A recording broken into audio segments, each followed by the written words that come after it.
It's Call of Duty Modern Warfare 3, 2, Modern Warfare 3, the derivative Modern Warfare 3, the second one.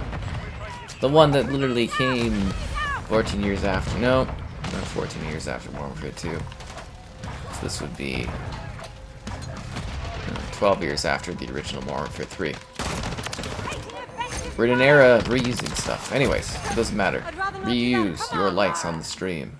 Subscribing is great if you haven't already. I mean, what are you doing? You're missing out on like the best content here on YouTube. What can I say?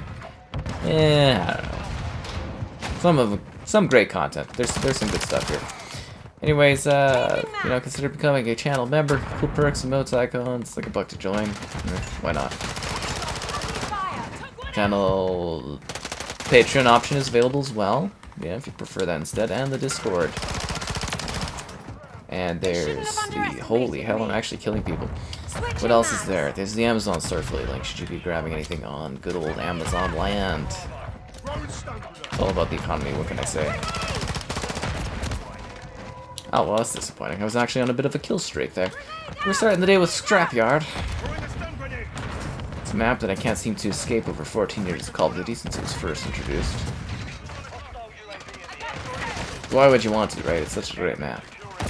Heaven forbid we come up with anything new. Okay, let's get it done. Oh, we spawn on the other side. Interesting, we have all 3 positions, which means the spawning is going to be completely sporadic and random in every single way. Was that like a cosplay splinter that just killed me? Okay. Interesting. Get blown up by an airstrike. Nope, we're good. Yeah, I've got the Toke Force 1 on here with the Lara Croft skin. We're killing that KD ratio we built up at the beginning by dying a bunch, but good grenade. We'd like to see out here. Great grenade. Got a bad feeling about this. You know, like, honestly, don't feel afraid or ashamed to like the stream. Nobody knows you liked it. I can't sit there and be like, oh, this person liked it, that person liked it. All I can see are the total likes. YouTube doesn't give me the metrics to spy on you guys. I wish it did, but it doesn't. It's not like Instagram. I honestly have no idea. Drop-shotting? Kurapika. How could you? I thought you were an honorable man, Kurapika.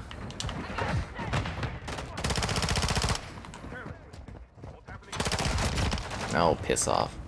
How am I liking zombies? Zombies is the worst thing I've ever seen out of the Call of Duty franchise. Treyarch, Sledgehammer, Infinity Ward, Activision, and everyone else that was a part of the zombies should feel ashamed. And the people that like zombies should feel ashamed and question what they're doing in life to accept the fact that they think that zombies is okay. That's what I think of the zombies. The real zombies are the ones that are okay with whatever zombies looks like in this game, because it's sad. Go play World at War zombies and feel like real zombies. Or even better, Black Ops 1 zombies. That was the peak zombies. I have great positive attitude.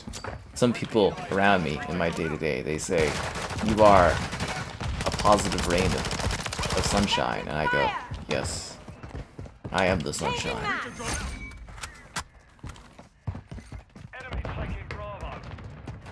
Anyways, let's shoot some stuff up and have a great night. Are you camping like this is 2009? Look at that guy up there. What's next? He's gonna pull one-man army out of his ass?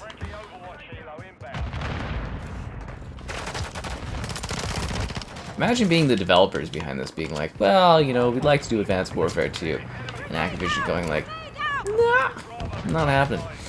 And then, like, you as the developers having to go to be, like, up to Infinity Ward and being like, well... we want to make Modern Warfare 3, and Infinity Ward's like, but we're making Modern Warfare 3.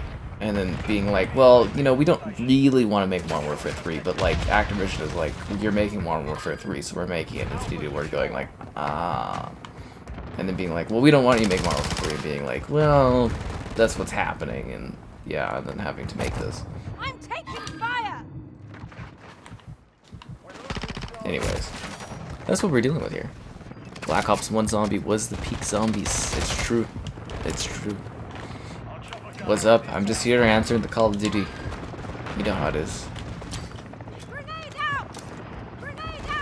I'm so bored of this fucking game. I'm so bored of it. I loved last year's COD so much, and this is so, like, just derivative of everything we've already played. There's nothing new or interesting about this. It's so boring. The only thing keeping me going is Keith David's Spawn. Just so that I can have the Arbiter here in all of his glory.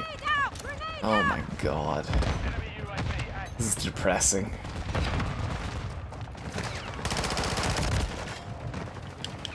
Like, I got this for free and I don't even want to play it. It's a nightmare. It's an absolute nightmare. Anyways, hope everybody's having a lovely evening.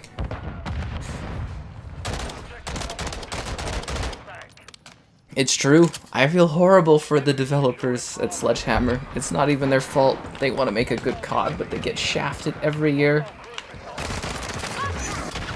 I really do feel bad for them. I even put it in my review as I was scathing, like I was really mean. Like if you read my written review that I put out today, which is great by the way, it's definitely worth a read.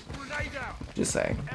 But like I was so mean, and I'm like, I even put in the review, and I'm like, I feel so bad for the devs because I'm like, they want to make a good COD. You know, they want to make a good game, but like, they get shafted every year.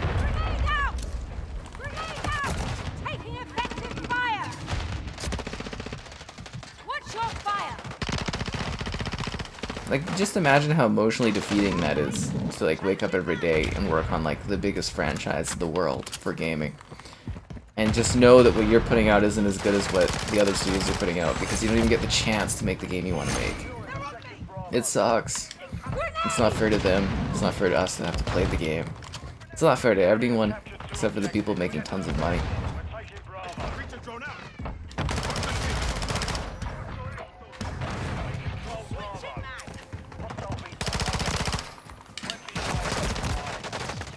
Not fair.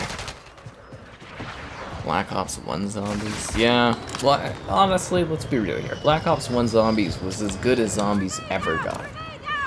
Sure, there was a couple games after that had some zombies that was kind of neat and okay, but like the modern zombies, like there's kids out there that have grown up with zombies. That is terrible. It's horrible. And they think that's what zombies is. You know? I don't even fault them. They're like, oh, the zombies this year isn't bad, it's great. And it's like, but that's all they know is this horrible zombies. That is like open world and just depressing, you know? And it's just this sad decay of the zombie series. It's just like, I'm sure Treyarch, they're like, oh, we want to make it good zombies. But how can you when it's like, you know, Activision's on the phone being like, oh god. Everything's falling apart. We need to shove zombies in this new game. What can you do in like 3 months? And this is what we're getting. How the hell does that guy have 43 kills? What am I doing wrong not to have that many kills in this match? Am I playing the objective? Does he play the objective? 2 captures. He doesn't play the objective, guys. Let that be a lesson to you. Go for kills or go for the objective. One or the other. You can't have both. But no, it's just sad because it's like, you know, like zombies used to be so good and so creative, and it sucks now. It genuinely sucks. It's the same awful thing. Like, it just gets worse and worse. And if you think Outbreak Zombies is good, you've never played an actual good zombies. I'm just here to tell it to you straight.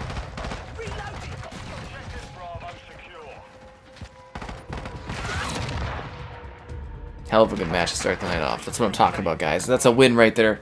That's a big W. That's what I like to see. Lots of energy.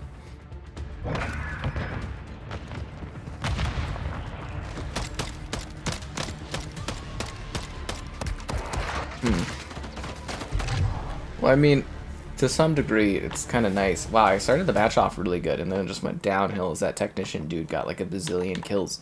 What platform are you on? Can I even see like a gamer tag? Do I even know who that guy is? I kind of miss the old days of COD, where everybody was like on one platform. Because if you knew a guy was doing good, and you didn't like a guy, you could sit there and you could look at his gamer tag, and you could send him a message, and you could tell him to go fuck himself. It was great.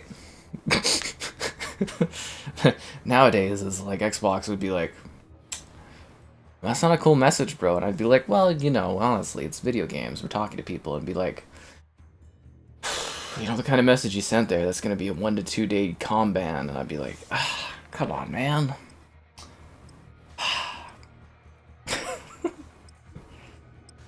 Okay, guys, Skeletor's up.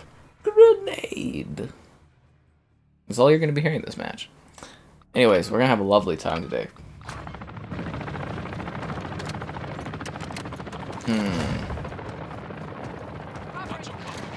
I joined in progress. That's not good. Oh, we're at the beginning of a match. Good, good, good, good. Let's get it done. You know, because, like, honestly, if I wanted to play Modern Warfare 2, I'd just put Modern Warfare 2 in the tray. You know what, we should do one of these Call of Duty Modern Warfare 3 streams. And I should just put Modern Warfare 2 in the tray. No one would be able to tell the difference. The levels are all the same. It just doesn't look as good.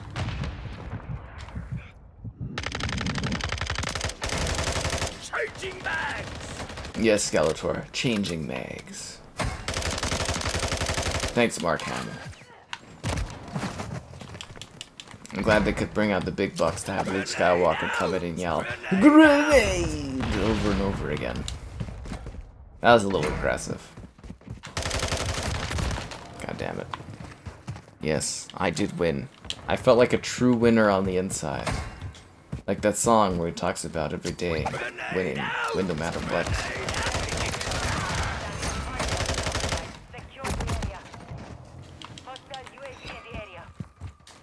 Anyways, I had a great apple pie before I started streaming. It was excellent.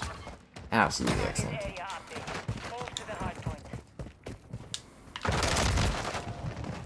Grassy, I don't like you. How did you know I was there?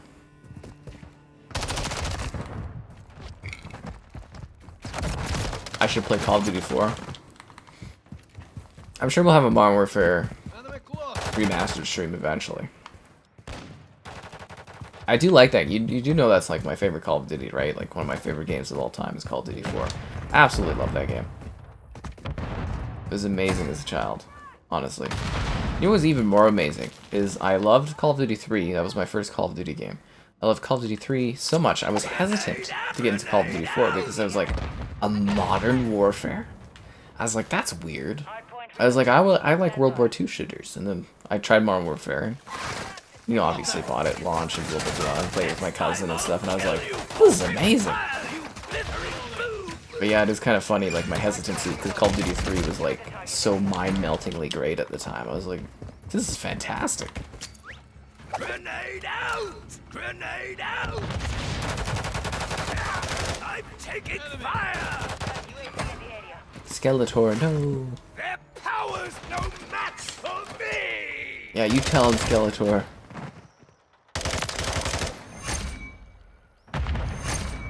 So anyways, apparently Amazon is now doing the live-action Masters of the Universe movie. Because Netflix gave it up. And I'm like, wonder what that's gonna look like. Yeah, Call of Duty 3 was sick, dude. Yeah, they probably should have done something a little different. I don't know. It's still gonna sell well, and I think the biggest thing is, like, I do wonder if the critical reception to this game is gonna be different. Because like I said, I did my review last night, my written review, and it was just scathing. Like, the other, like, websites, I don't know if anybody else has done a review that, like, covers the whole game, but I did mine, and it covered the whole game, and I was like, I don't recommend this at all. It's so poorly put together. Like, if you like just multiplayer, you're okay. Honestly, multiplayer by itself, it's fine. It is. It's derivative, it's lazy, but, you know, it works. It's fine. You know, like, it's not broken, it's not buggy, it's okay. But, like, as a whole package, this is garbage.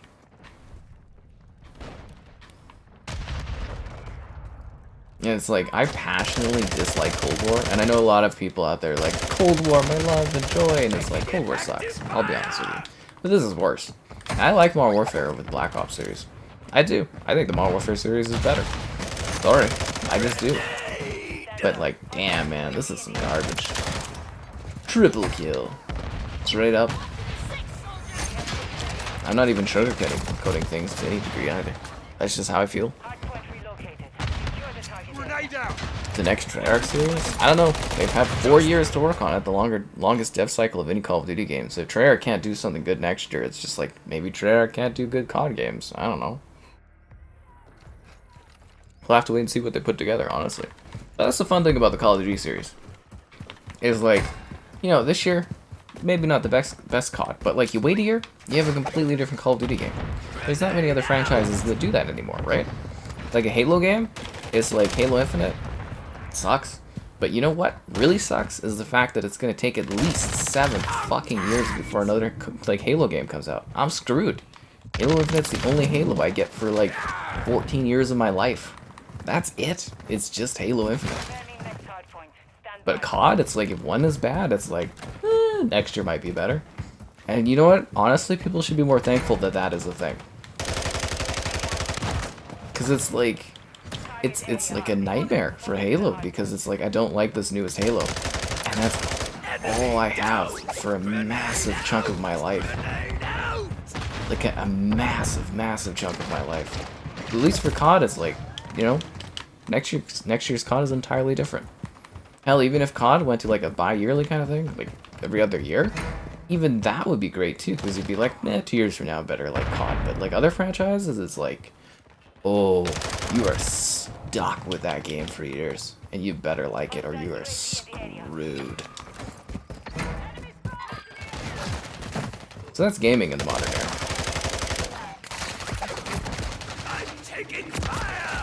Anyways, hope everybody's having a lovely evening.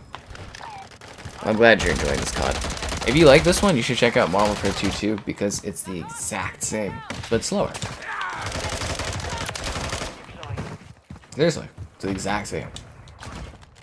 I'm not even kidding. I put dozens and dozens of hours into last year's COD. And this is the exact same, but quicker. You know what's even crazier? The people that made last year's COD literally oversaw every single decision that went into this Call of Duty Infinity Ward. Exact same team. Honestly.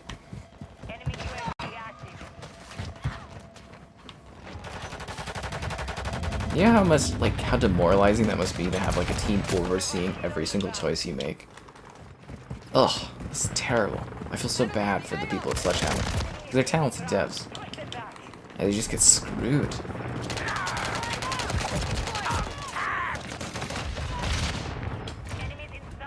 I kind of think I'm on not a very good team, because I'm #1 on my team, but I'm dying a lot. But I'm the best on my squad.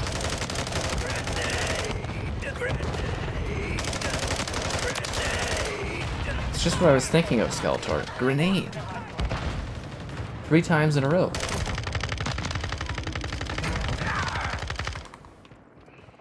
Changing mags. For a second there, when he said changing mags, I thought he was going to say grenade again. It's very out of character for him. You know what's really out of character though, guys? Me not asking you, yes you, to like the stream. Subscribing, straight donations, cool, consider becoming a channel member. Cool perks, emotes, icons. Is it $1 to join? Why not become a channel member? Channel member gifting, the Patreon option, the Discord for stream alerts, chatter, and great times. The Amazon store affiliate link. You know, if you're into that kind of thing, buying anything on Amazon, why not use the affiliate link? It takes 2 seconds out of your day. And GamerHeadquarters.com, I write stuff on my site sometimes. Oh, piss off, dude. I don't like, it's just not a very good game after it. I don't know. Like, I'd love to sit here and be like, oh, Halo Infinite, you know, blah, blah, blah, and enjoy it and stuff. But I don't. It's just not right. I could give that game every chance, and it's just not right. Switching mags.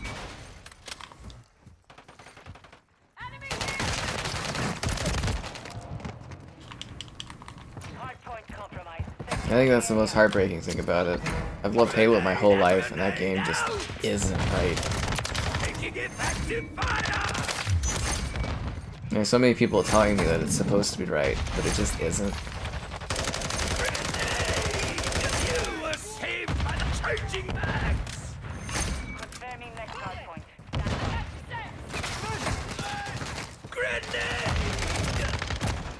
Grenade! Do I hear a grenade in my dreams? I wish.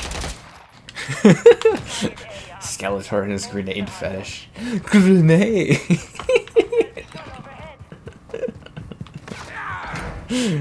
Oh god.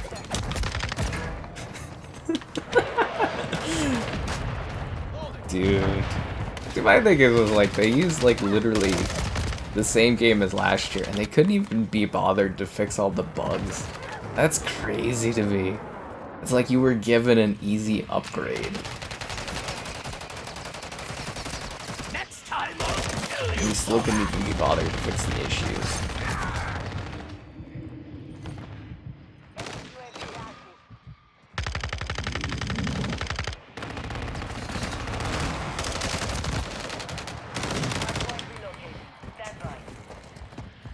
I think we're gonna lose this match. Grenade! Grenade! Grenade out! Grenade out! Grenade out! Anyways, if you guys haven't used it, if you type in Skeletor on the chat, we have the Skeletor response, and I think it's pretty funny. Grenade out! Grenade out!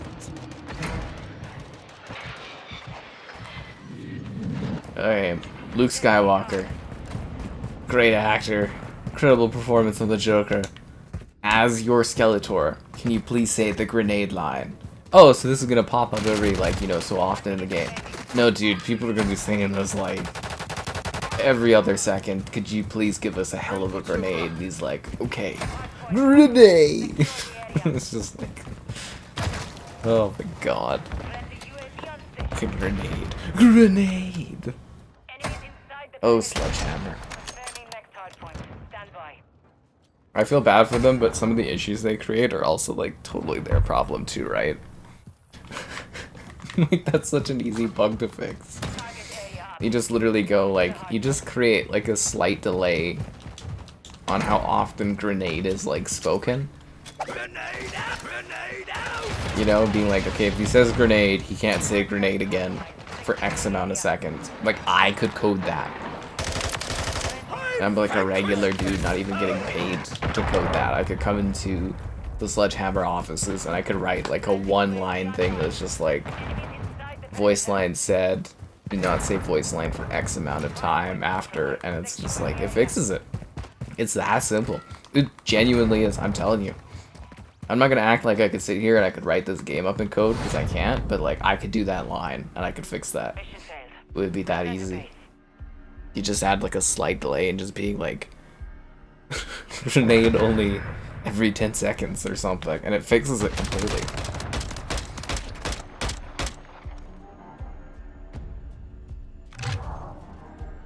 I went negative again, god damn it.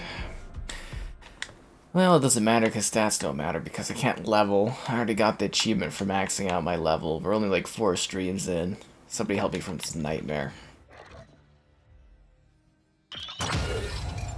Okay, how are we doing on that battle pass?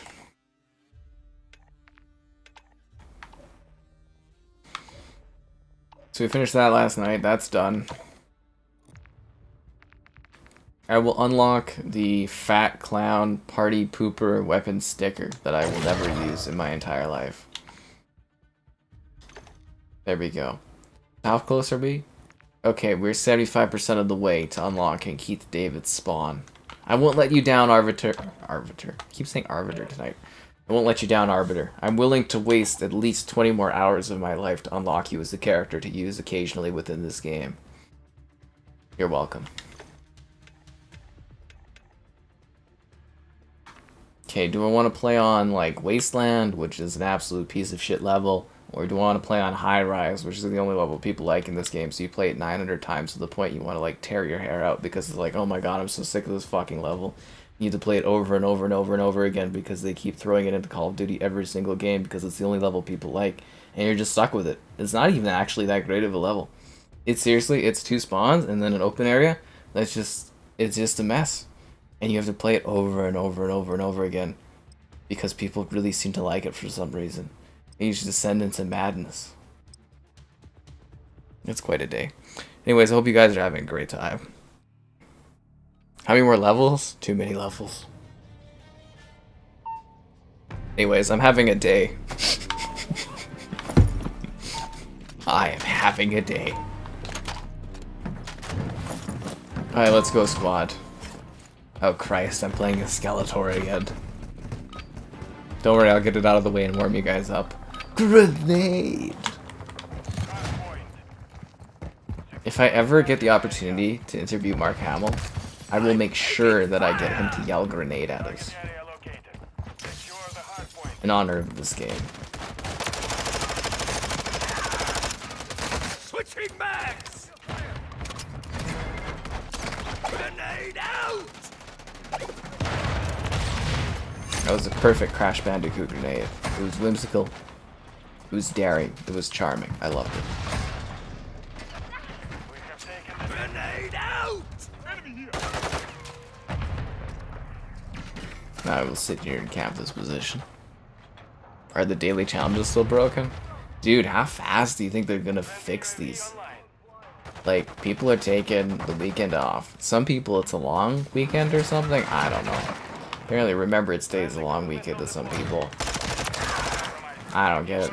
It is what it is though. So it's like, nobody worked on this game over the weekend other than people that were stuck in IT making sure that the servers don't explode. So no, none of the daily challenges are fixed. None of the grenade lines are fixed. None of the game issues are fixed. Nothing is fixed. Grenade out! You gotta give them time. People need time off. Like, they just put this game out, dude. They've been working, grinding their weekends, and they're like people really sadly missed, like, nights and weekends away from their loved ones to put this garbage out. And you think you're gonna bother them to fix a daily challenge for you and a grenade line? Like, come on, man. Give them a break. They deserve a night off. They deserve to sit there and lie down and cry to their loved ones about how bad of a game they've released. Just give them a few days, man. You know, just cut them some slack. They're people. They don't deserve it. Did I not get a nap today? I actually slept in a bit. I was really tired.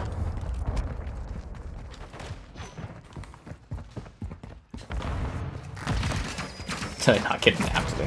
What am I, in a cranky mood?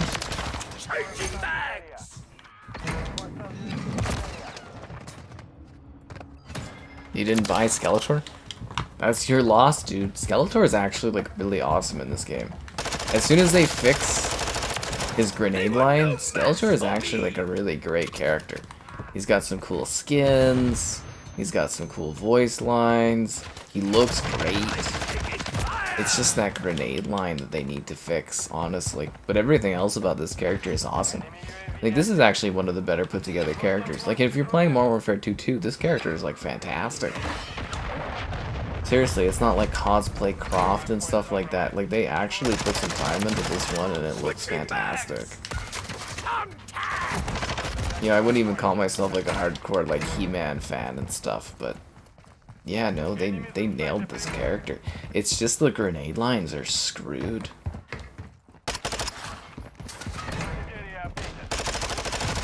Seriously, like, they nailed it. Great design.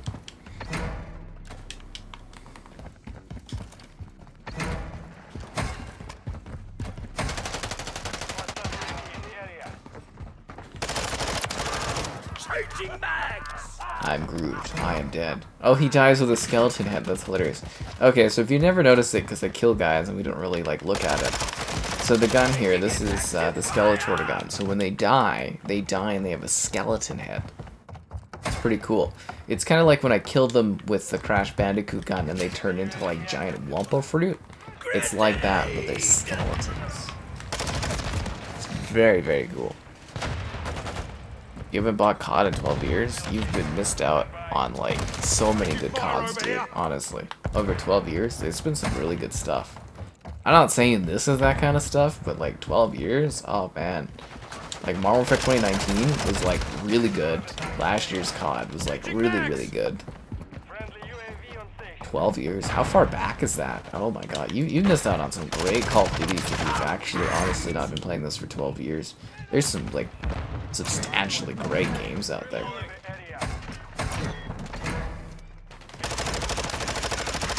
Like, I don't even know how to describe it. Like, if you guys played 2019's Call of Duty, like, going to E3, everyone was like, oh, another year, another Call of Duty. But when you, like, went behind the scenes and you saw, like, the booking that they were doing for Call of Duty, like, Modern Warfare, like, the 2019, like, reboot, people were, like, losing their fucking minds. Like, seriously. Like, so, like, at E3 is, like, the behind the closed doors thing, where it's kind of like, you know, everyone gets excited and they check out the new COD. But everybody was like, oh, it's another Call of Duty, blah, blah, blah. But then you went and you saw the, like, the booking and they showed you the campaign level and you were like, holy man, this doesn't even look like Call of Duty.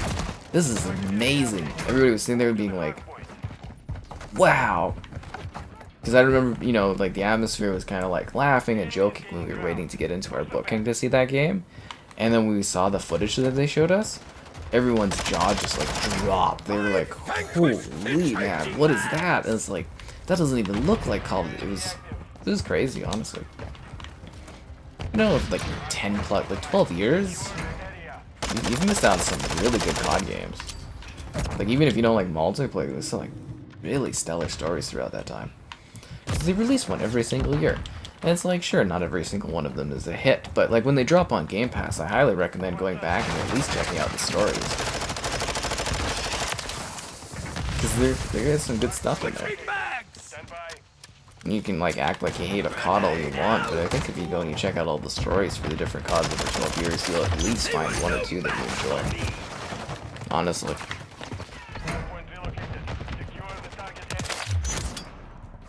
Regnite? You bought the monkey DMZ operator? Okay.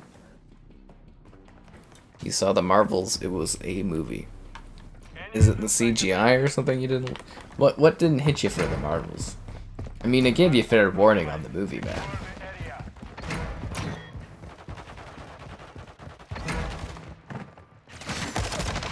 Like, that movie is, like, showcasing so badly that even the diehard Marvel fans are not even watching that film. Like, it's really, really showing bad. Like, I'm actually morbidly curious to go watch it, but I'm like, eh. I'm gonna go watch Napoleon instead. I have free tickets. See, the funny thing is like, you gotta keep in mind that, like, usually I get these, like, options to view these movies. Not as much these days, but I get screenings to watch these movies for free. And Disney literally offered me to go watch the Marvels for free, and I was like, unless I get safe seats, I'm not gonna bother watching this movie. I have that disinterest in it. And then I also have, like, a set of free tickets for Mission Impossible, because the screen was, like, there was issues with the screen. So even then, I have free tickets to go watch it in D-Box. You know, with the chair moves and goes down. And even then, I don't want to watch that movie. So it's like, you know, that should be slightly telling you. Because I watch, like, I even sometimes sit there for the lulz, and I watch horrible movies. I'm taking fire! But yeah, that film people are just not interested in. I don't know, maybe it's fine. I'm not sure. Maybe I'll watch it someday, I don't know. I kind of checked off the Marvel train. The PS Slim? Nice. You had to see it for yourself. Famous last words.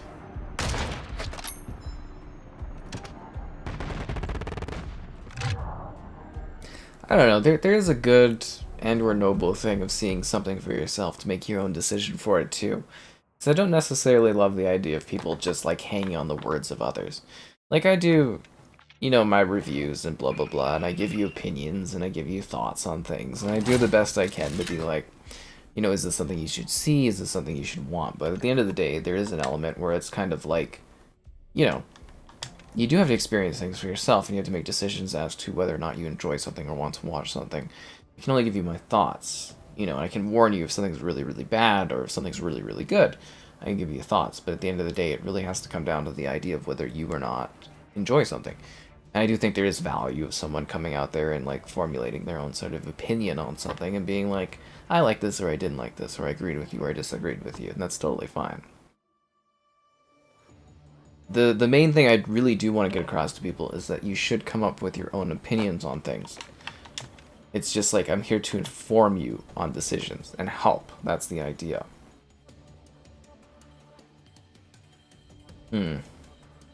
Anyways. I lived the Modern Warfare life. I'm hoping a new, really exciting game comes out, and then I can, like, switch games, but yeah. Because you guys gotta remember, like, so every year we do COD Fest, which is a big thing for me. Last year we did Modern Warfare 2.2. It was hugely popular on the channel. I think the math was about 15 streams within the first 30 days. We actually did more, but the first 15 streams generated something like 78,500 views. We're basically on pace for doing like half of that, which is not great, but yeah, usually CODFest is a huge thing.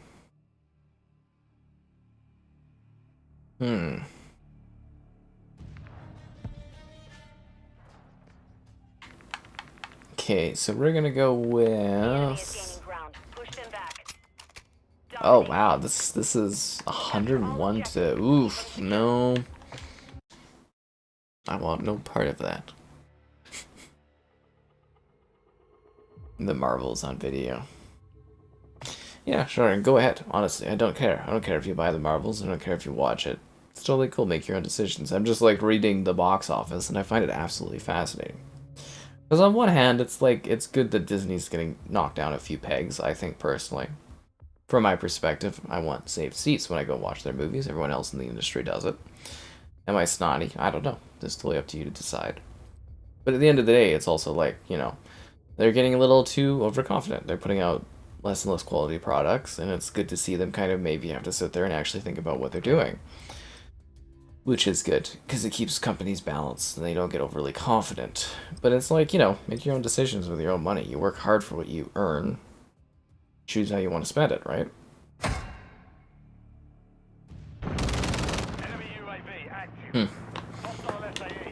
Okay, I'm going to go with...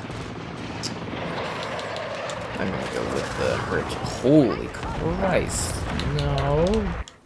No. No.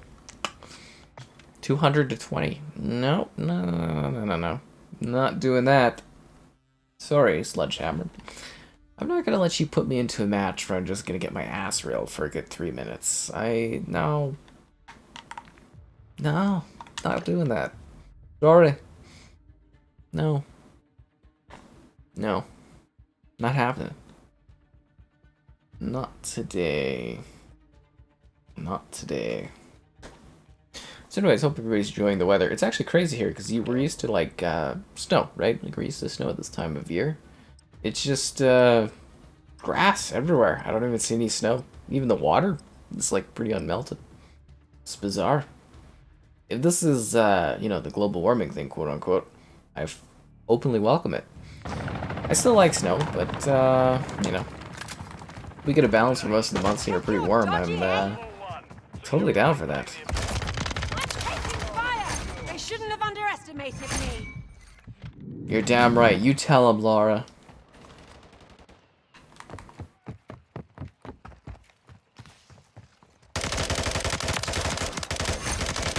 Did that guy just dolphin dive into death? That's funny. He went right into that to get splatted by my hurricane delivering the hurricane. So my other thing is, like, even if they just had Modern Warfare 3 guns, I still don't know if this game would have felt that fresh. There's something about it. I think it's the maps. I think this game needed new levels. I think just redoing, like, the Modern Warfare 2 levels is just, like, boring. Oh, I got assassinated! Laura, no! That was the whole assassination? He just slapped me. How did I not hear those guys beside me? Oh my god. How did I not hear that? Maybe I do need to wear headphones. Jeez, dude. Like, they literally, like, walked beside me and I didn't even notice them. That's crazy. You know what else is crazy? Being here and not liking the stream. Subscribing's great, donations cool, consider becoming a channel member. Cool perks, emotes, icons. It's like $1 to join. What is that with that like there? Why not consider becoming a channel member? I mean, we're trying to unlock a new emote here, guys. I mean, like, come on. Channel member gifting. the Patreon option, the Discord for stream alerts, chatter, and great times. There's also the Amazon store affiliate link should you be grabbing anything on Amazon. Why not use the affiliate link? Changing maps. Good job, team. That's what I like to see out there.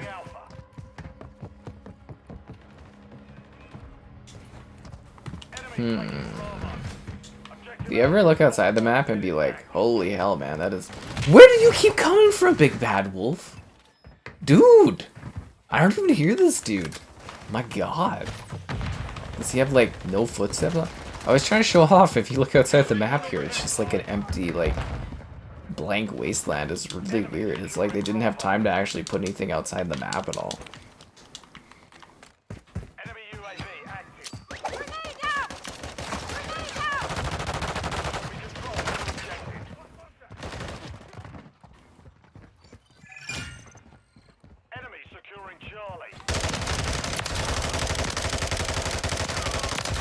Double kill.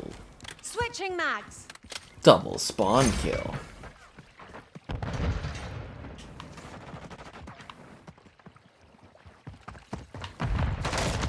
God damn it.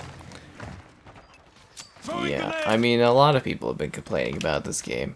This map feels reskinned. Every map is reskinned. They're all from Modern Warfare 2.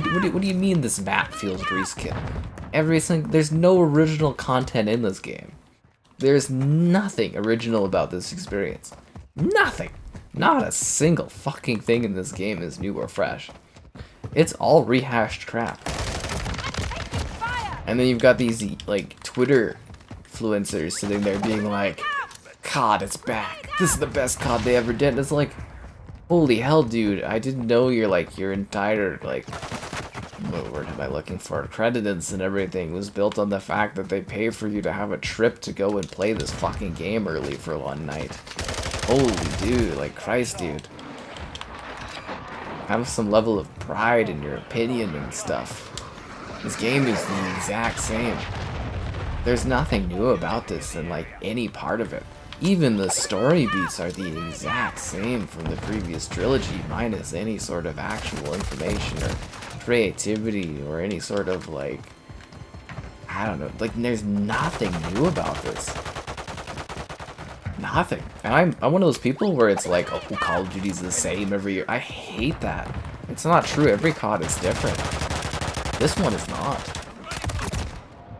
It really is not at all. Anyways, I don't know. I think a lot of the complaints this year are justified, honestly. I'm not usually in that boat, but I agree. But again, hope everybody's having a lovely evening. And a lovely start to their week. I got a game... I don't know if I can talk about it. Can you see it? Teardown? I'm hoping to make a video on it pretty soon. It's very, very intriguing. I think I can talk about the trailers. So in the trailers, you just smash and break everything. It's kind of like, you know, Bad Company 2, where you were able to, like, you know, break all the walls. And yeah, it's kind of like that. So I'm gonna have to go read about it. But like you know, it's sort of like that, where you can just destroy everything. It's like a boxing game. It's very intriguing. Again, I don't know what I can actually say or talk about that game to any sort of degree, but I can go off of the trailers at least. It'd be like, yeah, there's a neat level of destruction to it. I was fiddling around with that today a little bit.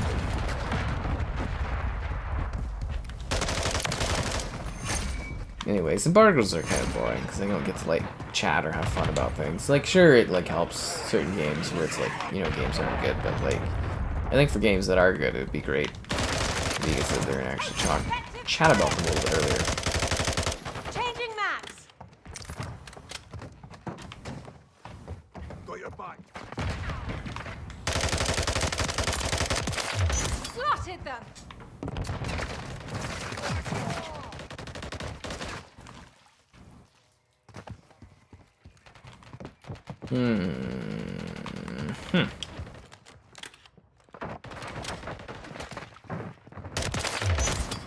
Nice. It got me. But yeah, there you go on that sort of thing. I'm trying to think if there's anything else interesting conversation-wise. What did I even do today? What did I do? I went to the Costco today. Well, I went for a walk, and it was windy, but it was, like I said, no snow. It was too cold. It was nice. Grenade! Oh god. Anyways, I went to the Costco. It was kind of busy, but I guess it's like kind of a holiday, not really. Grenade out! Anyways, I picked up some things. I got a buffalo sweater. It's over there. So anyways, I like the buffalo brand. Some of the t-shirts, they cost like $50 Canadian for some of these t-shirts. They're very nice, I love them. But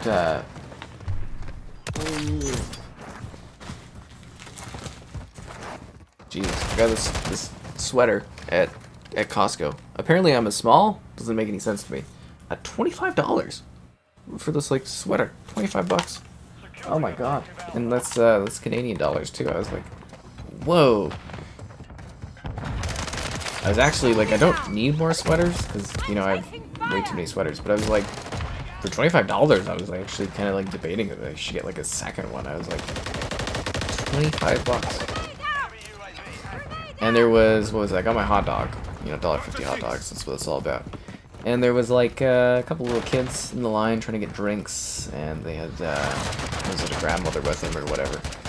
And she's like, "Oh, sorry, I'm holding up the line." You know, making sure, just trying to keep an eye on the kids, and I was like, "Oh no, it's no big deal," and blah blah blah. And she's like, "There's no ketchup," so I went and got the guy out to come get ketchup. And yeah, and then they're sitting there eating their hot dogs and stuff. It made me sad a little bit because it's like I remember going out with my grandmother to go to Costco and get you know, food and stuff. It was kind of funny because back in the day, if you guys don't remember Costco, you had to actually be like a government employee, at least in Canada, in order to go there. Grandmother did the Canada Post, so we got to go to Costco. I thought that was kind of a lovely little thing. Yeah, the little kid there, what was it? I was getting the ketchup refilled. I'm like, oh, just wait a sec, they're going to refill the ketchup, and then he was going to let me go first. So I was like, no, go ahead, little one, you know, get your ketchup and stuff on your hot dog. It was a touching moment today. And I sat there alone and ate my hot dog, and I was like, oh. That was my heartfelt story of the day, so enjoy that. Multi-streaming? In this economy? No. You need sweaters? Sweaters are always great. Walters, Indiana. Am I offline, COD? Well, that's an interesting bug. Anyways, that's Costco Canada though, so I don't know if that's gonna be good for you. But like, if you guys know Buffalo, like the Buffalo brand, like I don't know if it's a super expensive brand, but it's like a pretty good quality brand, and it's kind of a little pricier, but like $25. And you know what? Honestly, it's probably gonna get the Death Star, and it's gonna go on sale, and I'm gonna get a price adjustment and probably save like $5 on that. Like under $25 for a sweater? Dude, especially since it's like a nice sweater, but usually I wear a medium. But I have like wearing like a small on that one, and I'm like, that's weird, but that's a good buy. A very, very good buy.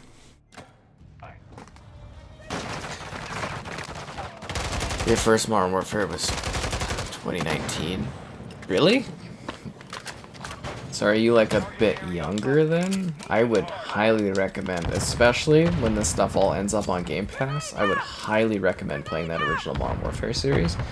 It's a great trilogy. It genuinely is. It's a great trilogy. Changing max.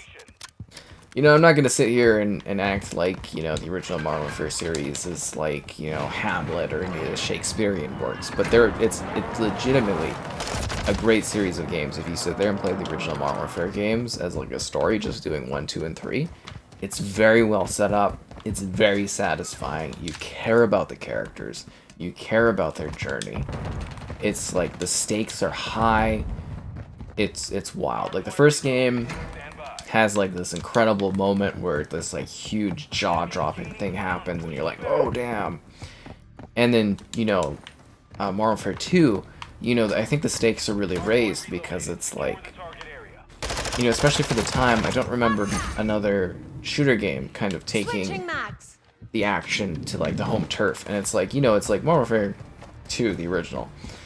took place in the U.S. And I'm like, I'm Canadian, so I don't, like, you know, I don't have that same connection to the U.S. But, like, there was, you know, there's a really big kind of element and feeling of, like, eeriness where it's like, oh my god, they're actually, like, in North America attacking us. And I'm like, that's crazy.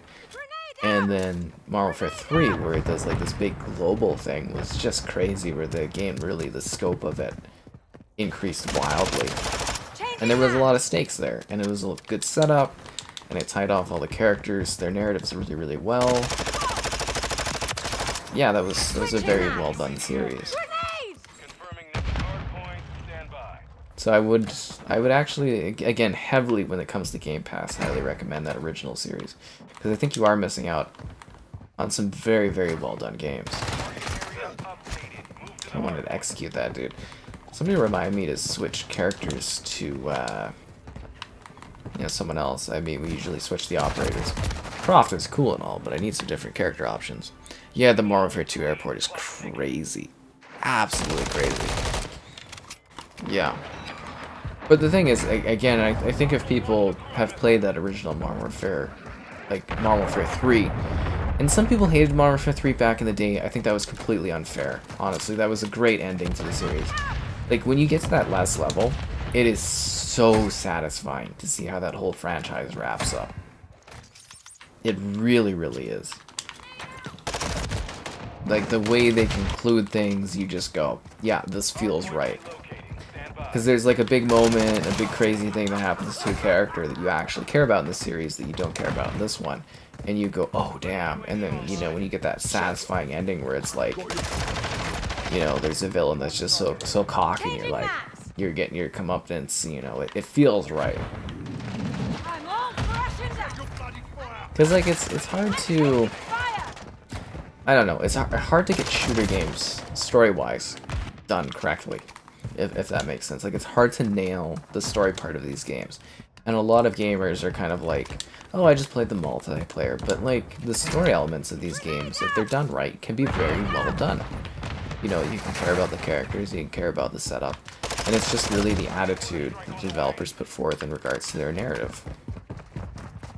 And I think Battlefield, and you know, there's some good Battlefield games, but I think Battlefield has always suffered from never putting out a campaign, aside from the Bad Company games, where you legitimately give a damn about the characters.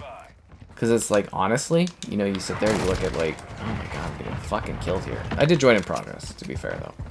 You can sit there and look at the Battlefield games, and it's like, Battlefield 3, can you name a single character in that game? Probably not. Battlefield 4, it's like, can you name a character in there? Maybe Irish?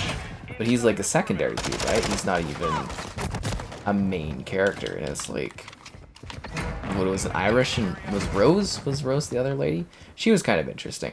But, like, can you name the main character in, like, Battlefield 4? I can't. I have no idea who that dude is. And I think Battlefield has actually suffered a lot from their inability to actually create compelling characters that you care about from a story perspective.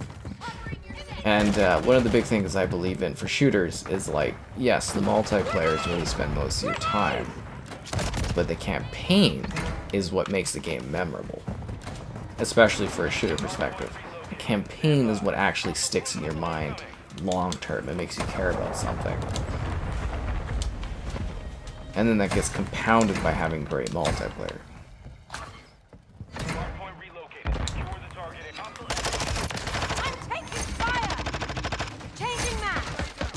I should have thought about this match more before. Keep in mind, if you're watching, just joining it now, I did join in progress here. I should have just quit this because it's like 240 to like 90. Like, this was a dumb match to even sit in here and think I could do anything about. I was just ranting about my other stuff. I didn't actually think about the state of this one. It's like, honestly, I should have just not stayed. They really shoved that Modern Warfare 2 duck into everything. Like, he's right around the corner over here too, isn't he? No? Is he in the he's here. That duck, he's on another part of this level. Is he in the basement? That duck, he's somewhere around here. I don't know where, but that duck is somewhere else on this level. I'm not crazy. At least I don't think so. the Battlefield 4 campaign. I kind of I like the Battlefield 4 campaign, but you don't remember the main character. Like, what was his name? I don't know. And you know, it was okay, but it wasn't really memorable. Like, what did you really do in it? You kind of went to China and there was a conflict, which you can't do in the modern era because you can't piss off China, otherwise they don't release your games and blah blah blah. So it was a cool campaign at its time, but like you don't really remember what happened or a lot of the characters or even your character. So like there's just not that level of like remembrance to it. Which again is a big issue I think for the Battlefield series, is you don't care enough about the campaigns, so you don't really remember the games that much. And the campaigns you do care about were the Bad Company series, but they refuse to do anything new in that franchise and it's kind of been dead. A favorite gun in... I can't actually read that because of the stupid hard emote on the chat. Call of Duty 4? Oh, the MP5. I live and die by it. You like my photograph? Yeah, so we booked the... I do it with my sister every year, the Christmas alpaca photos. So I do have this year's booked. So it's going to be like late November, early December, you'll see this year's alpaca photo. I do that, I've done it for the last 5 years or so. But I don't have any new ugly Christmas sweaters. I usually use Metroid. Sorry, I'm going to have to look up what their actual site is. I do want to give them an actual shout out because they do a great job of the Christmas sweaters. And it's Merchoid. Yeah, so it's Merchoid is the website. But they haven't done a new Gearsmith sweater, and they haven't done a new Xbox Christmas sweater for a few years. Last year, Microsoft sent me the Clippy sweater, which was great. But I don't have a new ugly Christmas sweater this year, so I'm thinking I might restart from the beginning. But no, I always enjoy doing the Christmas alpaca photos, so we will have that book this year. I just don't know if it'll be new, or it'll be a sweater I'm starting from the beginning. So it'll be kind of like, I'm older now. Irish. So you just remember Irish, right? And that's not a great thing, because, like, you should care about your main character, right? Like, yeah. Battlefield 3. So again, Battlefield 3 was really cool, but, like, do you remember the character, or even what happens in that game? At all? Like, you just kind of forget about it, right? I think that's a big issue Battlefield has had, is... like I said, campaigns, you spend your time in the multiplayer, you spend your money in the multiplayer. But after those are gone or time has passed, you just completely forget about them. Which isn't good for building long-term brand awareness or engagement. You want people to care about your series long after they're done one entry. Switching mags. So the campaigns do matter to a degree. Because, I mean, how you still have people sitting there in Black Ops joking about, Mason, the numbers, what do they mean? And that game came out in, like, what, 2010? Like, dude, that's crazy, you know? Like, this stuff imprints in people's minds. And that's how you build good brand awareness and nostalgia and care for people, is long-term engagement. And I think Call of Duty is suffering from that as well, is they're just not building that, like, level of engagement again. It's being very derivative. It's not taking you in exciting new ways and new directions. And this stuff is what gets people to care about your franchises.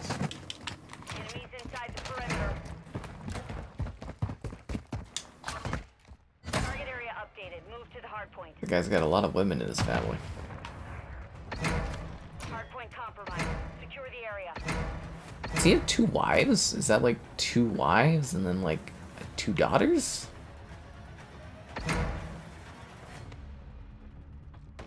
Wife and then 3 daughters, or 2 wives, 2 daughters? I mean, I'm not gonna try to implant something on a family, even playing as Skeletor.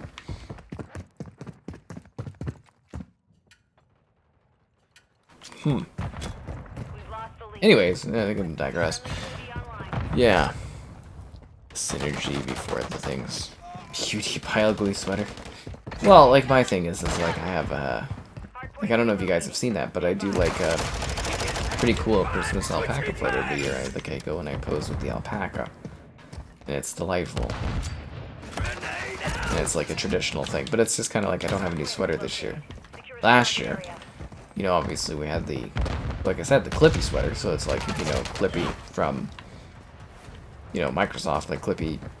Does anybody know what Clippy is in the modern era? Like, I mean, it's a pretty nostalgic classic thing, but I don't know if Clippy is really existing for the younger audience out there. But like, yeah, the Clippy sweater they sent out because it was supporting young people in coding or something like that. And this year I don't think I'm getting a sweater of any sort. I also don't know what my Xbox relationship is this year at all because, you know, they don't really give me context or anything, which is great. Anyways, here's the alpaca. So this is like 2022. So I think I'm gonna start with my original Gunsmith sweater from like 5 years ago or something like that. Yeah. Well, here's the thing, you know, I see a picture on the wall, I don't want to offend anybody. It's not my idea. So that's another thing too, like, you can't say anything these days without, like, greatly offending people, and it's not necessarily my intention either, right? Like, I'm just kind of looking at it like, interesting. Because it's like, you know, it's like a picture in a game, and I'm like, oh, that's curious. Grenade! God damn it. I just want to go and get, like, a crazy kill streak. Like, this game feels really balanced, which I guess is, like, a good thing, right? It's like I said, you know, back in the day when I was streaming Modern Warfare 2.2, back in the day being, like, a year ago, you know, I'd get, like, 3 to 5, like, chopper gunner gunships in a night. In this game, I can't seem to get, like, anything like that going. But at the same time, I sit here and I'm like, I'm so thankful that I'm not getting blown up by marksman rifles and they're not insta-killing me all the time. So I'm kind of liking the fact that this is a little more balanced and not ridiculous. But I do like my kill streaks. I also really like when people like the stream. Subscribing's great, donations cool. Consider becoming a channel member. Channel member gifted, the Patreon option, the Discord for stream alerts, chatter, and great times, and the Amazon store affiliate link if you're into that. Did I join this match at the beginning of the match? I need to stop, like, I need to actually start, like, joining these matches at the beginning of the levels, instead of being okay with joining in progress, because it's just, like, when you join in progress, you just get your fucking ass handed to you. Unless you're some kind of miracle worker, it's just like, it's established. They have kill streaks, they have kills, they know the level set up and how the flow is going. And you just get railed. So anyways, I'm debating for the alpaca Christmas sweater, if I want to, like, take a trip to the mall and see if I can, like, salvage this and find some kind of, like, Christmas sweater. But I usually use Metroid. I usually use Metroid. Samus comes and she helps me pick out a Christmas sweater every year to save Christmas. She's like my Santa. Is apparently what I'm going with. Fuck. So anyways, Metroid. I usually use them, but they've used the same Gunsmith sweater for the last 3 years, and the same Xbox sweater for the last 3 years. So I'm trying to find something new. And it's like, I'm gonna maybe just go and adventure out to the mall, especially since it's not snowing, to see if I can come across some sort of ugly Christmas sweater I can use for my picture, for fun, you know? Something different, something crazy. I'm also hoping at the last minute some kind of company comes out of nowhere and sends me something funny and entertaining, but I know Xbox sure as hell ain't gonna save the day this time around, so... And then we've got, like, what is it? It's a PlayStation there. Like, I'm trying to get, like, the interview. So the lady who voices Mary Jane was, like, her reps were down for, like, an interview, but, like, Sony has to give me the okay. So I, like, email my Sony contact. I don't hear for, like, 2 or 3 weeks. And then I bump them, and then the day I got, like, a message back, and it's like, oh, we're, you know, Insomniac's devs, they need a break. And I was like, what the fuck does this have to do with Insomniac's developers? I'm like, I just need the okay from from Sony saying, you know, go ahead and do this. I was like, what the hell is this, dude? I don't know. I sent him another message. I was like, this is weird. Like, what are you talking about? I'm just getting tired of certain things. It's like, what do you mean? Like, if they're reps that are like okay with this, it's gonna be too late anyways at this point. But I'm like, if the reps are okay with it, I want to do it. And I just need permission from Sony. Just give me, like, you know, just check in and see if I'm allowed to. Like, what does this do with Insomnia? It has nothing to do with Insomnia. Target area updated. Nothing. Hardpoint. Freaking bizarre, dude. Sorry, I'm totally just like this is bothering me today. Like, what does that have to do with anything? I'm taking fire! Double There was kill. no match for me switching bags! Frustrated. Can I turn off join progress? No, I don't think so. War mode. We're not doing war mode right now, but war mode's only one map. Yeah.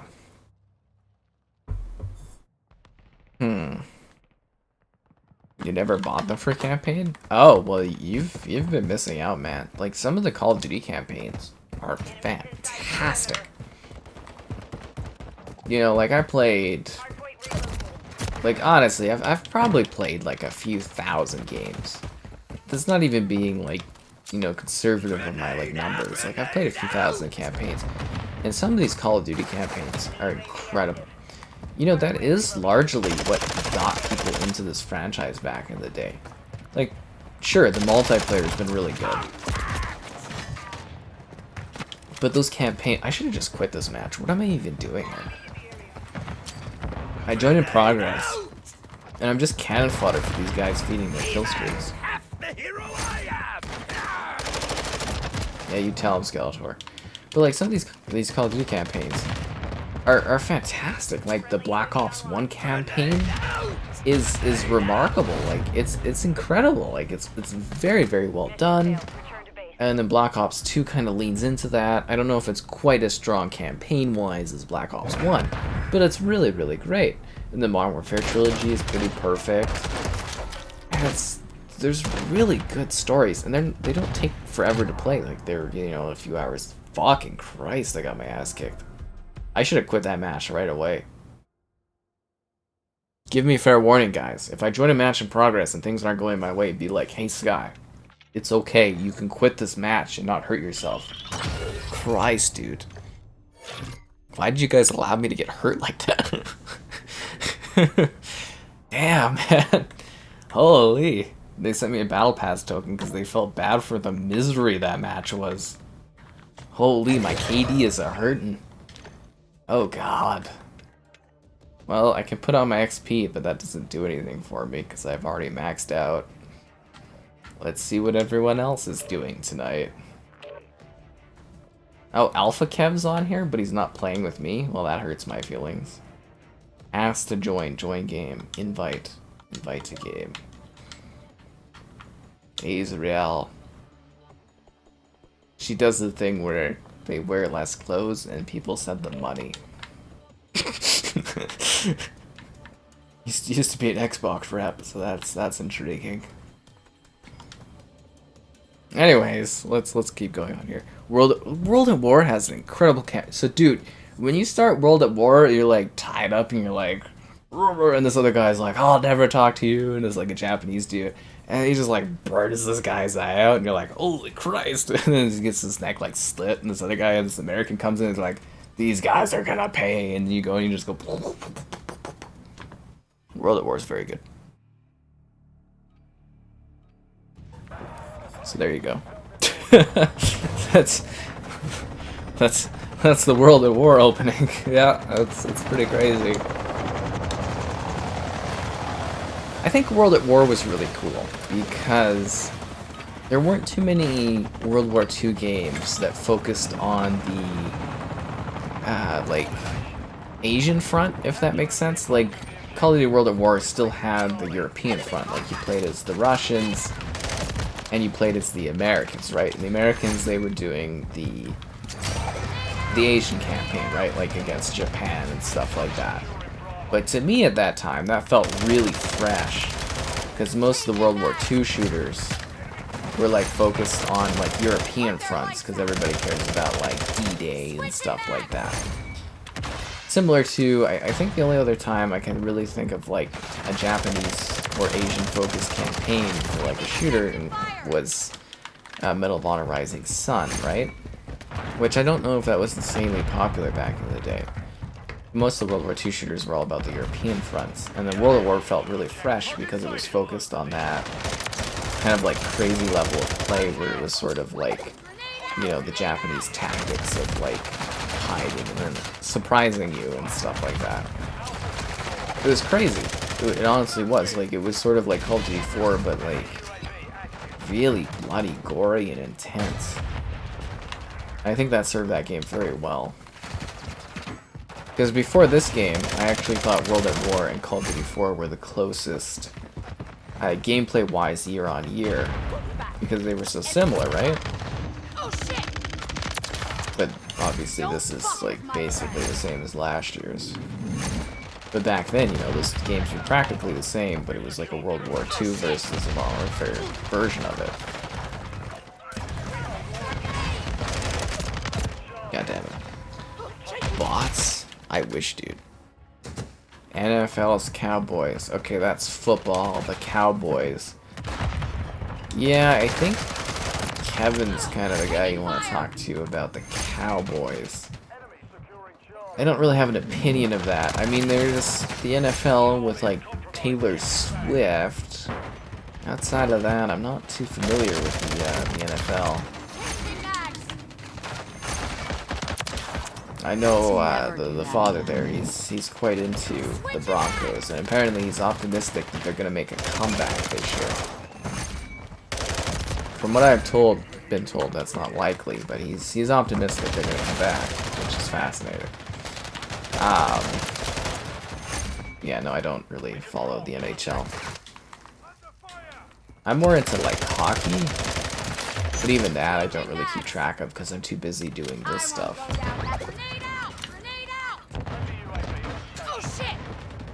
I need to find a buddy that wants to go watch a hockey game, because apparently the Flames, which are the local team, they're playing like garbage, so their tickets are really cheap. But I don't know anyone that actually wants to go and watch that stuff.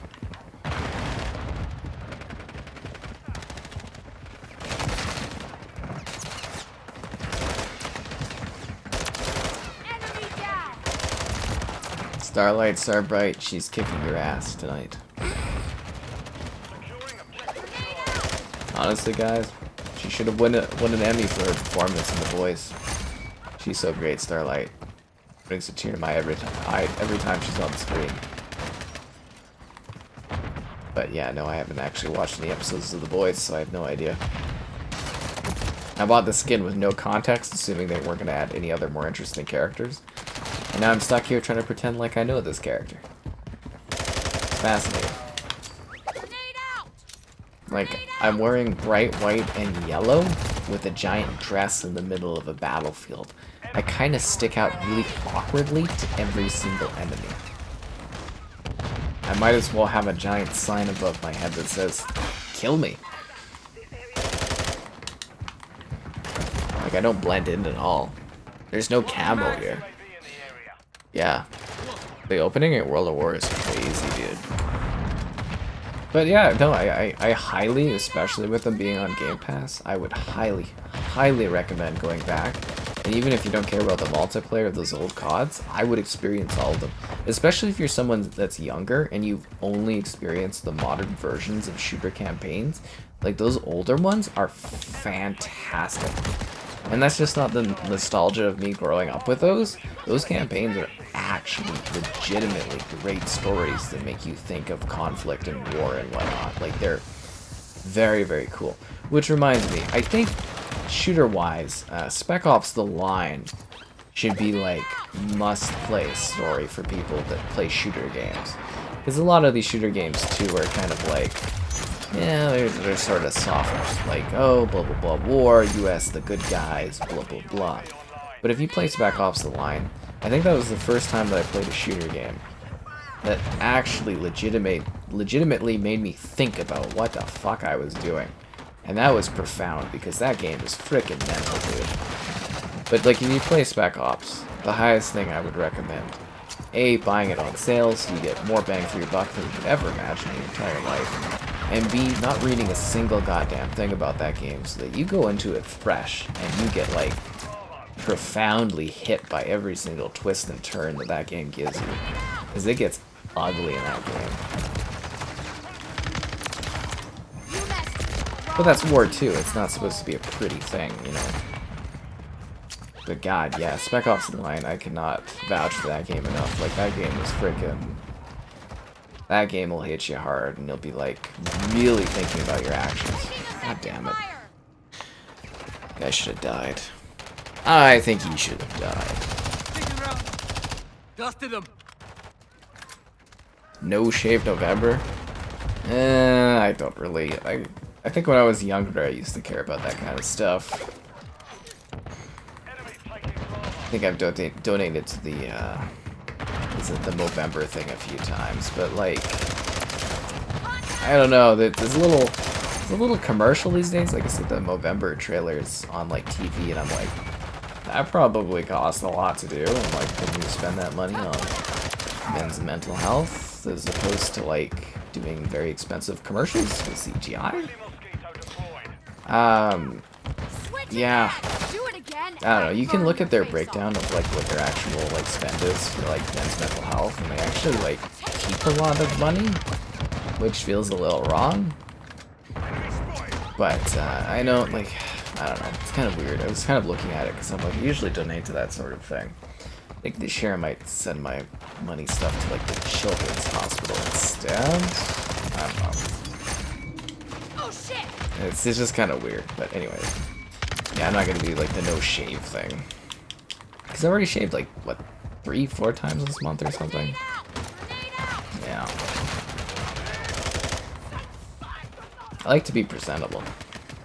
To some degree, most of the time. We're winning.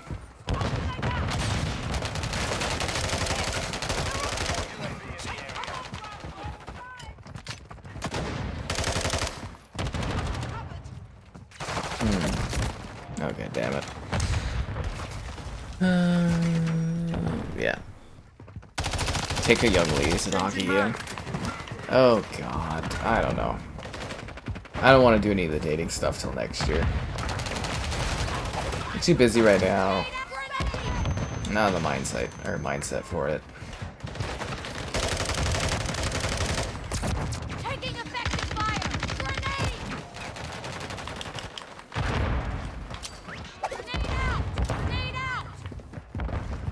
Kind of taking a break. I'm gonna start fresh and all that stuff in January or whatever.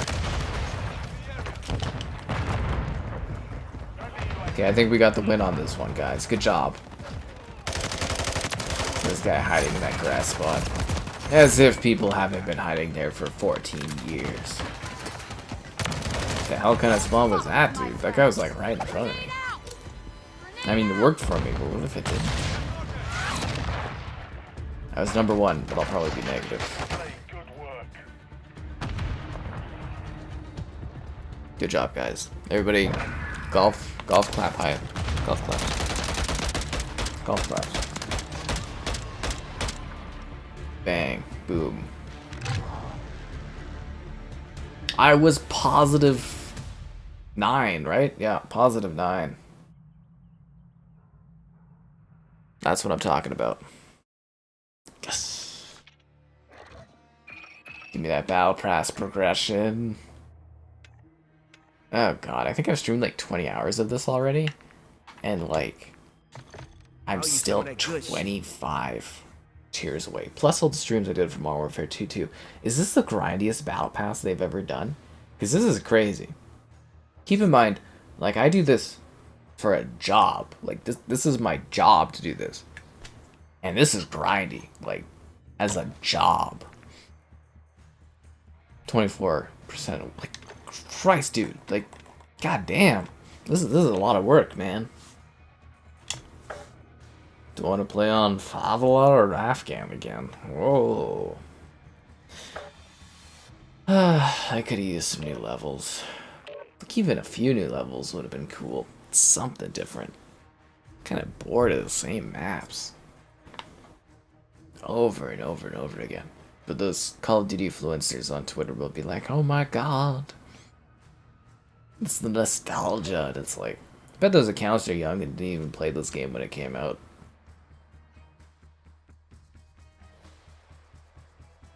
That's exactly what it is. Okay, I'm gonna try to figure out how to change my profile to the Canadian flag.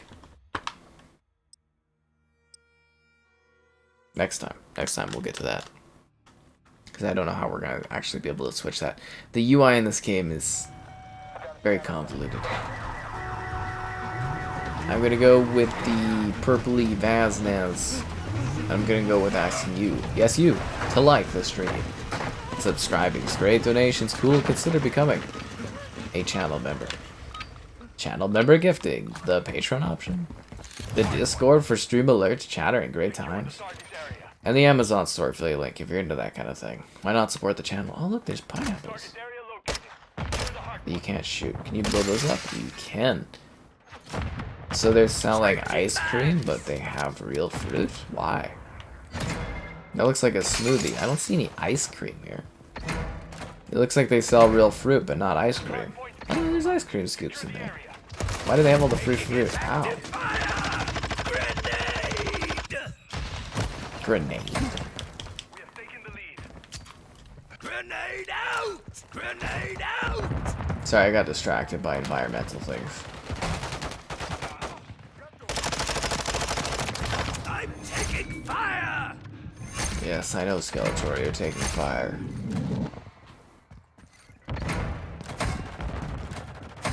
As always, Skeletor, I'm getting shot. Skeletor, grenade. Switching mags! Skeletor has a lot to say, but he doesn't say a lot. Switching mags! I only have 34 bullets.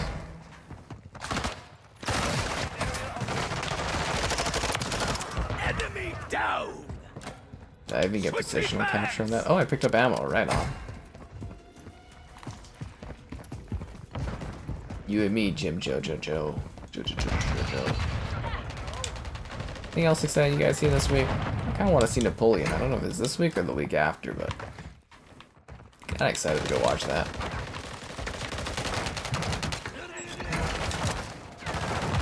Yeah. Because I don't know if I'm excited about seeing, like, movie in the theaters. Like, I want to see something weird and different. I don't know how to describe it. Like, I'd like to watch maybe a classic in the theaters, but not like classics they pick. Because, like, there's the 35th anniversary of, like, The Land Before Time, and I'm like, that's depressing. I don't want to watch that in the theater. And then they've got the 20th anniversary of Elf, and I'm like, yeah, if I knew somebody that liked Christmas that much, I was like, yeah, sure, but, like, I don't know, I want to watch something strange in the theater. Something a little bit strange. You know, something like a bit of a mix. Like, if it's new, yeah, sure, but I mean, we're not getting anything crazy and exciting before Christmas in the theaters. Ah, Christ, sorry, one sec here, I accidentally bumped this. There we go. Gotta set up the webcam correctly. Speaking of which, I'm still hoping they release a newer high-resolution frame-rate camera. But then at the same time, OBS isn't very high-resolution, high-frame-rate webcam friendly, it seems like. Hence the weird times where the webcam randomly freezes and what I'm reacting to.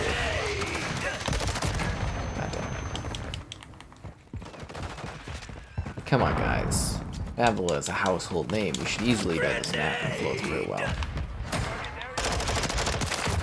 I'm taking fire! Changing mags! Yeah, you tell him, Skeletor, about you changing magazines.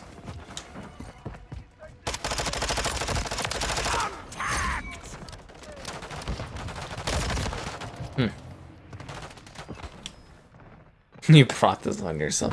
No, Spec Ops The Line is a really, really good game.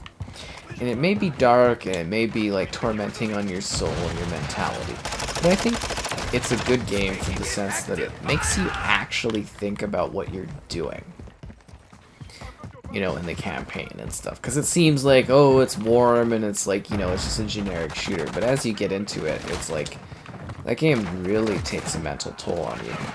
But I think that's a good idea, too, because it's like a story. Yeah, sure, it's great to have a popcorn shooter where everything is like la-di-da. But I think Spec Ops The Line actually makes you think about your actions and what the hell you're doing in a game. And I think that's good for a story. Because that is an issue with the medium of gaming in general, is it's like, it's mature, but we're not to a point where the storylines are really art house and truly mature and make you actually think about your actions. And Spec Ops: The Line actually makes you think about what the hell you're doing to others. That's good, yeah. Because I do think video games desensitize people to a degree over certain things. And Spec Ops: The Line really reels you the hell in. I'd love it if some kind of company took it up, you know, to themselves to like remaster that game and re-release it, because I do think modern audiences should get an upgraded version of that to witness.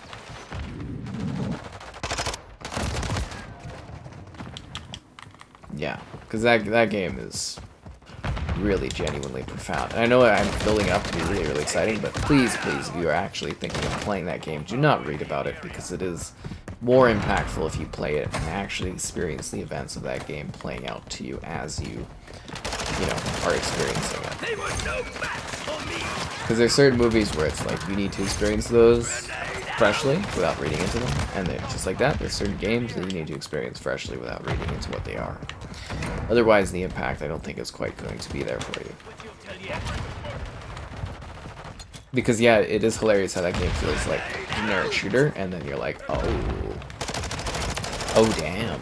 Maybe we'll stream it someday. Next time I'll kill you for that. Camper on the roofs, yeah. Find dates? Dates to what? You talking about like women dates? I don't know, man. Grenade out! Grenade out! I'm just tired. Like, I don't even bother dating during this part of the year because I'm too busy working.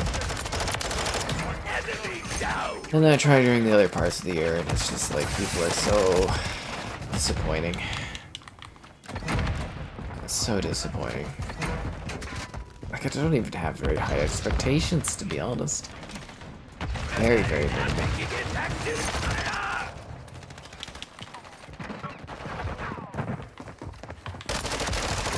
And I definitely don't think I'm necessarily, like, missing out on, like, what I provide on my end. I really don't, honestly. Especially in this economy. Okay, I'm gonna climb up here. This economy. That freaking killed me. I'm glad they brightened the color palette up from the beta. It was so drab and dreary. Like a sad grayscale effort from like the 360 era. I'm taking fire! Grenade out! Grenade out! Have you come to hear about our Lord and Savior, Skeletor's grenade? He just wants you to know what you're missing out on. For grenades. Rebel Moon.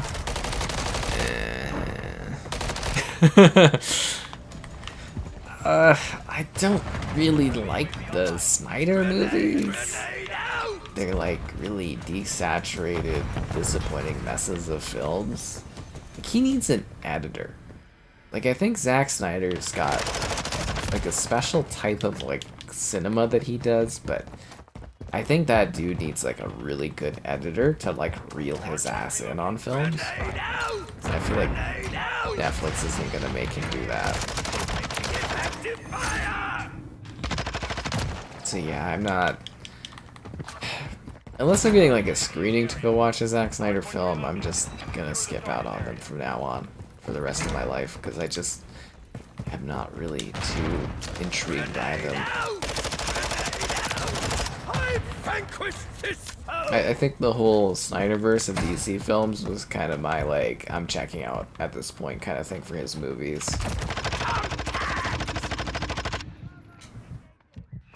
Which may offend some people, but, like, you know, it is what it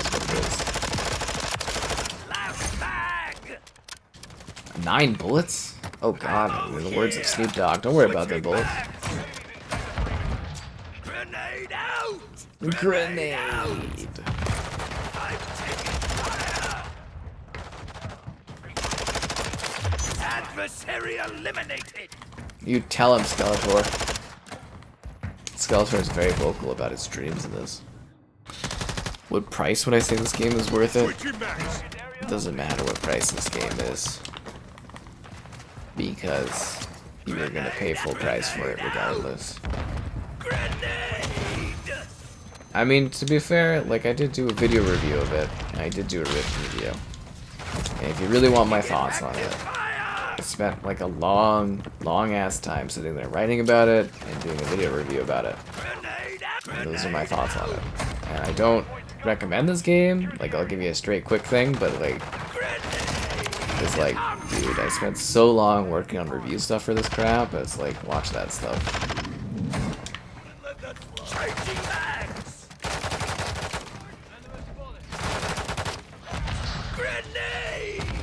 Grenade!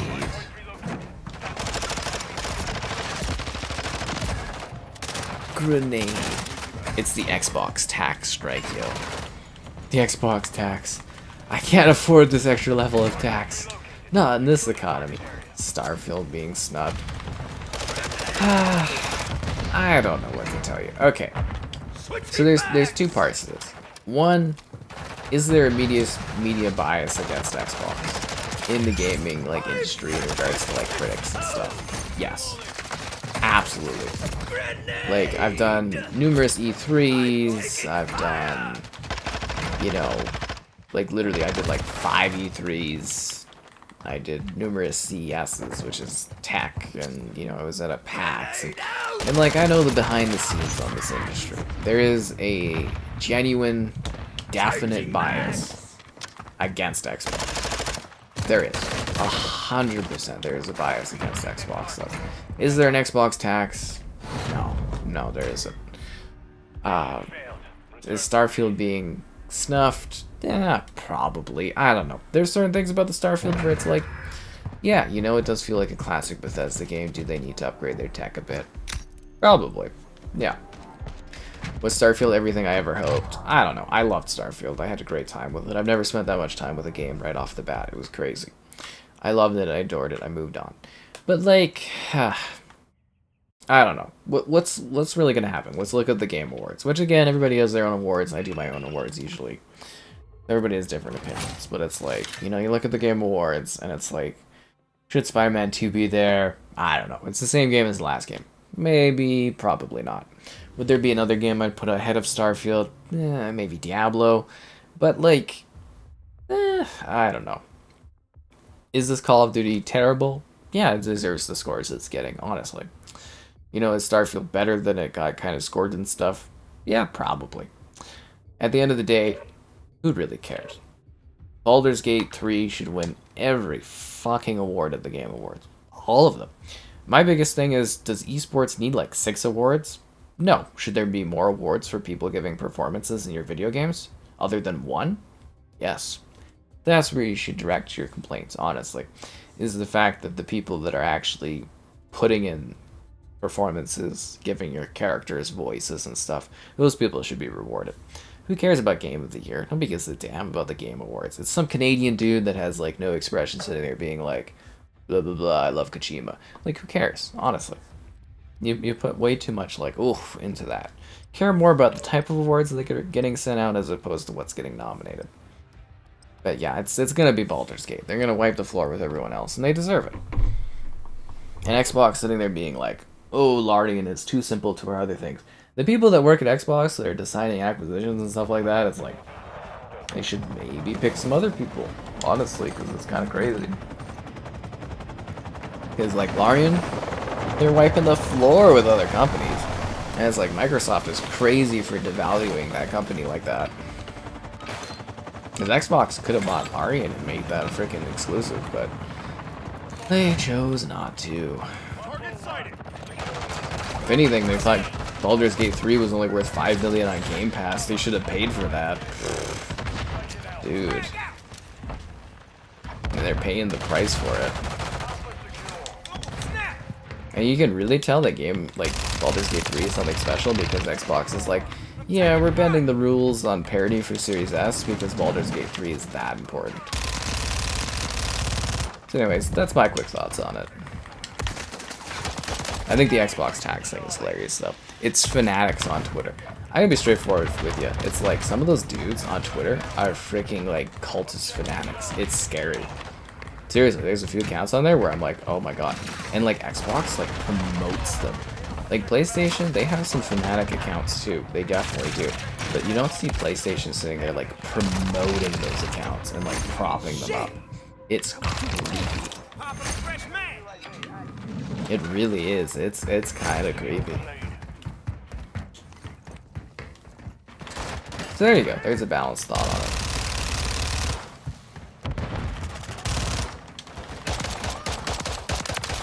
Remember, guys, vote for Sky Captain for your middle ground opinions.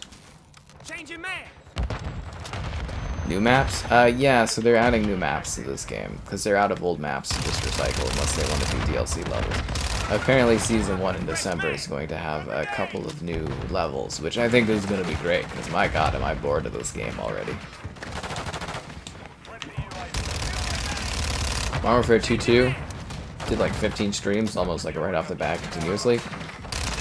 This game I've done like 4 streams in a row, like less time, and I am so bored of this.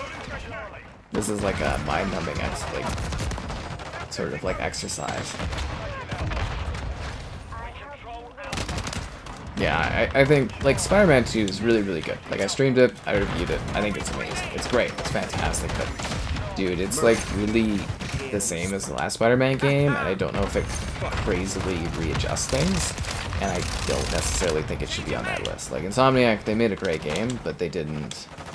I don't know, I think there's other games that could have been, especially in like a year as good as this year is, I think Diablo 4 should have been on that goddamn list. Like, to me, it's crazy that Diablo 4 got shafted. And I know people were complaining about, like, the Season 1 stuff, but if you look at that launch quality of that Diablo 4 game, it was amazing. Absolutely amazing. The cinematics, the story, the gameplay, it was highly addicting. People were playing so many hours. Like, Diablo 4 was great. Really, really, really good. And I felt like they got shafted.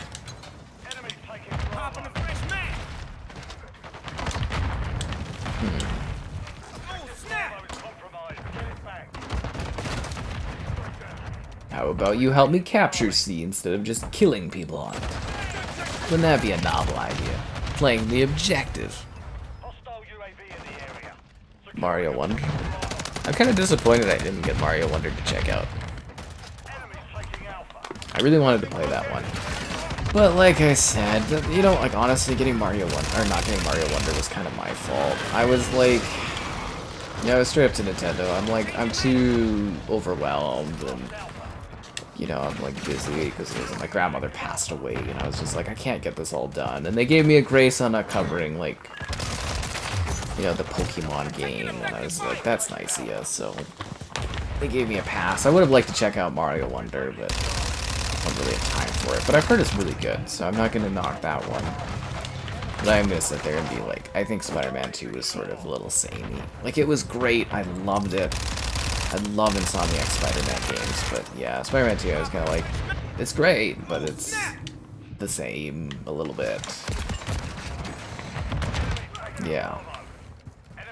But I do, again, definitely, highly believe, and from behind the scenes on stuff you guys don't see, because I talk to people. It doesn't seem like I talk to people, but like I said, I went to like 5 E3s, and I chat with people behind the scenes. I've made connections with people that are like, you know, from pretty large sites and stuff like that, and I talk to them. There is definitely a bias against Xbox on things.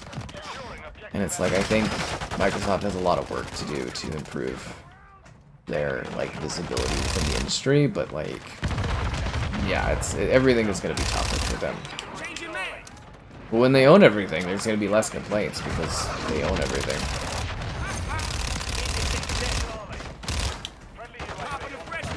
Because I'm like, if you can't sell consoles now that you own every single game that I gave a damn about when I was growing up, there's something like really wrong there, right? God damn it, dude. Snoop Dogg, no!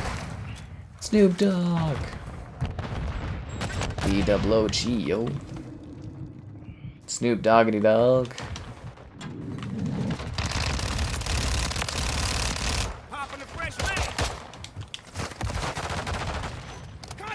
at least you get semi-honest opinions here. I'm not gonna like sugarcoat things for you. Just buy IGN. Why would you buy IGN? Okay, like honestly too. Okay, so first I'm gonna be like, you know, because it's my time where I'm like, hey yo, be sure to like the stream. I mean, if you haven't liked the stream, it's like the smallest thing you can do for somebody that like works tirelessly for you. Subscribing's great, donation's cool, consider becoming a channel member gifting, the Patreon option, the Discord for stream alerts, the Amazon store affiliate link if you're buying anything on there, you know, blah blah blah, etc, etc. It's my spiel, cut me some slack. But like for IGN, it's like, this industry is not good. So if you're thinking about being like, oh, I want to be a game journalist, or I want to do writing in games, it's horrible, guys. Don't get into that industry. It is a dying industry. That industry is propped up by the sponsors and the advertising payments they get from companies that like release games. It is horrible. Do not get into games writing. There is no future in that. And you might go, oh, what about this guy or this guy that does like games writing? They're doing okay. And it's like, no, you see them all sitting there being like, you know, the advertising rev's done or down, and you know, it's really hard to get sites going, blah blah blah, because it's dying. It's a terrible industry to be in. I've done games writing for like a decade. There is no money in that field, dude.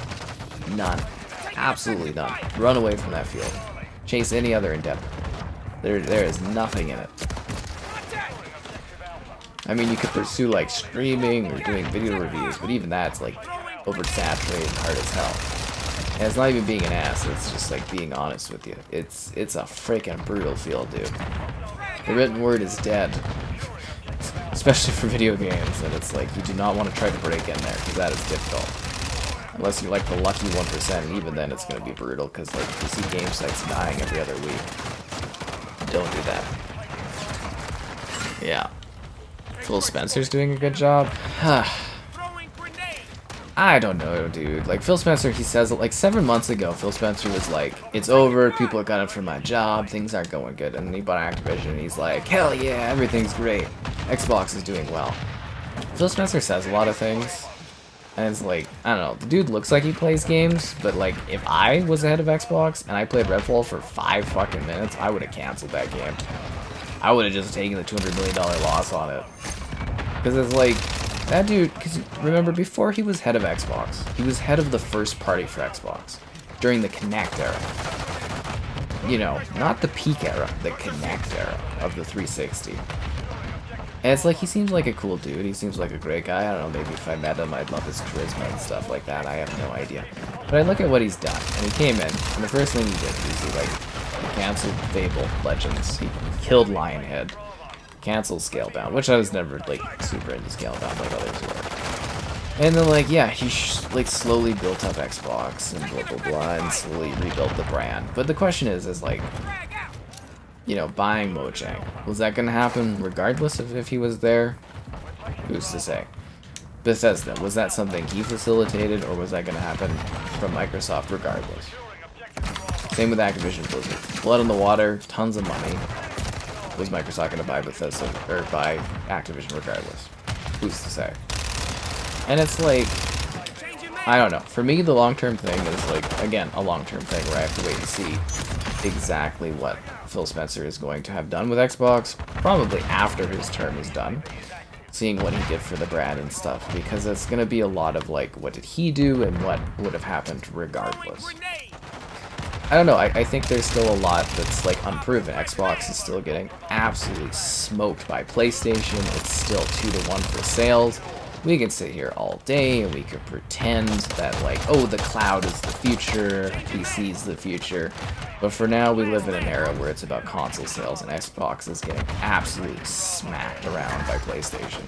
Even in an era where like PlayStation wasn't allowed to sell, like, well, not necessarily not allowed, but like PlayStation could not get like parts to sell their console, and they're still smoking Xbox. Like, Xbox literally has the #1 shooter of all time, Call of Duty, owned by them now. They have like Elder Scrolls, which is like the #1 like RPG of all time. Like, they own all of the franchises that mattered in all growing up, and they're still getting outsold 2-to-1. And it's like, I don't know, maybe over the next few years there'll be a difference. It's just like, he still doesn't hit me as a guy that's like, buy my console.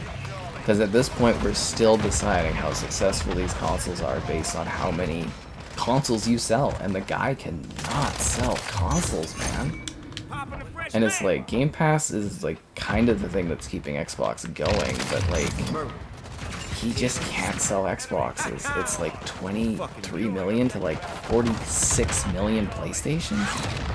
And like, again, keep in mind, Xbox paid to have it, like, paid to have components that PlayStation couldn't get their hands on to sell Xboxes.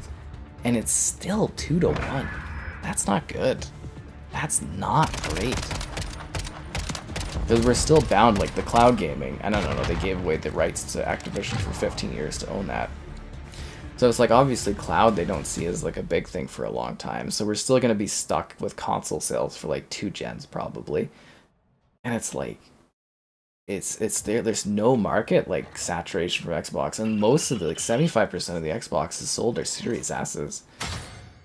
It's just not very successful. But we go by revenue, so like revenue wise, he's doing good. You know, Game Pass is looking good. He's selling subscriptions, it's growing. It's more time, but like the guy's run the department for 10 years and it's still not looking successful. And it's like, you know, he was given a shorthand, but he did run the first party before he was head of Xbox, and I don't know. I'll have to wait and see. I think Xbox needs like a new marketing team or something, honestly. Because it should be really easy to sell people on the fact that you own literally every single shooter that's ever existed that matters, and literally every single Western RPG that we care about. Like, that should sell consoles like crazy. Could you imagine if PlayStation had like the Elder Scrolls exclusive? You wouldn't even think about buying an Xbox. You'd be like, no. Wouldn't even be a question. Not at all. There's all this other stuff. Anyways, hope you guys are doing well. Went on a rant for like 20-something minutes.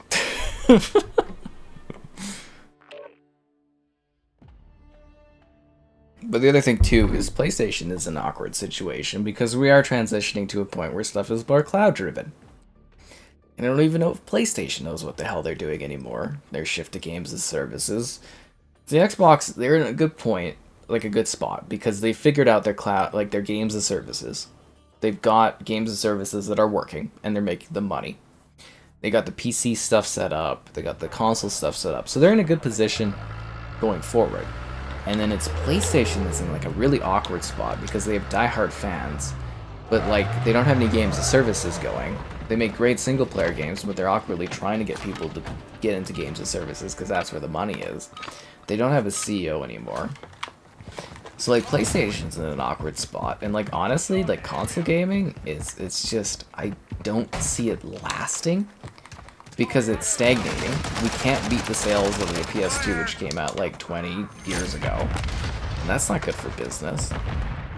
And it's just like, I think the end game of this is consoles just vanishing. Unless there's a big change up in the industry. I really don't know. It's really an awkward time for gaming. Like PC gaming is going great. Mobile gaming going great. It's just console gaming is like awkward as hell. And I really don't know what the end game is going to be of console gaming, because it's like, unless these consoles start selling more and more and more, it's just going to die out. And you may go like, well, I always buy consoles, but yeah, you need new people to sell consoles to. And if you're not growing your industry is dying. And there's an ugly recession that's rearing its way here, and that's going to impact sales. And I don't know. It's a time of like good questioning as to what's happening and where things are going. And it's like, I can only use my expertise in the industry to kind of like predict what's going to happen, but even that is like hard to do, especially with the way like AI is being integrated. It's like impossible to guess this industry now. It really is, and it changes constantly. Ash has always got your back. Like, who knows if there's not going to be like a big trend that comes out of nowhere and like eats up the industry in like a year. There was like the horde genre phase, now there was the battle royale phase, and that's kind of out of the way. Who knows what's next year? Yeah, that's my rant there, Flay. You got it. I'm having more fun sitting here ranting about other stuff than I am enjoying this game. This game is so goddamn boring, dude. I am so bored. I've like completely checked out of this game like 2 nights ago. I'm so tired of it. There's nothing new or exciting about this. They're literally drip feeding us crap from like 14 years ago, and people are like, oh my god. I'm not even gonna sit here and lie to you about it. It's literally the exact same thing.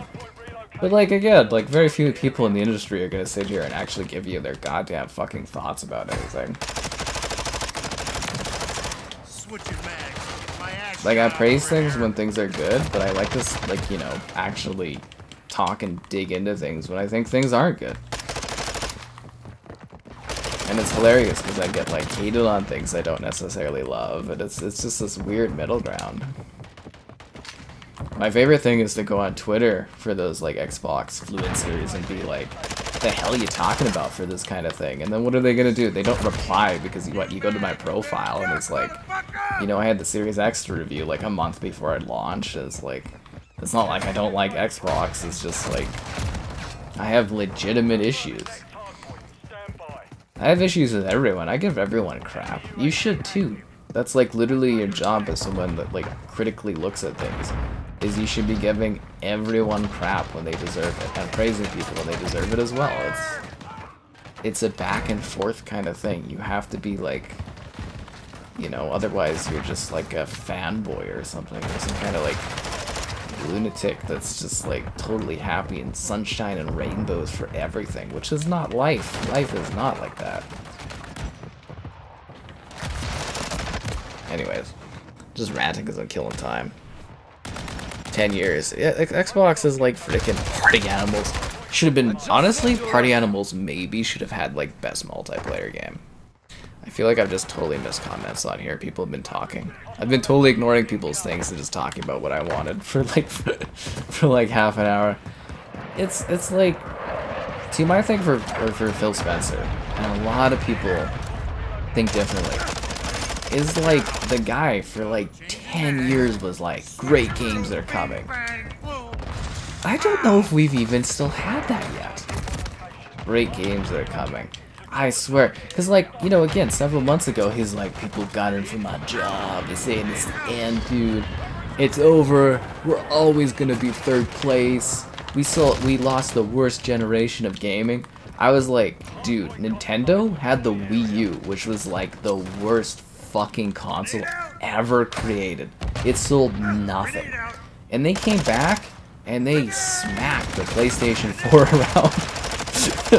Which was like a hugely successful game, like console. Like the PS4 was like amazing games, did great, well, like super great. And the Switch came from like a console that nobody wanted the fucking Wii U. You guys even know what the Wii U is? Nobody wanted that thing. Nobody bought it. I mean, you can sit out there and pretend like, oh, the Wii U was great. None of you guys bought that thing.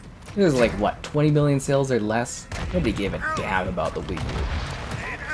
And Nintendo took that and they're like, you know what? Let's do something amazing. And they brought out the Switch and they absolutely have just been pounding everyone's ass into submission this this last gen. And it's like, you know, and Phil Spencer's being like, oh, well, you know, we couldn't sell Xbox Ones because we had a bad launch. And it's not my fault, you know, doing the first party. It's Don Matrick's fault, you know? It's all that guy's fault. I mean, he hasn't run Xbox in like 8 years, but fucking guy, man. And it's like, what? And it's like Nintendo out there in like 2 years being like, we have the greatest console ever. And it's like the Wii, like the Nintendo Switch, it's underpowered. The games don't run great. Some of the games, they look like muddled soup when they run. The performance is bad. Like, you know, even their first party stuff, they like stop supporting right off the bat. But man, you gotta, like, Nintendo Switch, it's an undeniable console that people love, and they go out and they buy it, and they're still buying it. If Nintendo can recover from 20 million consoles to like 140 million consoles, what is Xbox's excuse, honestly? What is their excuse? You know, like seriously. Like again, look at the Xbox Series S, X, or XS sales together with a cheap console. They're selling less than the Xbox One is at the same point. And we all sat there and like the Xbox One is like the greatest failure of blah blah blah for Xbox. But the Series XS together is selling less at the same time. Like, how is that a successful console? It isn't. Like, I have the number. Like, we have the numbers. We know the math. I'm all right, okay? This Ash skin is great. By the way, guys, if you are looking for a great Call of Duty skin, I'm gonna sit here and tell you that this Ash skin is amazing. Bruce Campbell, he does a great job. I highly recommend this skin. Can I get down here to kill this dude? And it's just like, I don't know, the standards are kind of funny. This right here, am I complaining? This is why I don't get things from Xbox these days, is because I complain too much. But it's just like, I look at the numbers, and I'm very realistic about things. Dun dun dun dun dun dun dun dun dun. Maybe I'm just tired. Maybe that's what it is. I'm gonna get like a very angry email from somebody the other day. Yeah. Anyways, what do people say? You got a Wii U and it's still used. But nobody else bought the Wii U, dude. Nobody bought the Wii U. It had like 20 million sales. Even Nintendo says it was a great failure. Like, sure, it had some good games on it, but like, come on. It's that console was awful. It took forever to update things. It was terrible for multiplayer. It had issues upon issues upon issues. The Wii U was not a good console. Some good games, but I mean, I hate sitting there and like people trying to pretend like it's a great thing. Nobody bought that thing. Nobody wanted it. 3 years into the console span, I went to my friend. I was like, "Oh, you know, what do you think of the Wii U?" He's like, "That upgrade for the Wii?" I was like, "No, man. It's like if you were buying the Xbox One after the 360. He's like, "What?" I was like, "Yeah, seriously." And he's like, "Oh." I was like, "You didn't know?" He's like, "I have no idea." And I was like, "You are like a decently hardcore gamer that buys new stuff and you don't even know." Like, the Wii U is a failure. My proudest moment of owning a Wii U was selling it for like the same price that I bought it with somebody. That was my proudest moment of owning that console. It was awful.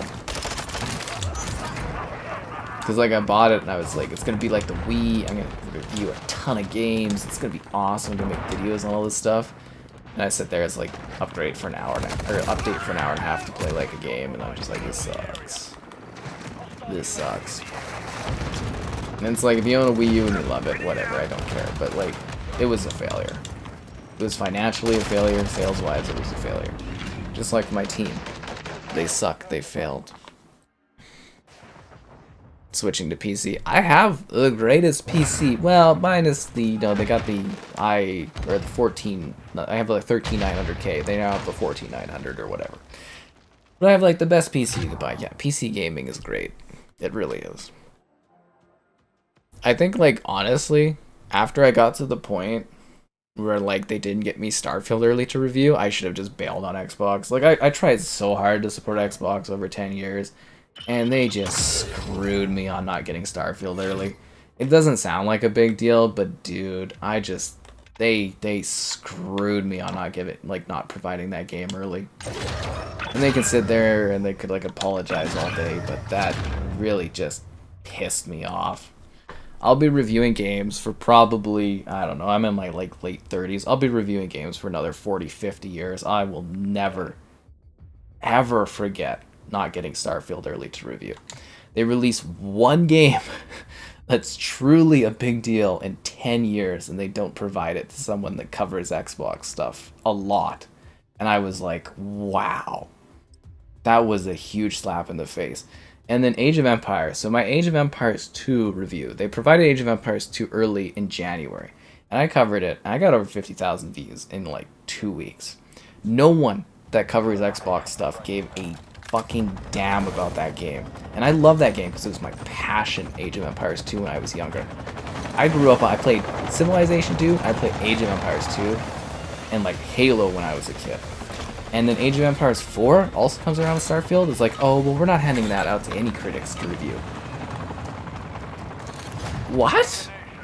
Like, I gave So when they released Age of Empires 4 for PC, and they gave me that to review early, I gave it a 10 out of 10 because I was like, this is the game I've been waiting 15 years for. And then the Xbox version comes out, and they don't even provide like a code even after launch for me for Age of Empires 4. What the fuck? What the? Especially after not providing like Age of Empires. Like, what a slap in the face. Like, damn, dude. Like, I'm not like the biggest channel out there, but I don't see many people that cover Xbox as much as I do. I'm sorry. Like, I'm literally sitting there selling your console. They also got rid of the affiliate link program too in the summer. I'm literally sitting there selling their product. And you know what? Like, the affiliate program, people had to use the website to go through that to set, like, you know, to support the work I did in the affiliate program. And I have the frickin' numbers, which legally I cannot talk about. But I sold a lot of Xbox product, and people had to go out of their way to do that. And Xbox was just like, meh, and then they did the other thing, meh, and then they Starfield not early, meh. It's like, really? And then they're acting like I'm supposed to be like happy about covering their brand? What a slap in the face. And it's like, you know, people are like, oh, why don't you like Xbox as much? It's that. That is why. It takes 2 seconds to apologize to and nothing. They just ignore my email entirely. What a piss off. I'm not gonna get anything from Xbox ever again. What a piss off. Is this Quarry? No, they kind of widened it. It's like a lot wider with no cover. Yeah, hey, Vaylander. Anyways, you can support me with your likes on the stream. Subscribing's great, donations cool. Consider becoming a channel member. Cool perks, emotes, icons. There's channel member gifting, the Patreon option, the Discord for stream alerts, chatter, and great times, and the Amazon store affiliate link, if you're into that kind of thing. Again, brutally honest, but yeah, it's like, god damn it, dude. God damn, man. I don't even ask for much, I just asked to review Starfield. It doesn't cost them a penny to generate that and provide it to me to review. Seriously, not a penny. And you can go look at my review, it did okay. But the average multiplier I do, for if I get something early to do a video of, it's about 10 times. So you can go and you can look at my Starfield review, and you can times that about by 10 if I would have had that early to review. And that's the kind of number difference that I lost out on for that game. What a piss off. Grenade!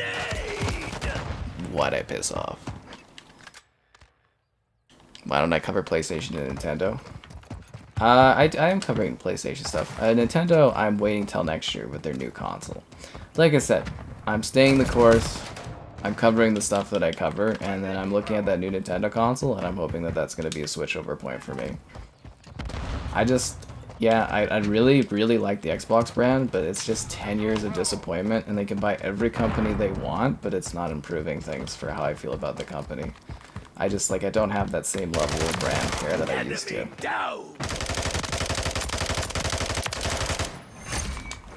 It's just, it sucks, and it's like, they did it. You know, it's not me. It's Xbox. And they don't even care. That's the other thing too. They're like a $1 trillion company. They don't care. I genuinely felt Microsoft was one of those companies that does care about stuff. You know, they do all kinds of great things in the community and stuff, but like, I don't know. It just doesn't feel like they do anymore. And I definitely would say that I like Microsoft. You know, I've used a Microsoft PC since I was 4 years old. I've been playing on Xbox since I was 6. Like, that's a long time. I forgot we don't... Oh, okay. I thought I was gonna die there. Oh, the parachute. I forgot we don't have parachutes in this. Warzone, right? Oh my god, Warzone moved into this. But, like, you know... Like, if there's a fan of, like, Microsoft stuff, it would definitely be me. Like, I imported the Microsoft band, dude. I don't know anyone else in Canada that imported the Like, you couldn't buy the Microsoft band in here? You had to import it. I love Microsoft stuff. I use Microsoft products every day, but man, they're really losing me and stuff like that. And it doesn't even take much effort. It just takes like an email, just like chatting to me is all it takes. It's like the bare minimum. I literally sit there and I'm like reaching, being like, hey guys, you know, you want to like literally just talk to me? And it's like, nope. It's terrible. Seriously, it sucks. Starfield will come to the PlayStation. Starfield's not coming to the fucking PlayStation. It's an exclusive, man. Come on. You crazy? Get that out of your head. The only way you would see Starfield on a PlayStation is if they bend the knee to having Game Pass on the PlayStation. That's not happening. PlayStation would have to be in like really dire straits to like accept Game Pass on their platform. So that is the thing, they want more money, Xbox. So they would, if they could, they'd throw all that stuff on PlayStation, but they're only going to if there's a Game Pass situation there. Because remember, Microsoft, they're about making money, honestly. Well, all these companies are. They're all about making money. And they do exclusivity to benefit themselves and benefit their platform and their ecosystem and blah, blah, blah. Again, the idea is nuanced discussion about these sort of things. I give my opinion on what I feel, but also there's like other elements too, right? What other people feel. And it's just like freaking frustrating on my end. But I still try my best to give you balanced opinions on every single game out there, because that's my job. It may not seem like it, but it is. Took your best shot and failed. At least I feel it is. I don't know.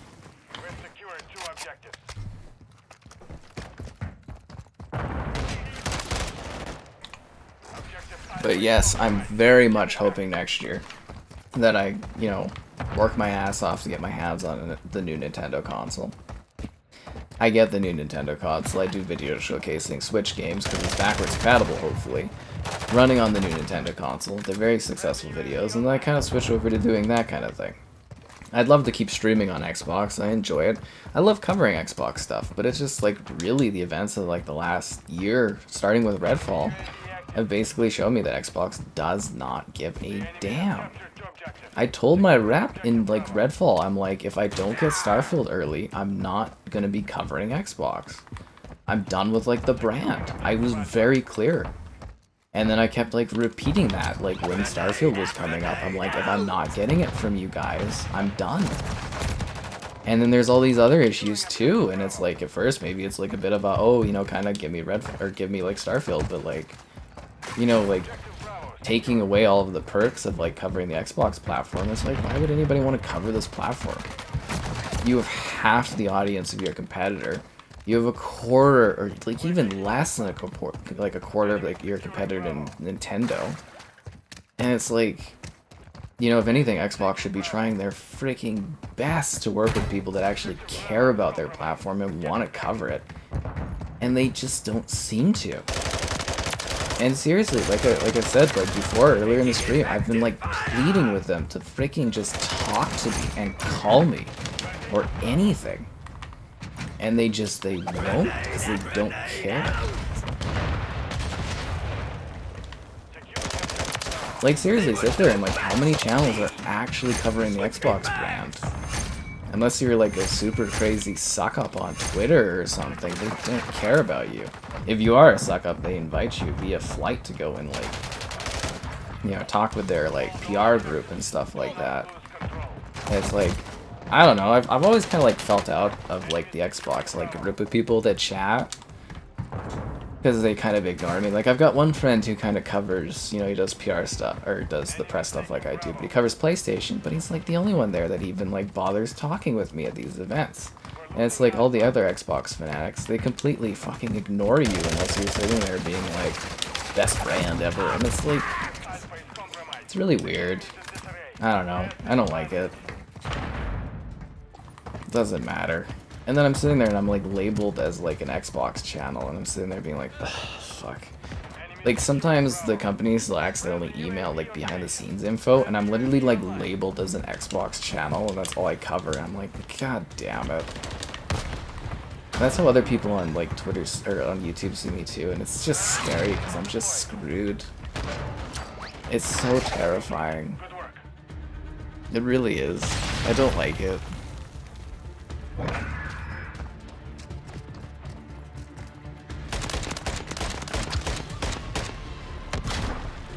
No automobiles in Starfield. I don't think Starfield needs automobiles, but goddamn, dude, when I'm on the moon running around, I'm like, fuck, I wish I had a car. They killed Halo 2, dude. Start reviewing the Wii U stuff. Oh my god. Oh, Christ. It's so sad. Just makes me so sad, all this stuff. They killed Halo 2. That's what really bothers me. And I see so many people where they're like, oh, I'll just go back and play Halo, but I'm like, I can't, because they ruined the new one. And I know so many people like the new Halo Infinite, but it's so not Halo. It just isn't. It really isn't. I've loved Halo for like 20-something years. It's not the same anymore. Should've just got like a simpler job, just sitting in an office.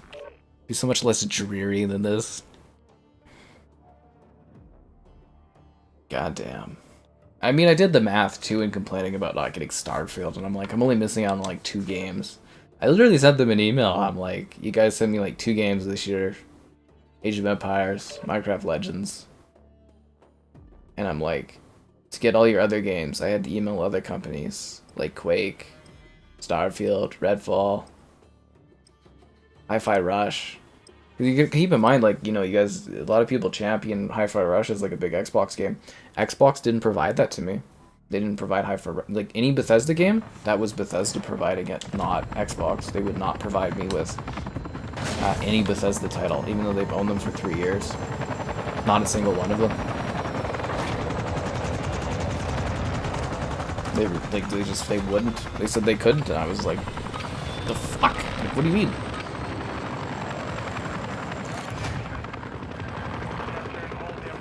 I got the 4090 Nintendo. I should, but it's like, it's so much easier just to like cover Xbox stuff, because I slap it on there, I talk about it, it's great. And it's like, sure, I get some like benefits and stuff of covering their platform, but like, realistically, not enough. I don't think I'm asking for much. I just want the games to review. The same level of everyone else that gets to review them. What's so hard about that? And it's like the affiliate program, it's not like I'm asking them to pay me, I'm asking them to give me the opportunity to work hard to make money. It's like, is that not like an American thing? Like, I know I'm Canadian, but is that not like the American thing, is getting the opportunity to make money?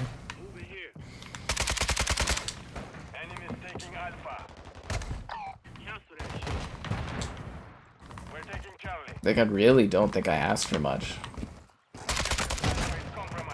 And it's like, I'm not like necessarily like a massive channel, but I cover a niche and I cover their brand and I don't get any support.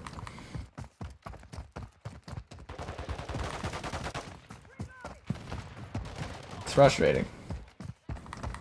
And I'm tired. I'm so tired. Grenade out! Grenade out!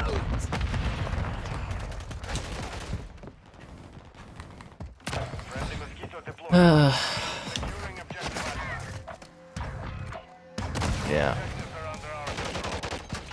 I like Nintendo. They're actually been really nice to me this year. Like, honestly. Like, seriously, like, Nintendo, they've been offering me stuff to review, and it's like, sure, it's like at launch and stuff, but like, I don't cover a lot of Nintendo stuff. But Nintendo, they are hard to get stuff from, and they've been difficult to get stuff from in the past, but like, they've offered me everything. When I had my issues and I was like, sorry, I can't cover the game, I'm having issues, they were like, really nice about it.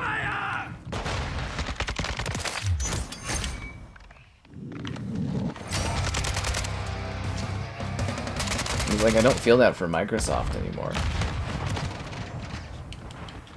And seriously, I was one of those people that really sat there and I genuinely felt that Microsoft cared. And it's like, that like, viewing has just slipped away. Because there was always people that would be like, oh, you don't remember Microsoft from the 90s. And I was like, well, duh, I wasn't, you know, I was like a child in the 90s. And I was like, you know, my viewing of Microsoft has always been incredibly positive, incredibly great. I've always felt that they've done great stuff, like locally and stuff like that, and it's just like, it's just vanished over the years. I'm also scared because if I say anything too bad, it's like they own the whole fucking industry now. I literally sat there for the last 2-3 years and I like supported them buying my whole industry. Which again, like I said, to be fair, I don't think they were in a position not to be able to buy stuff, and I also think that they shouldn't have had to give away all that stuff for Ubisoft to own, like, you know, the cloud gaming rights for 15 years. I think that's ridiculous. But like, I literally pushed and helped them buy my industry. They own like everything I cared about growing up. Everything.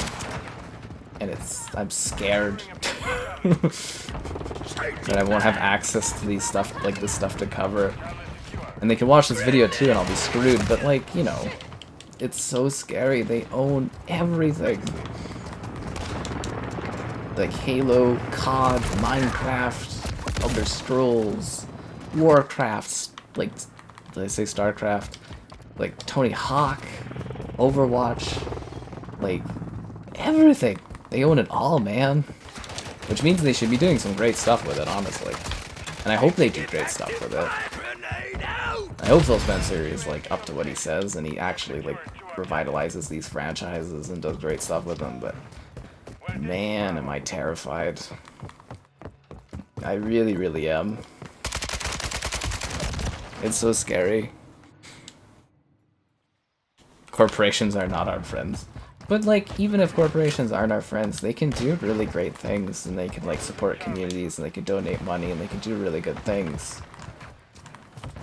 Like, I've actually seen Xbox, and I can't talk about certain stuff. They've done really great things, honestly, like locally. Seriously, they have. They really have. I've seen that. Honestly. Like, seriously, there's some behind the scenes things. Again, like, I never chat about. They've done some really cool things that I kind of like set up and stuff, but like, it's just like right now and recently, it just does not feel that way. I'm bummed out. It's like a stressful breaking point.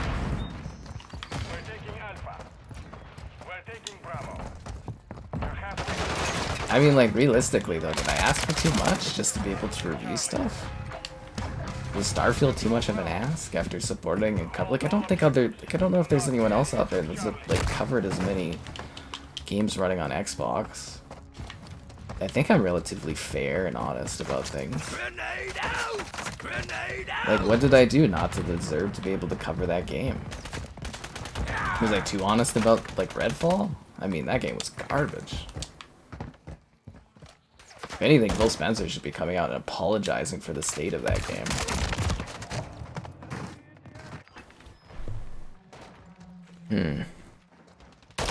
Well, here's the thing, is like, I love Halo, Gears, and Forza, but like, that's all Xbox have for 10 years, and they burn those franchises to a freaking crisp, dude. They're like Disney, where they burned Indiana Jones and Star Wars and Marvel out. That's what Xbox did to, like, basically Halo, Forza, and Gears. Switching mags. They really did. Objective Bravo is compromised. Going somewhere. And I know we're getting a new Fable, but again, guys, like, Phil Spencer literally came in and he killed Fable. That was the first thing he did, was he killed the Fable franchise. And, like, dismantled Lionhead. That was, like, his first thing, was to come in and do that. Because I don't know if you guys know about Lionhead, but Lionhead was like an iconic gaming studio. It really was, like, it was like a really, really important, like, I mean, it's been gone for so long now, but it was such an important part of the Xbox brand and identity, and he just came in and destroyed it. And shuttered it. It was like, it was crazy. And they bought all these other brands. Oh my god, I'm still gonna get blacklisted. Whatever, it is what it is. It is what it is. Get a grip. That was a freaking, like, realtor guy that was telling me that. The rap was trolling me. Okay, so again, okay, just going back to that. Like, my rap was like, hey, Xbox wants to send you the start, because it was like, I was like, okay, you know, I'm really, really disappointed about not getting Redfall to review. And I'm like, if I don't get Starfield, I'm like done with Xbox. And then my rep was, you know, later on came out and was like, hey, you know, Xbox wants to offer you the controller and the headset for Starfield. And I was like, oh, that's great. I was like, yeah, I definitely want that. You know, if it's available, yeah, I'd love to have that to cover. And then somehow Xbox forgot about sending that to me. And then I was like, hey, you know, I'm hitting 100,000 subscribers mark. I could cover a lot of Xbox stuff. I would love to do an interview with someone at Xbox about, like, backwards compatibility. I would love to talk about, like, Xbox and blah, blah, blah. And I was told, yeah, you know, send some questions. We can send that in. So I sat there and I put together questions. And I followed up with somebody higher in the chain because my rep wasn't getting back to me, and then someone higher up in the chain basically was like, yeah, they never sent in your questions at all. And I was like, well, why the fuck did I waste my time doing that then? Because it's fine if I send in the stuff and they're like, oh, we're too busy and blah blah blah, but not even send it in. It's like, really? And then the affiliate program got axed. Then I didn't get Starfield sent to me. Then I didn't get any replies to my inquiry email about what the hell's going on. And it's like issue after issue after issue. And then they sent me the wrap for Xbox. And I was like, I don't give a fuck about the wrap. Is dumb. I'm sorry, guys. Like, I reviewed it fairly, but the wrap is dumb. Like, you're putting like a piece of fabric around your console. I want a custom console. I don't want to wrap around my console. It's so stupid. I put together a fair review on it, and a good review on it. I worked hard to do that. The wrap is dumb. I'm sorry, it's so stupid. It's like economically, what do you mean it's economically friendly to have these wraps that work for the specific console that you're replacing next year? That's just landfill garbage. Nobody's recycling that. What do you mean this is like economically friendly? What are you talking about? Who is this economically friendly for? You're charging like $60 for a wrap that fits on your console.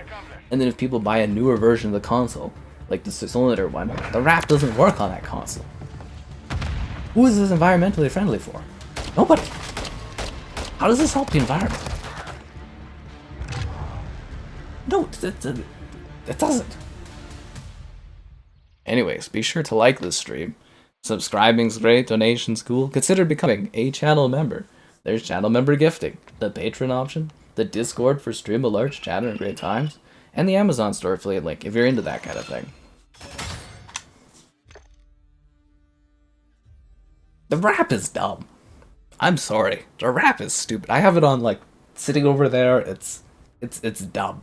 Why would you even put that on your console? Oh my god. It looks stupid.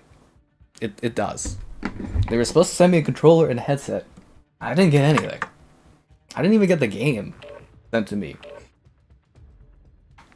Oh my god.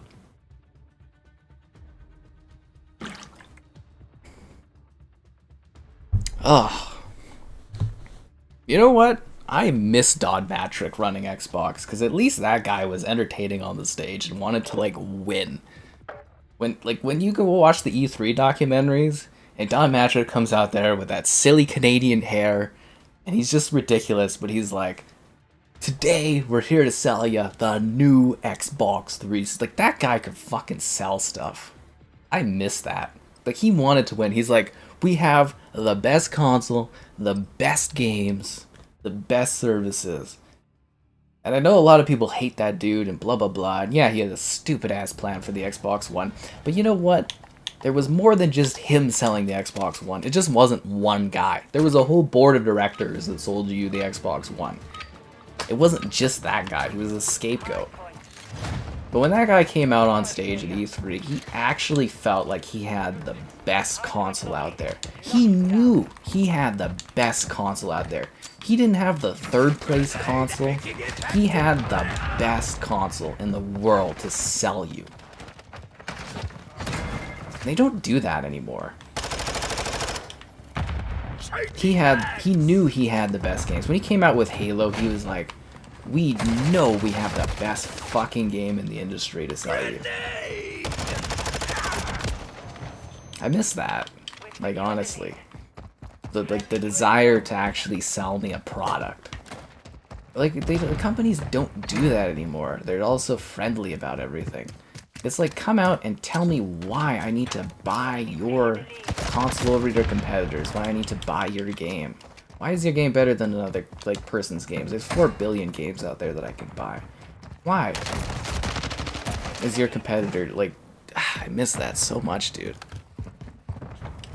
Hardpoint relocated. TV, TV, TV. TV, TV, TV, TV. TV. I don't like real content creators. It is funny though. I don't know, like I really, like, it's weird because like literally not even a year ago, I felt that I could sit there with my like Xbox reps and I could just call them and be like, hey, how you doing? What's happening? Stuff like this. And I haven't heard from them in over, I don't know, whenever Starfield came up, was basically the last time I heard them. They're like, I got an email about like covering the Minecraft stuff early, but I was like, I already am in the Minecraft portal and the Minecraft people. I have actually really good reps with the Minecraft folks. They're really nice, honestly. Yeah, the Minecraft reps are like fantastic. But it's like, why is it like a different entity from Xbox? It's all one company.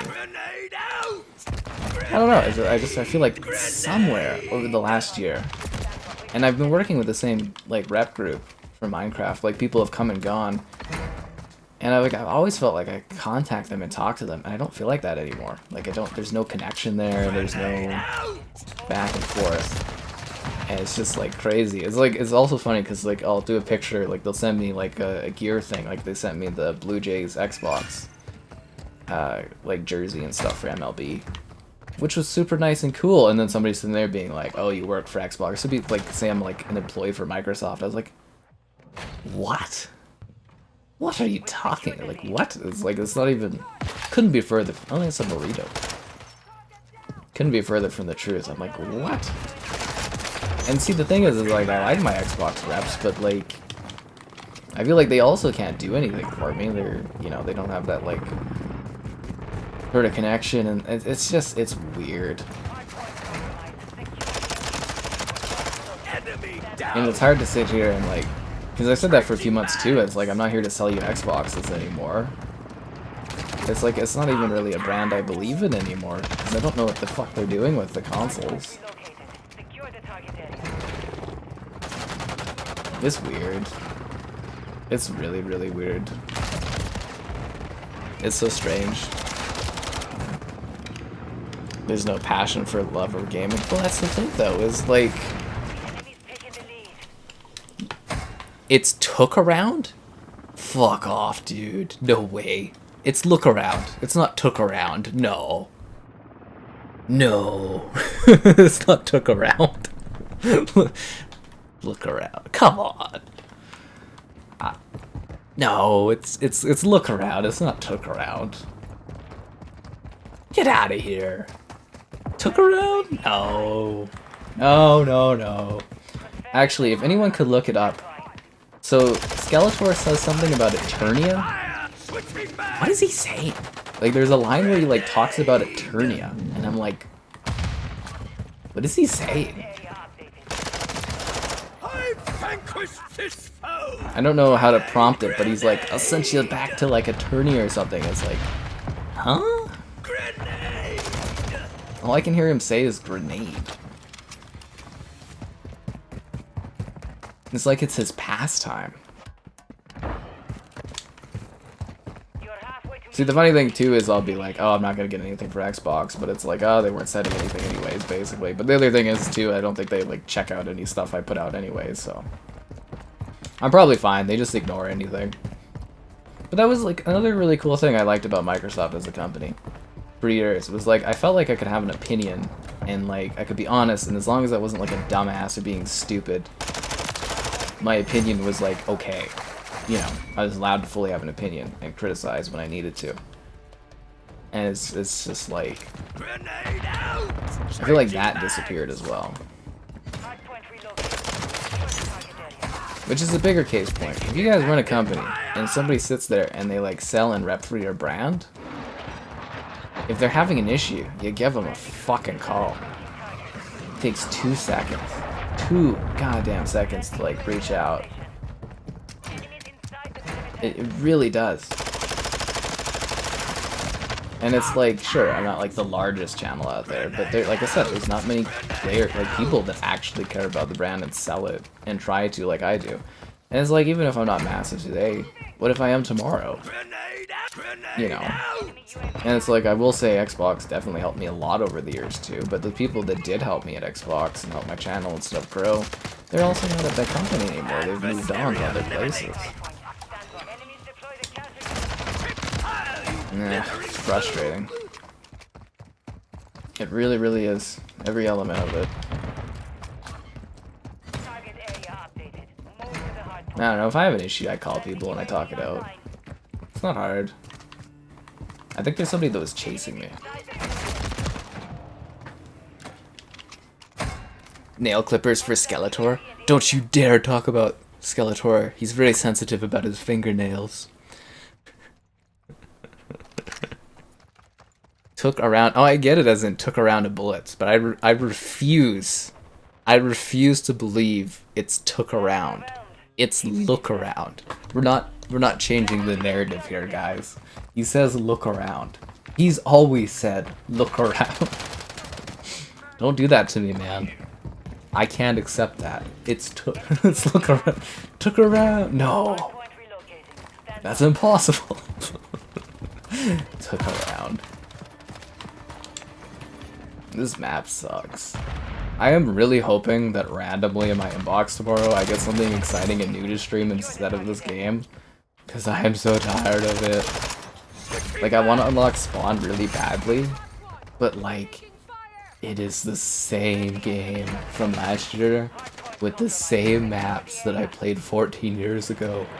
I feel like I'm being haunted by nostalgia. It's like the nostalgia ghost is creeping up on me and wants to kill me. It's like the Slender Man of 14 years ago. Which kind of is when Slender Man came out, actually, if you think about it. Right? friendly cruise missile deployed. And it's like, I love Call of Duty. I loved last year's. I really enjoyed that. But, like, man. Oh, man. Moving here. Grenade out! No, there's always next year. Stand by. There's always next year. It's only this whole year of streaming this game that I have to deal with. You know what? Maybe the first season's gonna have some really fresh maps that are gonna blow my mind. Target area updated. Move to the hard point. Fingers crossed the first update they do is like the grenade fix. Actually, is this even Modern Warfare 3 if they don't have Skeletor going, grenade?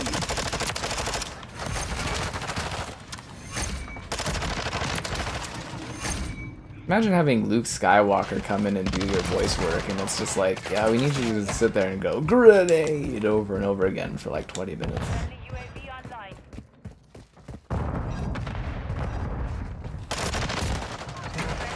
Grenade. I love Codfest, man. You've accepted it. No!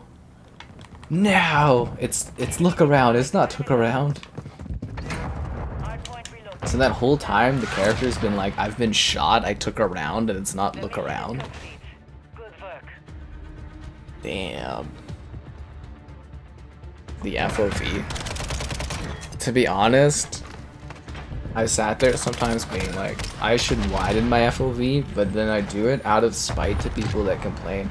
Same with like the motion blur. I actually turn the motion blur up because people whine about it so much.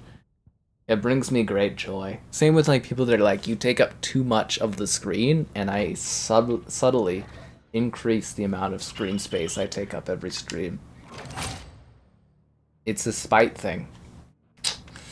Yeah, it's a spite thing I do to people. Did we get Lara or no? We were Skeletor for like 3 games.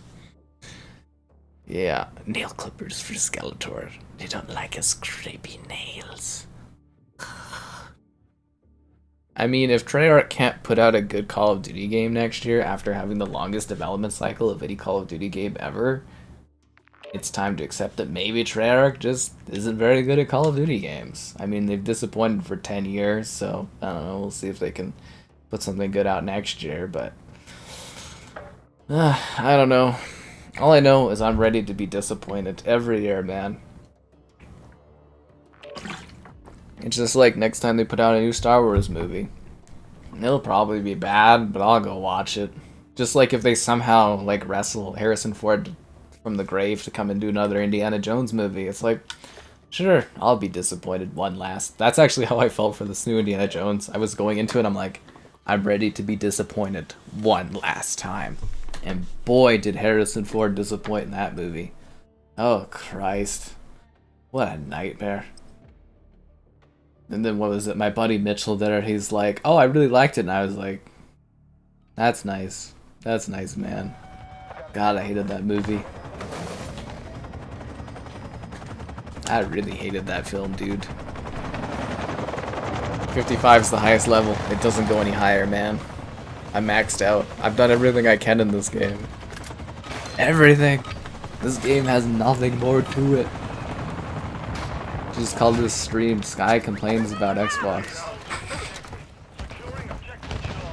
And Disney. I'm fully... If you guys want to sit here, I can complain about Disney all night long.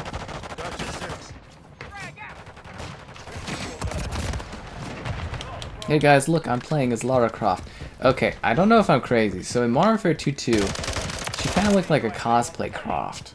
But the more I play her in Modern Warfare 3.2, the more she kind of looks like Lara Croft. I don't know if they like improved the character models for this game, but she actually kind of looks better in this than she did in Modern Warfare 2.2. I don't know if that's them being like, we're not improving the visuals of our game, but we're gonna upgrade the character cosmetics. I don't know if that's the case, but like, I think she looks better in this than she does in that one. I don't know how to describe it. I'm sitting here in these matches and I'm kind of like, kind of looks more like Croft than she did in the other one. It's really weird. It's really, really weird.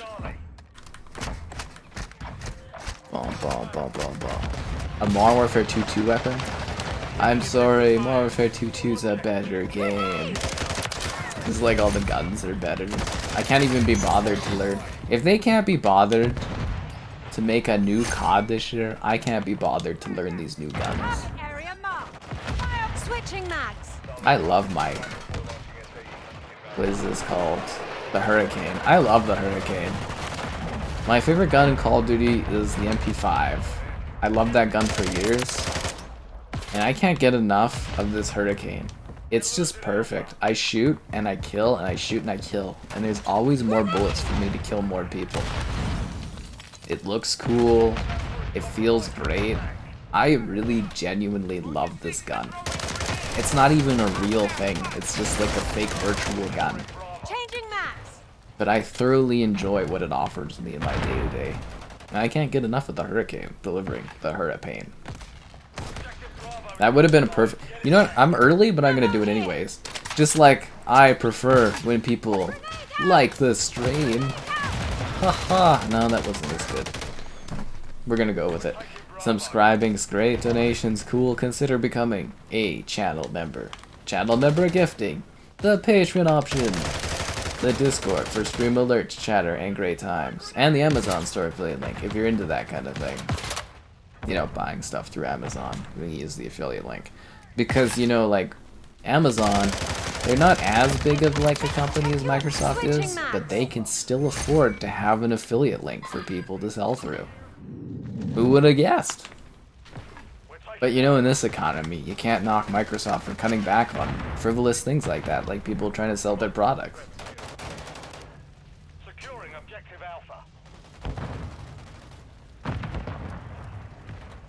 Oh, Cyberpunk. Cyberpunk on Xbox One was hilarious. Oh, and then I get shot from this fucking guy over there. Oh my god.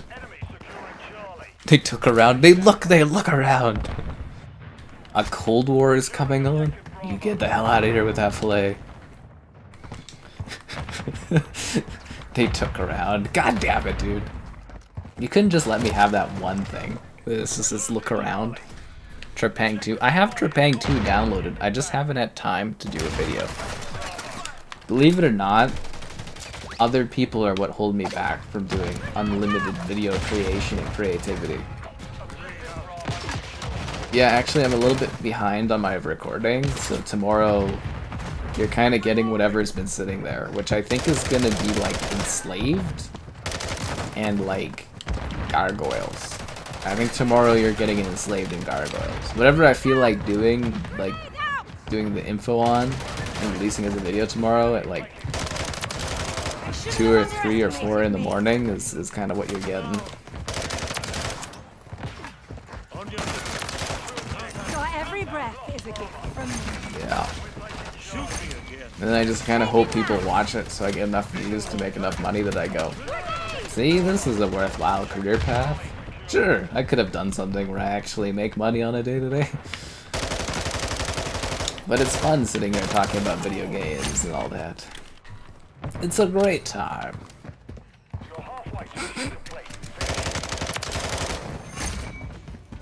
I'm bloodthirsty, allegedly.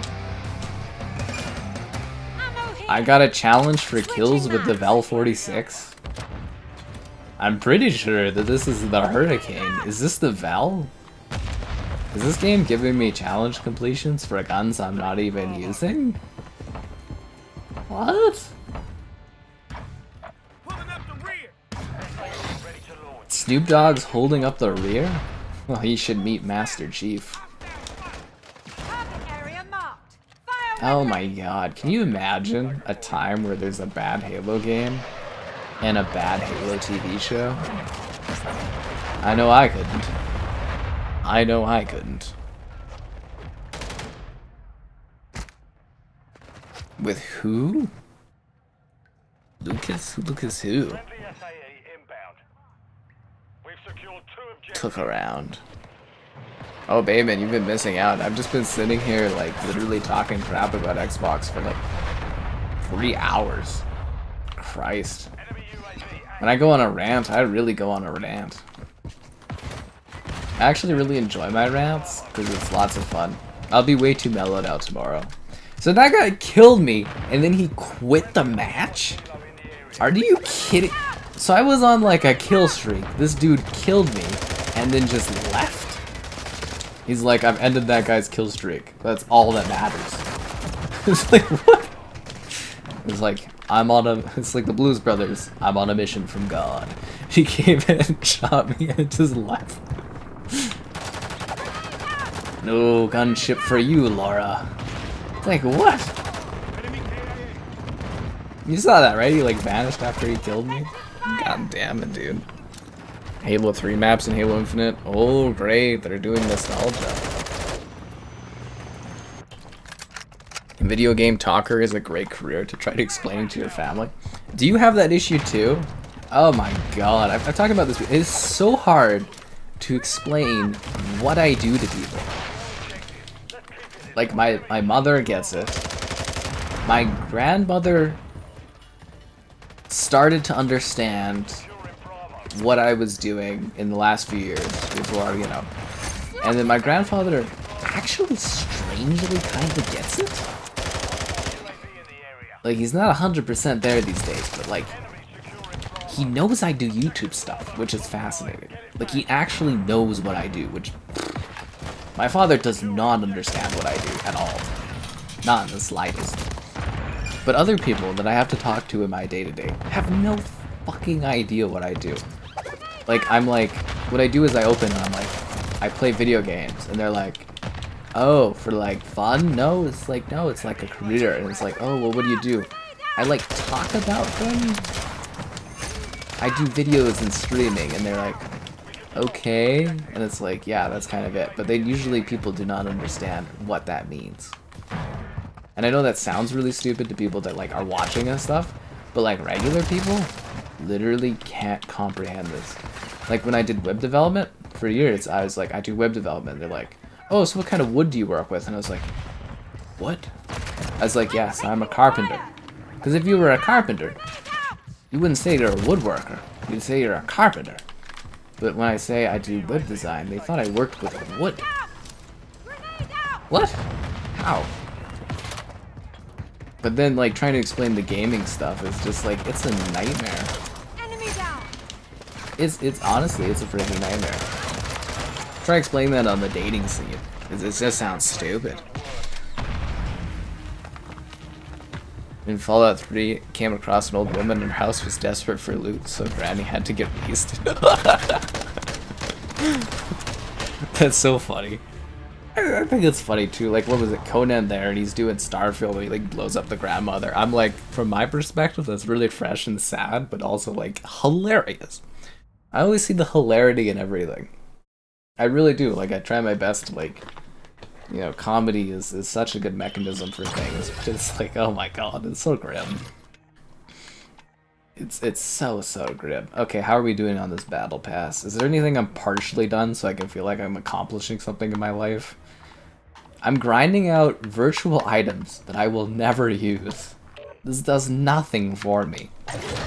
Death's Elite. I will never use this gun. I will never drive this vehicle. This character, I will never use. And it takes an hour of my life to grind these things out.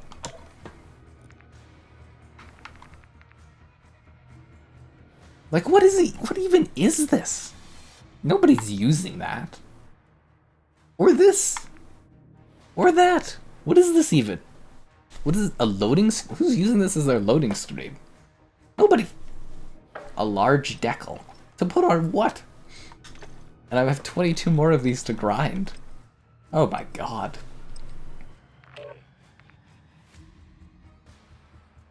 Life is weird. It sounds self-explanatory. It does. It sounds really self-explanatory.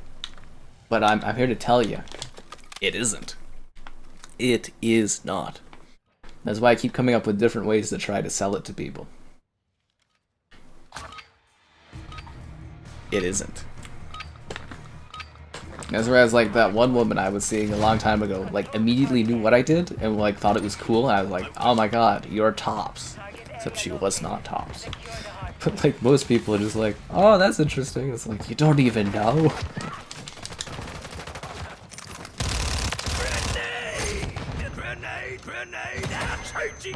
Grenade! They think you play video games, and it's like, that's all you do is just sit there and play games. There's no like component to it other than like playing the games. And it's like, I like appraise them, but people don't comprehend that thing. It is actually, it's a lot harder to sell to people and tell to people than you think it is. Like, we even had, what was it, Minji there who did the voice of Songbird, and you heard how she did explain it. She's like, oh, you're like a gaming enthusiast and blah blah blah, and it's like, you know,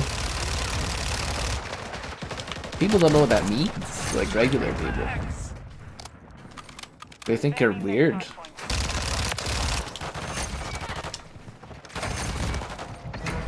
Yeah, I sit there at like Costco helping like young kids get ketchup and stuff, and it's like, what I'm labeled as is someone who just plays video games. Which is also funny because I do a ridiculous amount of like walking and hiking. I like to get around.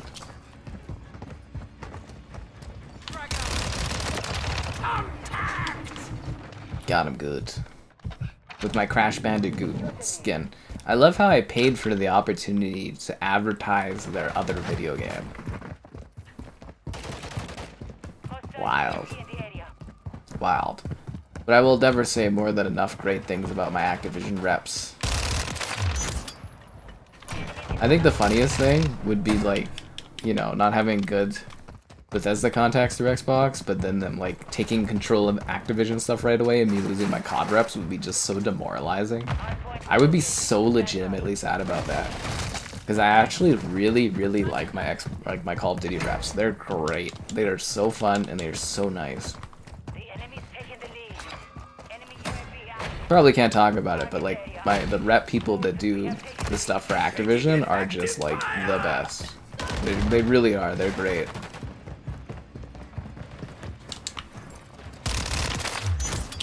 Changing bags. Grenade out.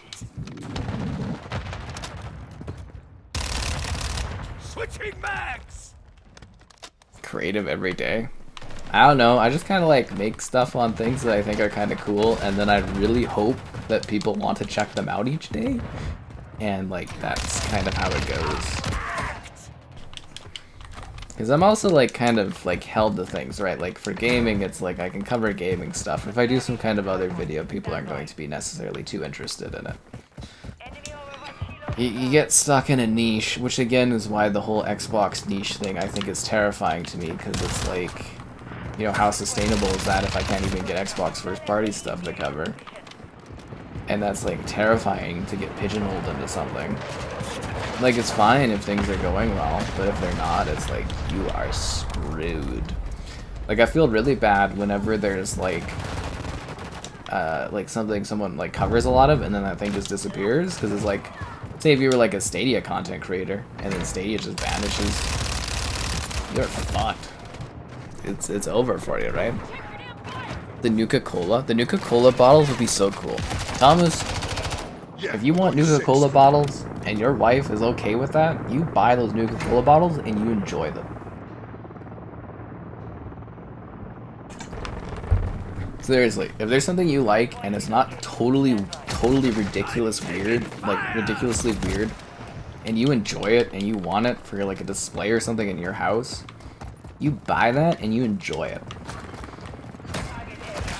I mean, obviously live within your means, but like if you like Nuka-Cola and you want to have like a little Nuka-Cola bottle, go buy a fucking Nuka-Cola bottle and enjoy it and sit there and be like, it's pretty cool. Honestly, seriously, at the end of the day, like who's gonna give you crap for that thing? Nobody's coming to your house and being like, a Nuka-Cola bottle? Are you for real, Thomas? like no, who is going to do that to you, right? Like no one is. It's the same as like PlayStation when they're like, the PS5 is a set piece. People come into your room and they go, oh, the PS5. No, nobody's fucking doing that. It's weird. Especially in the modern era, where it'd be like, you know, people don't like hang out with each other as much as they used to, socializing wise. Nobody cares. You and your wife, or your significant other, whatever blah blah blah you want to go with. Totally don't care either way. But like, you know, it's like, and if you have kids someday, maybe your kids will judge you, but they'll probably be into that kind of stuff, and they'll be like, ooh, vintage Nuka-Cola, cool. I mean, they're your kids too, so they probably indoctrinate them into what you like, because that's how we do things in society, let's be real here. And it's like, yeah. Go buy your goddamn Nuka-Cola bottles and enjoy them. A Borderlands, and then Borderlands 3 had reception, you had to bail. You gotta keep up with things on the trends. I tell people that too, especially with the people that do traditional writing in gaming. I'm like, you have got to start diversifying and try to get into like podcasting or videos or streaming, because like writing and gaming is dying. And unless you're like top tier, it's over. Like it's just done. Yeah.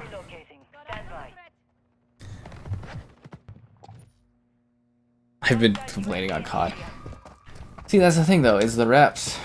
Again, for most companies, as long as you are not acting like a ridiculous ass and saying really stupid stuff, you are allowed to criticize things. And there shouldn't be a fear of like retaliation for being honest and having an opinion. Because that is messed up. But no, the Activision reps have always been really nice to me. And I don't think they check every little thing you do, but people are always listening to what you say and what you post and what you put out there. At least from my perspective. Yeah. And did I always get stuff to review? No. No, when you start out doing this kind of stuff, like when I started out doing video stuff, videoing was like a side thing. It was mostly about my site. I was really focused on my site. And when you first start out, you have to buy things. So I had to buy games, I bought stuff. And it's like getting things to like review is kind of a newer thing for me. It really is. Like when you start, you have to put the money out there. Like it costs a lot. That's why it's really hard to get into these days. But like, it's like, sure, I get a lot of stuff to review, but I don't get everything to cover. I don't always get stuff to cover at launch or ahead of launch and blah blah blah. Like sometimes you gotta invest in things, but like it can be really expensive. It really, really can, and it's like, yeah. But definitely don't act like I was given everything to cover. I have had to work really hard on doing everything and covering stuff. And, you know, it's not like I ever hung on the coattails of anyone or was given guidance or propped up by anybody. I actually had to work for things. I guess you could say to some degree my family supported what I did, but like, you know, supported what I do, but like, you know, it's not like I hung on the coattails of anyone or anything. I'm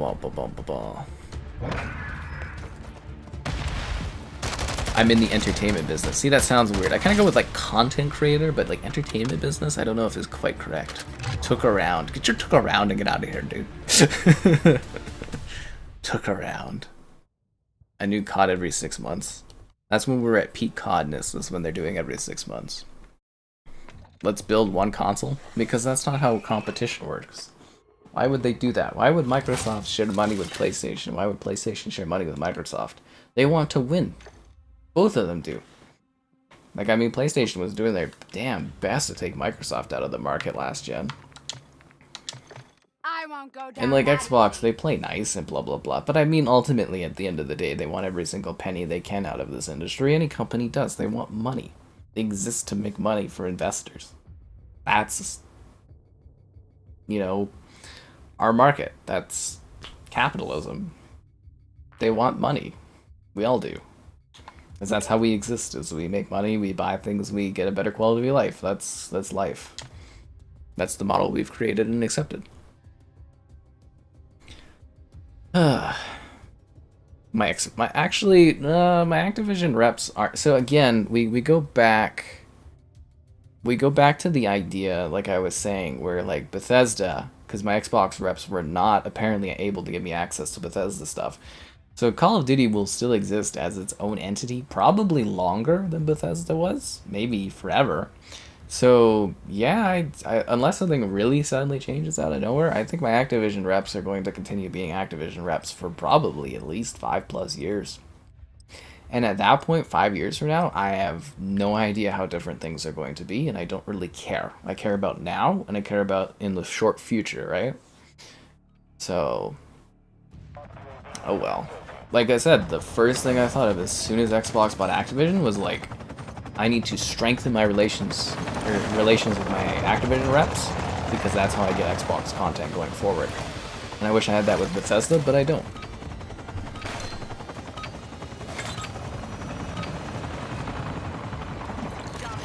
Great games writing out there? Oh yeah, there are some really great people out there writing games, doing stuff, but like there's just no money in it.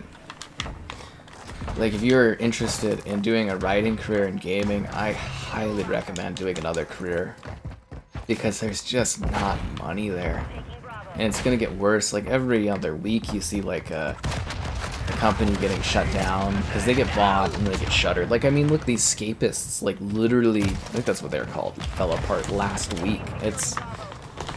There isn't money in writing. Even journalism in general is kind of dead. It's not like it's important, but there just isn't cash in it, and you're better off going for a career where you're actually able to, like, you know, make money and sustain yourself in a way that, like, makes you happy or allows you to support your family and stuff. And that is the brutal honesty of it. So I'm not gonna sit here and yell to you or lie to you. The only person that's gonna yell at you here is Skeletor. He's gonna be like, grenade! They do all the different flavors. We'll go get that goddamn bottle of Nuka-Cola and then post in the Discord because I want to see it. Seriously, man, if you want something, and like I said, if your significant other is okay and cool with it, then go and do it. Even then, your significant other should be okay with you grabbing like a decorative thing that you want in your environment. Grenade out! Because it's not even like it's going to be like a detrimental thing or something that hurts you that much. It's just a positive. It's just like a cool little thing you want in your room. Go get a Nuka-Cola. Enjoy it. Get Juggernaut. That one's the coolest. Or you could get... oh god, what is that called? When you dive to prone, it's gonna shake you to the bone. All the zombies gonna groan, cause it's PhD.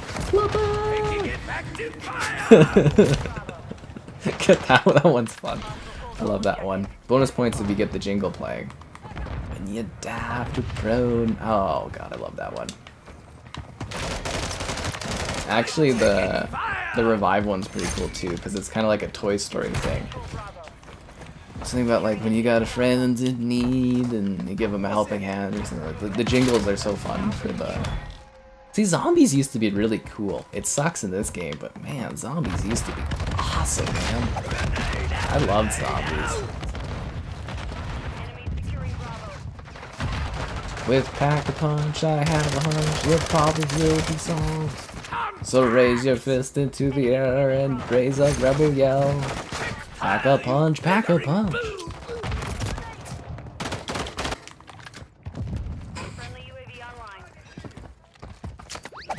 Grenade out!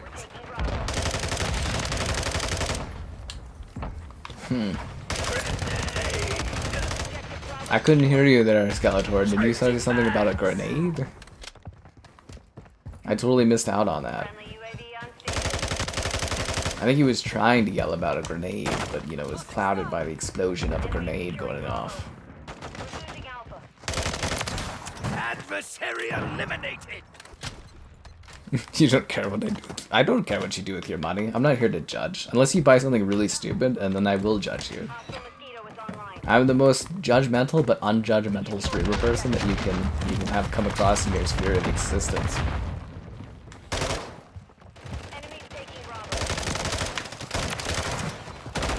I think the funnier thing is the idea that like Thomas is gonna go out there buy like the Nuka-Cola or something, and it's just gonna be like Nuka-Cola's Fallout. What am I even? I'm thinking of the freaking zombies on my mind.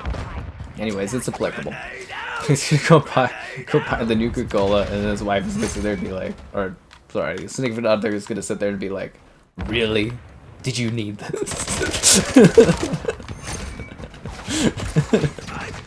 And be like, that live streamer I watched said it was okay. And you should be supportive of my weird purchase decisions. It's like, I'm supportive of you guys. When you like the stream, subscribing's great, donations cool, consider becoming a channel member. There's channel member gifting, the Patreon option, the Discord for stream alerts, chatter, and great times, the Amazon store affiliate link for all your Amazon store purchases. Use the link. We've secured 2 objectives. Next time I'll kill you for that! Yeah, you kill him still. The goat zombies. The perfect zombies map is Kino der Toten. There is no better zombies level. My favorite is Shino Numa, but Kino der Toten is the perfect zombies map. It is symmetrical, well designed, perfect atmosphere. It's got the essential perks, it's got the essential plans, it gives you the opportunity to survive however you want to survive. It's got some really creative secrets. It is the perfect zombies level. It gives you every opportunity to succeed, and it will try to kill you every step of the way. It is fair and grueling, and it has everything. It gives you the opportunity to train zombies, run zombies around in unique patterns if you work together as a squad. Kino der Toten is the perfect zombies level. But I love Shino Newman because it's like a swamp and it's got like a cool, creepy vibe to it.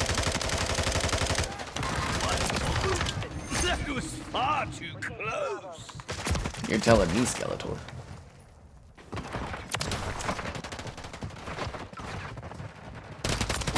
The lights didn't work? That sucks. Your Zakistan's the best zombies map? Get the fuck out of here, Filet. You can use Skeletor all match when he's on your team. I never have that problem because I'm playing Skeletor. Oh, Nuketown Zombies was sick, dude. I actually really like that one. Wasn't it like a pre-order pack? Was like the Nuketown Zombies? It was Black Ops 2. That was a really good map. Because that was the only map in Black Ops 2 that actually felt like a traditional zombies level. Like maybe buried, but they all had like very convoluted story stuff you had to do. But like Nuketown Zombies was just like, here's Nuketown, here are zombies, survive. And it was like, yeah, that was really good. Really like Nuketown Zombies. But yeah, Nuka-Cola's Fallout. Which Xbox owns? Good thing I don't have to worry about them not sending me that for like 10 years. And by then, every single PR person that works at Xbox right now will be working there in 10 years, so I don't have to worry about it anyway. That's another thing you can do in this industry too. Is I know I'll be probably doing this for probably, you know, if I'm lucky and, you know, people still like checking out my stuff, probably like 40 more years, realistically. And those PR people, you know, they swap jobs every like probably 3 to 5 years. Most of it, I just like, I'll outwork them.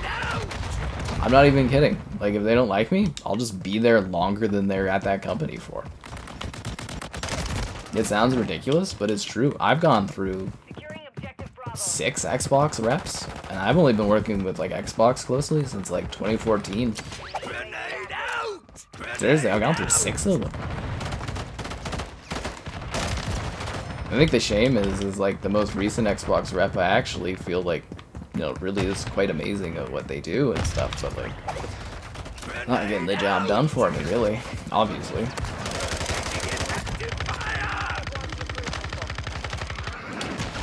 Oh, fuck off. But yeah, eventually they'll either get promoted or they'll go to another company and they'll have someone else I'll talk to. That's just how it works. My favorites, though, are the reps that I've been working with since I started back in, like, 2009. There's only a few of them, but, like, it was so funny because you'd be like, oh my god, I remember you, and they'll be like, oh my god, I remember you, and it's like, holy dude. And they'll be like, right? Because, like, one of my Xbox, or not one of my Xbox reps, one of my Activision reps was, like, a rep for Konami with me back in, like, freaking, literally, I think, like, 2009 or something. I was like, oh my god. And that's the best thing, is you befriend them when they're at lower levels, and when they get to higher levels, they, like, take you up with them. It's great. Especially if they like you. Because you know what I do? I take codes, I do my work, and I send it in. Seriously, I cover almost everything. I'm responsive, I'm quick, I don't waste people's time, and I'm friendly. That's all it is.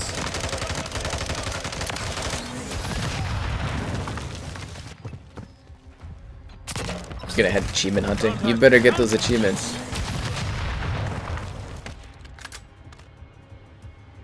Don't have high expectations for the cola. The devs that made Splitgate, they're making a new Splitgate. Am I gonna play with viewers? Viewers are always welcome to jump in and play with COD. I'm just not gonna go out of my way to get you in here. If it doesn't have new leadership, they do. Now they're under Xbox. But I don't know if that means anything for PR. The woman in the white dress. I feel like I'm way behind on comments.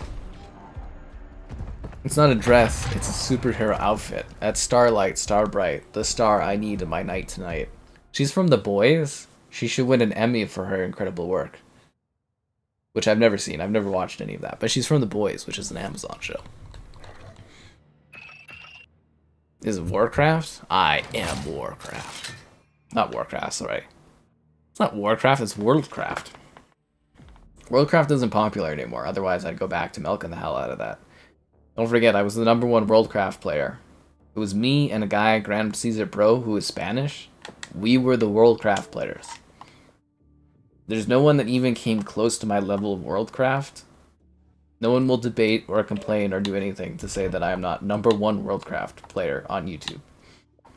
No one else competes. Where's Grand Caesar Pro? It was me and that guy. That's it. We were the only ones that did anything. I had like literally a video with 1 million views, some with hundreds of thousands. That was my jam. I should have milked the hell out of that. Where's Grand Caesar? Is he gone? Did he rename himself? No, he's Caesar Grand Pro now, isn't he?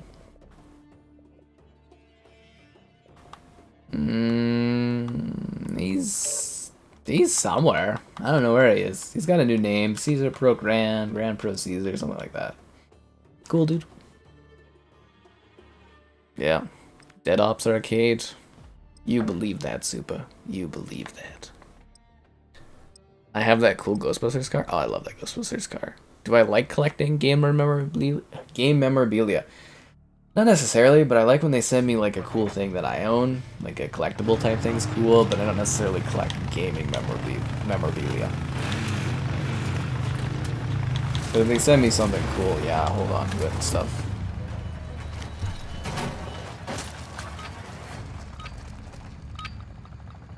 Looking back, Cold War wasn't that bad. Yeah, no, Cold War was that bad. I'm sorry, I'm not going to change my pace on that one. That game sucks, dude. Sorry. This is worse, but it's not that bad. New management inside Bethesda. So again, Xbox has kind of restructured all of that stuff. So like Bethesda is now under Xbox, but like that, from what I understand, that still doesn't change the way the PR stuff is handled. Bethesda still operates as a separate entity. So yeah, because even technically Activision is now, so Xbox, they've created an umbrella setup. It's kind of like Spectre from James Bond. So you know the bad guy Spectre. That's now the style that Xbox operates. They watch Spectre and they're like, it's a terrible movie. But I like the way they've done their operating in their headquarters scheme. So that's what Xbox is doing. There's Xbox. Well, no, sorry. At the top there's Phil Spencer. Think of it kind of like the Yakuza organizations, where it's like Phil Spencer, head of the All-Me Alliance. You know, like that. And then you've got Sarah Bond down below, and then below that is like Matt Booty. Taking fire. And then there's all these different, like, sort of tentacles, you know, kind of like an octopus. Kind of like Inspector. Kind of like the evil organization of James Bond. Am I making, like, comparisons between, like, Xbox and, like, the evil organization that tortured James Bond? Maybe, yes, probably, yeah, absolutely. So each branch there is its own thing. So Activision's its own thing, Bethesda is its own thing, Xbox Game Studios is its own thing, Blizzard is its own thing, and King is its own thing. They all report to Booty, who reports to Bond, who reports to Phil Spencer. She's got such a cool name. Could you imagine having a last name as Bond? God, that Sarah lady, she lucked out. That's such a cool last name. Seriously, damn, that's sweet. If I ever came across her in like a business thing, like for, you know, Xbox stuff, which I doubt after this stream, but I'd be like, you have a cool last name. Do you know that? And she'd be like, yeah, and I'd be like, yeah. That's how that conversation would go. But anyways, they're all underneath that branch, but they all operate kind of independently, because Xbox bought these companies not so that they could manage them, but so that they could be like kind of wings feeding the greater Xbox gaming spider of Spectre. Yeah. It's kind of organized like a giant evil organization, honestly. Huh.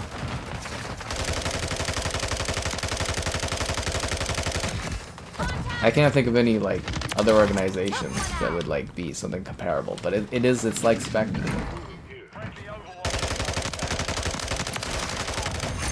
But if you've watched the recent James Bond movies, their organization is terrible.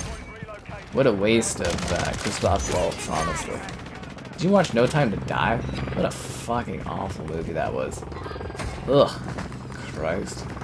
Don't kill off James Bond. What a dumb film that was. What a dumb movie. Ugh.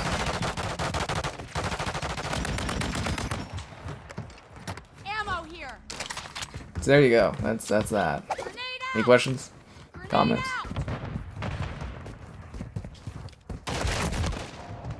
The 2 World. Hey, Worldcraft was a big game, guys. You don't get to 1 million views on a video if Worldcraft wasn't huge. It was free to play Minecraft. KIA.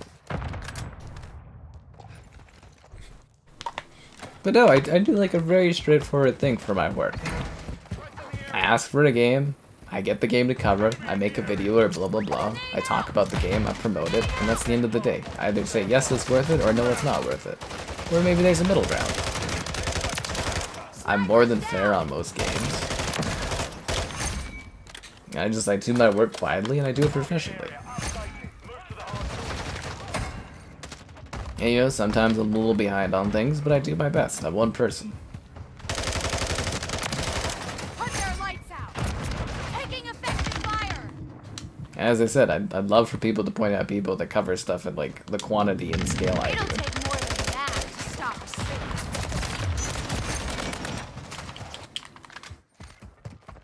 Dun-dun-dun-dun-dun-dun-dun-dun. I'm so glad I've had other things to talk about than focusing on playing this game today. I feel like I'm just going through the COD motions. Taking fire. Reloading.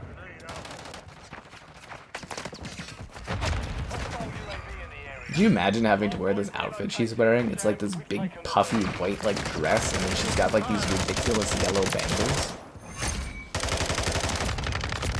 Like, could you imagine trying to eat with these big bangles on your hands? They'd just be like drooping every time you're trying to like pick up a fork or something. Like, I guess like even if they weren't, it'd be tight like wearing like a long sleeve shirt, and that's never too comfortable over extended periods of time.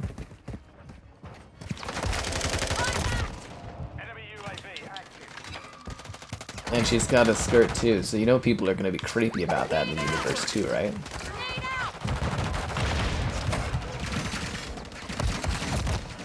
And her universe isn't like the gals, it's the boys, so you know what that's gonna be like. Not a good time. Not a good time for her. Again, in the context, I've never watched a single episode of this show, so I have no idea what it is.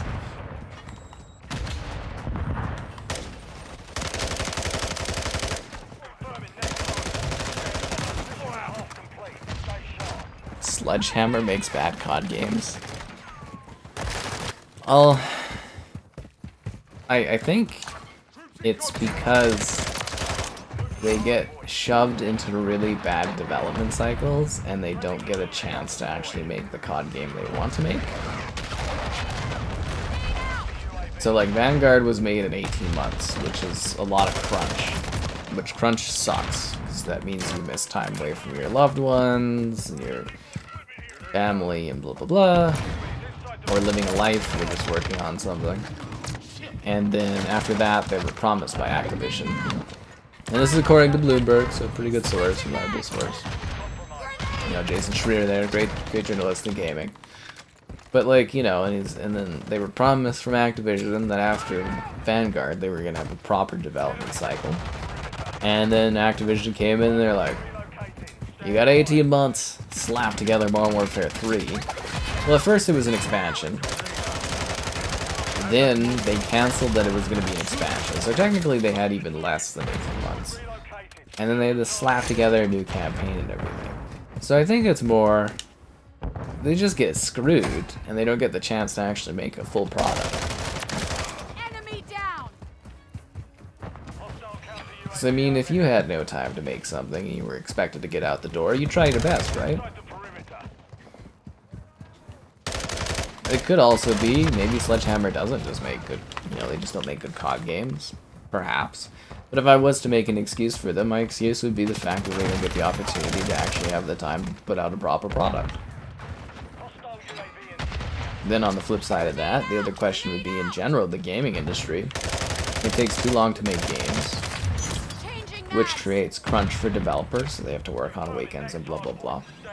They're working on games to the last minute, they're working on day one updates to the last minute, and then that gets forwarded to game reviewers and people like me, and we get the game literally the weekend before it comes out, and we're supposed to put together a review. Sometimes for like a 20-30 hour game over a weekend, and a weekend is, I don't know, 2 days, 48 hours. Maybe we get it on Friday and we get like an extra 12 hours, so that's, I don't know, 60 hours if we're being generous to play a 20 or 30 hour game. You have to sleep, eat, and live your life, and we're supposed to shove out a review and thoughts on a game over a span of literally 2 days. Like, literally tell you my opinion on something over like 2 days. No thought, no like depth or anything like that. And that's the cycle. It's vicious, it's intense, and it's not healthy for anyone, but that's gaming. There you go. You know what else is exciting? That feeling you get of excitement when you like the stream. Subscribing's great, donation's cool, consider becoming a channel member. Channel member gifting, the Patreon option, the Discord for stream alerts, chat, and great times, and the Amazon store if you're into that kind of thing. What's up, Slaughter? Are you joining in to carry me home in this this Call of Duty fest, COD fest?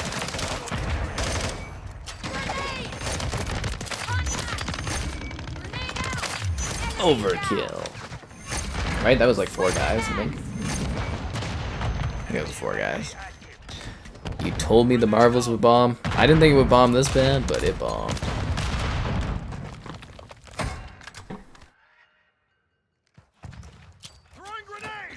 A meeting at Xbox. Xbox probably won't even hear about this, and even if they did, they don't care anyways. What are they gonna do? Not send me games? I mean, that's how I look at it, right? Just playing through Game Pass anyways, like, whatever. Oh no! I didn't get this Forza. Oh, what are they gonna do? Oh, I could miss out on a Forza. Oh my gosh.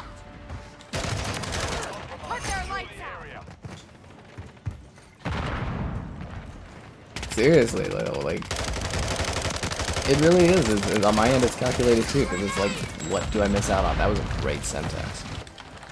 Because anything I want from them, I have to get through Bethesda anyways. And anything else they're going to be owning that I want to get through them, I have to go through Activision or Blizzard separately. So it's like, you know, what do they release? Like 1-2 games a year?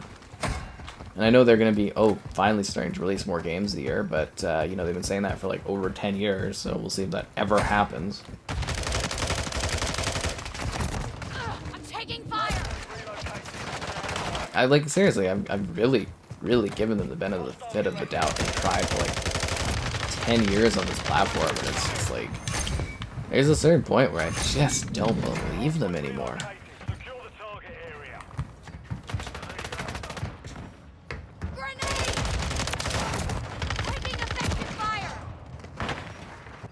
You're too lazy to get on? Oh. Have I played Zombies? Yeah, I played it, and then I was done with it. Hold the line. I think we covered all that stuff, but man, did the Marvels bomb. But we've been talking about that over the last few streams. Building that up. I'm kind of glad Disney's getting knocked down a little bit of a peg or two. I hope they take the right advice from this bombing and, like, you know, fix things. And give me saved seats for their screenings when I go to review their movies. Because you may think I'm here on your side, but really, it's me that I want for benefits. I want safe seats at movie screenings for Disney films. They always used to. They just got way too cocky, Disney. It's like, how hard is it to have your rep that you're paying save me 2 seats? Costs you nothing and it saves me time. Like, why should I have to sit there 2 hours waiting to get a decent seat to watch your movie to promote it? None of the other companies do that. Warner Brothers, they save me seats. Paramounts, they save me seats. Or if they're not screening, they give me tickets to go watch their movie and pick the seats I want to watch. Same with Lionsgate. Netflix used to do that when they do theatrical releases. A24, Styx. Trying to think of the other companies. Universal. What makes Disney so special? And the fact that they own 50-something% of the box office, but no longer. No longer. I'm gonna skip Scoop. I'm gonna skip Scooby-Doo and go straight to Ash. You can call me. I'm so sorry, Snoop Dogg.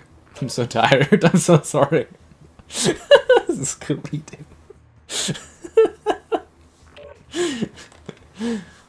Oh, poor Scooby. Yeah. I won't get the Elder Scrolls. Yeah, I'm sure I'll cry about that when the Elder Scrolls comes out in like fucking 5 years from now or whatever. Oh no. A Master Chief's rear end code? Do you think they're aware of the Master Chief's rear end thing?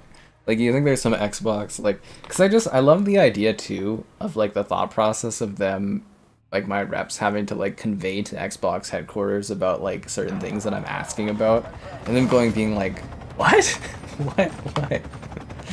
Could you just imagine that topic being like, yeah, so there's one of our guys that like covers our content, and like every stream they talk about Master Chief's ass, like every night.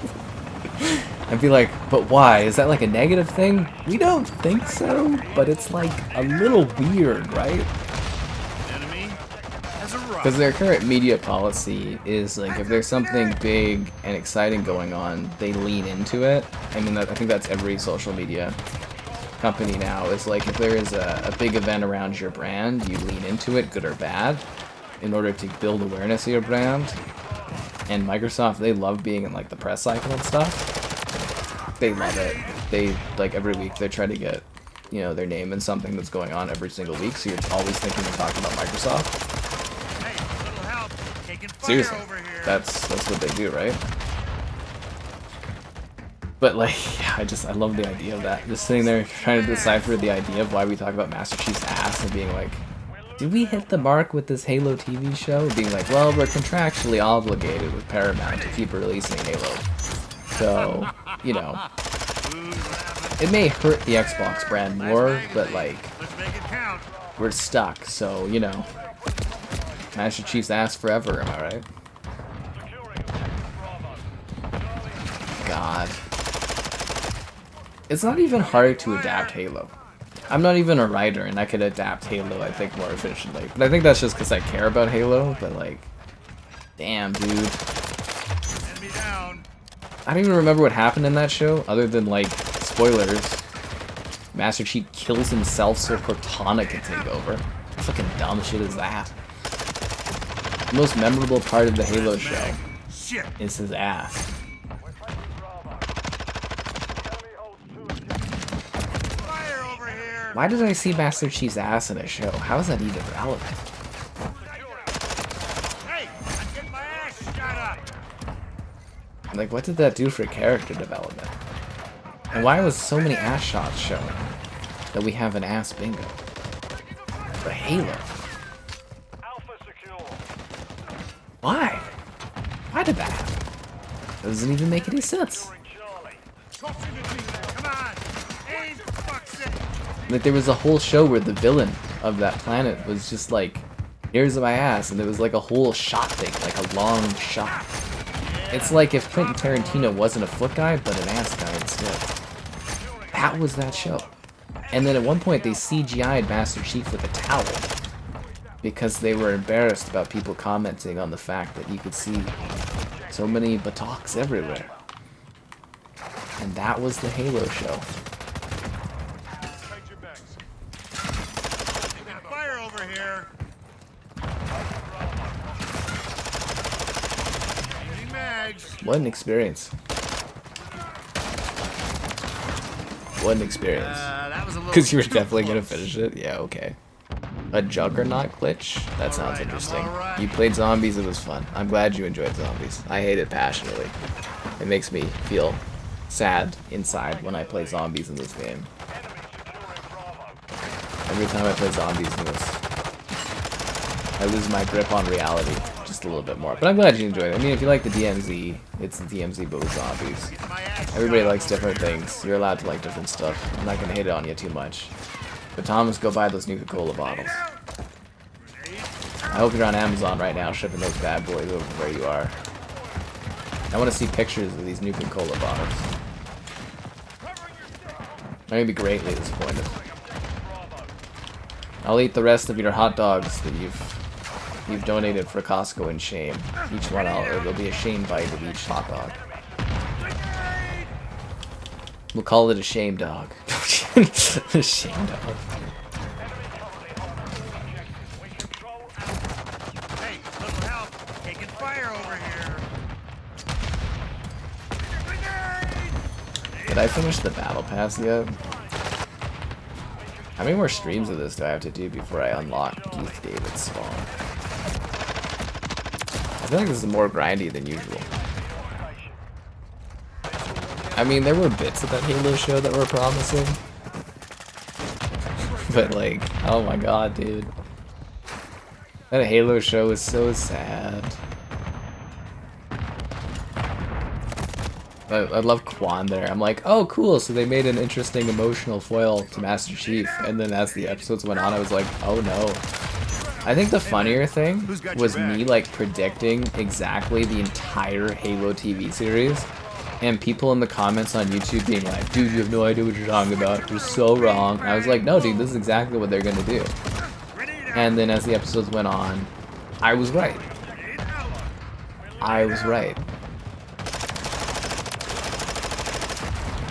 And Kevin can vouch for that too, because like, I literally knew what they were gonna do in that franchise.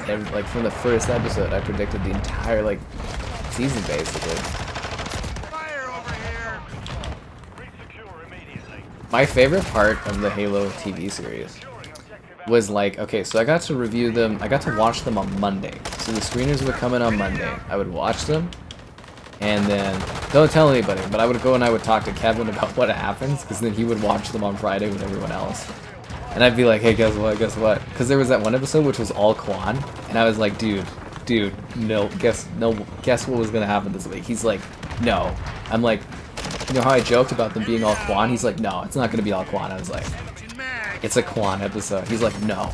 I'm like, nope. 100% Quan. He's like, fuck off. I was like, nope. No, man. All Quan.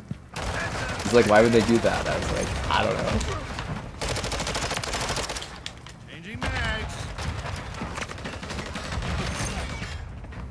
know. Oh, Christ. Where were you when they killed Halo?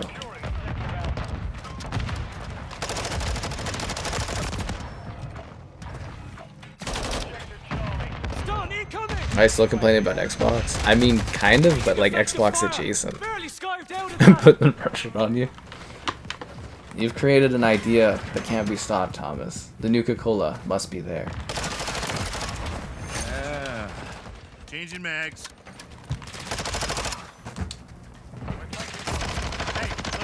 If you don't do it for me, Thomas, do it for your king. You guys have a king now, right? Yeah. Do it for the king. I can't be like, you gotta do it for Her Majesty, because, you know, that's not a thing anymore, but... God. You know, it is nice that there's finally a man in charge in the UK. My whole life, you know, like 30 years, it's just been a woman running things. Even longer? Apparently there was like a whole century of just women running the UK. It's nice to see a king come in a man's opinion, finally having a place in the UK. Although I did actually really like the Queen. She was always really cool.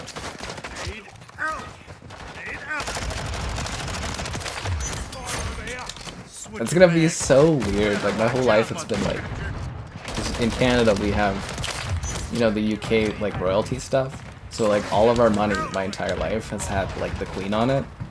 And now it's gonna have a king on it. And I'm just gonna be like, this is weird.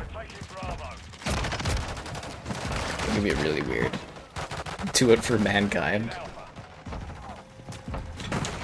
Yeah. You missed it, Slaughter. It was a very spirited complaint about Xbox stream, honestly.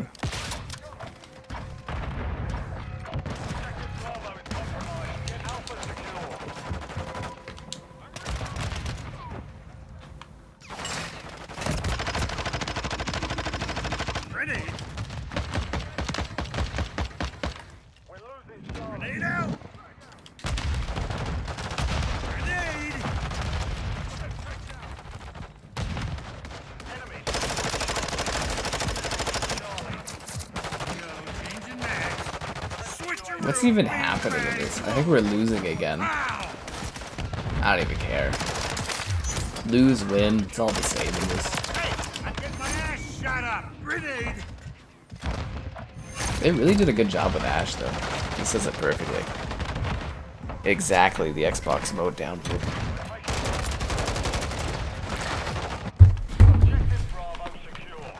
It really is amazing how fast you can like downturn your thoughts on like a brand just based on like them not being able to respond to emails.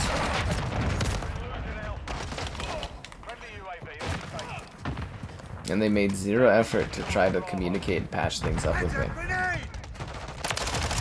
Who's got your back? Ash does. Hello. That's a new line. The voice lines are so fun for Ash. It's like they just let him go wild. Mags.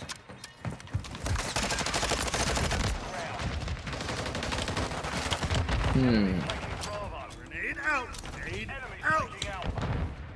I mean, to be fair, we did complain about the Wii U My ass shot up over here. and a little bit of PlayStation. I give everybody a little bit of crap tonight. Except for PC, the best platform. With my 4090, I can conquer the world.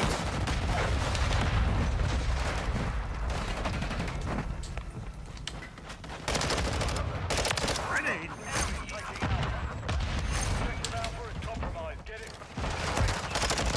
Fire. Xbox fan and complaining about them? Well, I mean, you have to hold consoles and companies to high standards. Starfield can win an award at the Game Awards? In this economy? Probably not, no. What did Starfield get nominated for? I don't think they have a chance in any category, to be honest. Weren't they just like one category? And if it's the RPG category, no, it's going to be Baldur's Gate. Baldur's Gate is going to wipe the floor with everything else. But again, the big focus needs to be on the fact that the Game Awards needs less esports categories, because who cares about that, and more performance categories for the people actually making these games matter. It's like, esports? Who cares? Nobody cares.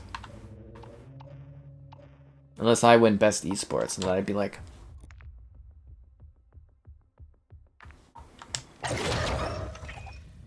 the Nicki Minaj skin?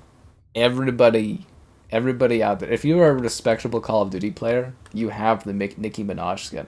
I heard Slaughter in the chat there, he exclusively uses Nicki Minaj because Nicki Minaj gives him hope. You know, like that one trailer from Star Wars where they're like, you know what? We need to stop having male leads.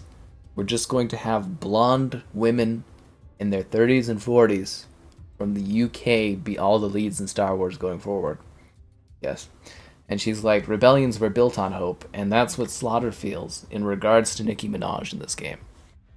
She gives him hope. So there you go. The more you played Starfield, the more it got too much hype. I don't know, dude. I loved Starfield. I have never spent that much time playing a game that quickly. It was great. It was everything I ever wanted about space exploration. Were people too hard on it? Maybe. Did people overhype it? Possibly. But it was one surreal experience of excitement. It was the ultimate Bethesda space adventure, an experience that I desired. So I was happy with it.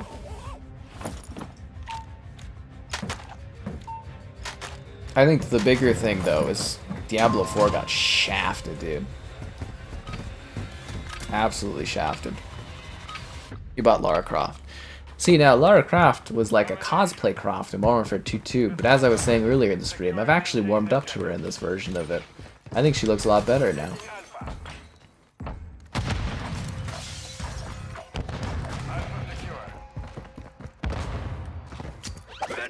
But yeah. Slaughter in the chat there. I'd be shocked if he wasn't sitting just like being like Nicki Minaj, #1. I heard Slaughter doesn't even like people rapping unless it's Nicki Minaj.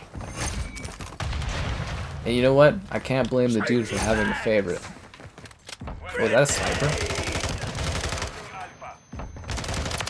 What do you think, I run out of ammo with the hurricane? Ha! Not in this economy. Let's get B, yo. Let's get B. Every time you you see succulents, you think of me. It's a problem. I'll literally be sitting in a business and I'll see a succulent and I'll be like, I need to take this.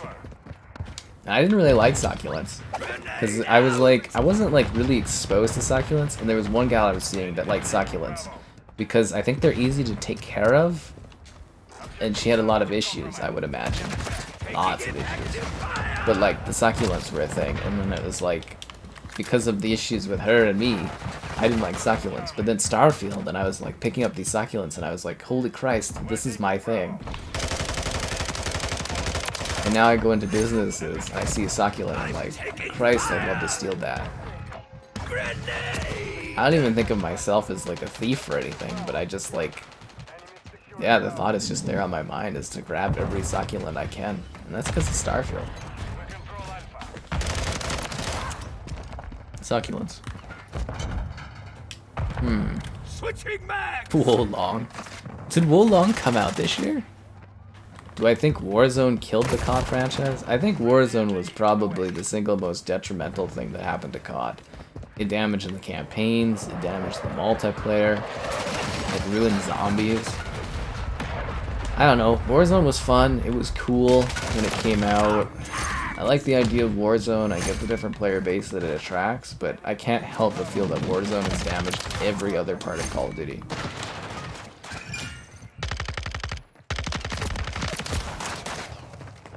So there you go. The alpaca. There will be an alpaca photo.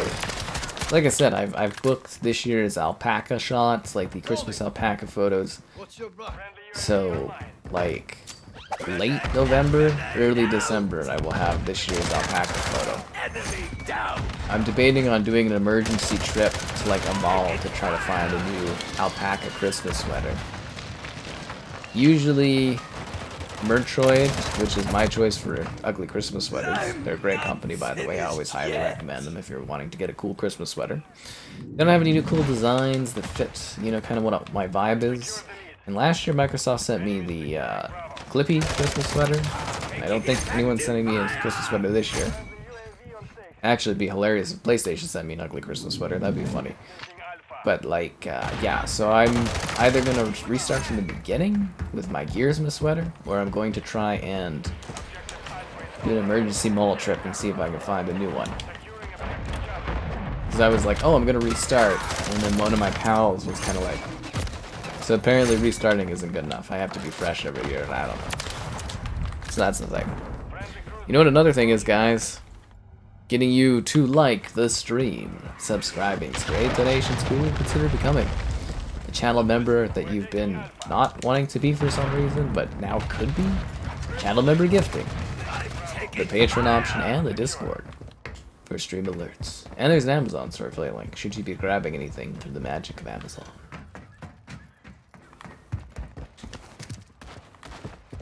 Dun dun dun dun dun dun. Dun dun dun dun dun dun dun. He shot me. Let's catch up there.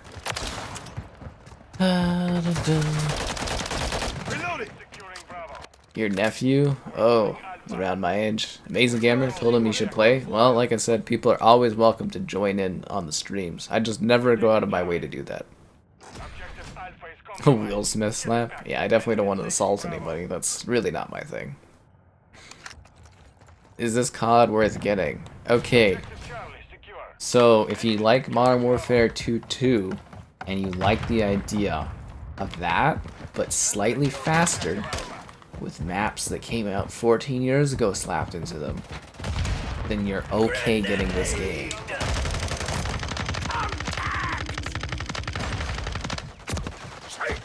If you're expecting a good campaign, well, you can throw that out the window. If you're expecting zombies to be decent or a classic, you might as well just give up. But the multiplayer is exactly that. I also do have a video review where I talk about this on Series X or S, take your fancy, and a written review. right is scathing the port of it, where I mentioned soothing handling twice. There you go. Enemy securing Charlie. Defiant is COD's rival. Defiant is like one of those games that comes out, it's slightly popular, and then it like vanishes in like a couple years. Securing objective Alpha. There is no rival to COD. Nothing will ever come to this level. Battlefield had a chance, but they blew it. COD is the shooter. Control Alpha. And unless there's like a serious, crazy long-term decline over multiple years, Call of Duty is not going anywhere. It dominates this industry. And with Microsoft's money, it will continue to dominate this industry. Friendly UAV on station. I'm taking fire! I mean, where else can you play Skeletor, am I right? Where else can you get grenade every 5 minutes? Nowhere else. Nowhere else. Feels more like Modern Warfare 2019. Get out of here, Slaughter, with that. Hello there. Around. Huh. Anyways, I'm always cool with people joining in. I think I say that pretty often, don't I? Like, people are free, like, hop in and stuff. It's just like, I don't want to be bothered to have to, like, go out of my way to do things or handle it. Grenade out! So we have, like, what? Slaughter, Flay, join in all the time. Zero joins in all the time. Occasionally Hugo joins too. I really don't mind. As long as it isn't, like, you know, negative to what I'm doing. I really, really don't care. I'm very, like, with the flow and easygoing. Grenade out! Grenade!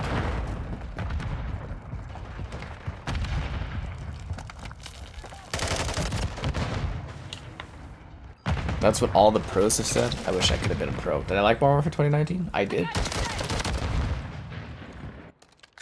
Enemy securing Bravo. I did really like that one, yeah. I didn't play it as much multiplayer-wise as Modern Warfare 2 too, but I did enjoy it, yeah. Bravo is compromised. Get it back.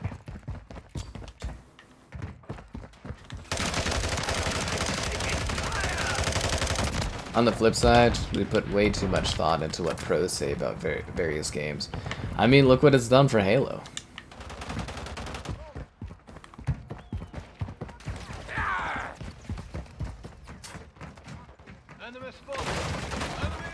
Securing objective Bravo. So I think I literally like kind of make fun of that in my review. I'm like, it's slightly faster, and there's all these like smaller details that have changed. Where unless you're like a Call of Duty professional, you won't likely care. Grenade out! Like, what do people always on those CODfluencer accounts say? It's like, ooh, slide tackling or something. It's like, I don't think the regular person in Call of Duty knows nor cares what that. How did that grenade bounce back and kill me? Did you see that? What the hell? The PlayStation. I won't be reviewing the PlayStation portal. Securing 2 objectives. I think it looks really dumb, to be honest. Like the fact that it's like Grenade out! Wi-Fi only and stuff. I mean, if PlayStation was sending it to me, yeah, I'd cover it. But like, they don't send me hardware stuff. Like I said, I'm just not that big of a channel yet. Hopefully someday I will be, but you know. But yeah, I'm not gonna go out of my way to buy the PlayStation portal. It just seems like a really dumb concept, honestly.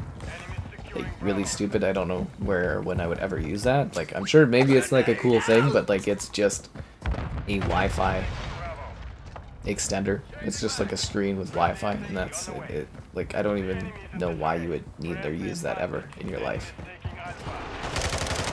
Because you can do like the same thing as like your phone. So like, why would you buy a different thing to do that? It's not like you can use it on the go or anything. It's completely nonsensical and silly. And I sit there and it's like, you know, people be like, oh, PlayStation owns IGN, and IGN, I can give that like an 8 out of 10, and I was just like, really?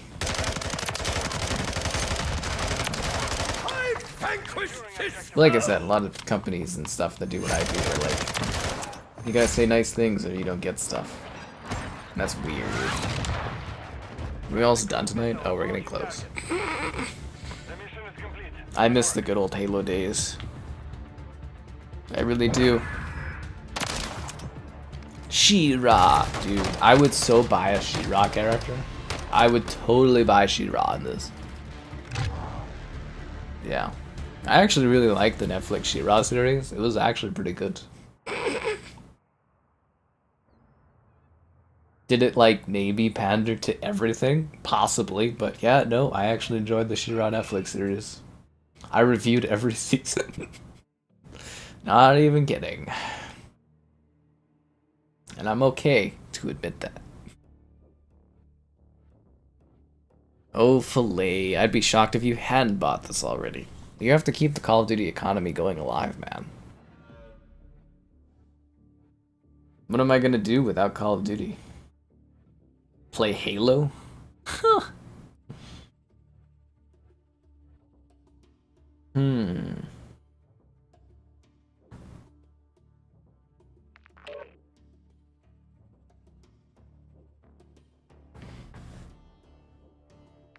Yeah, we're not doing sub-base. Should we do Favela again? Favela?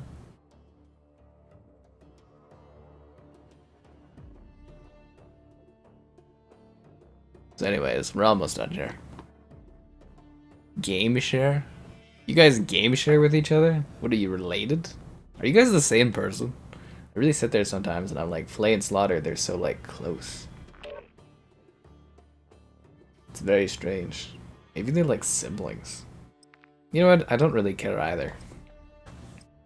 Same with all that weird Michi Lari stuff. At the end of the day, I don't really care. Sure, maybe Lari / Michi psychologically tortured me for a good year. Hard to say.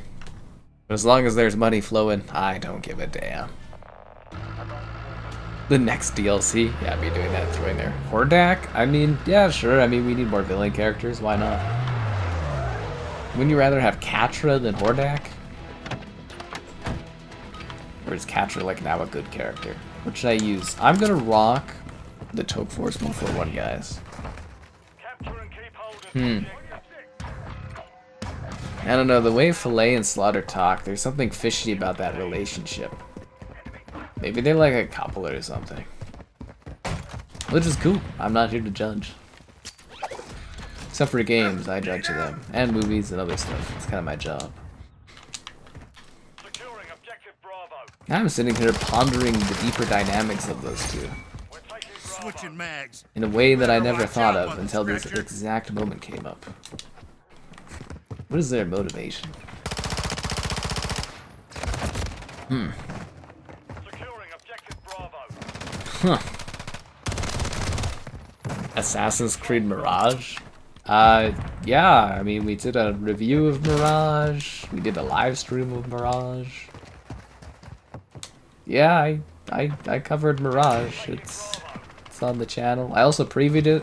Did a video of it like 3 weeks before it came out. Snipers down. So, Enemy. I mean, if you need thoughts on Mirage, there's the review of it.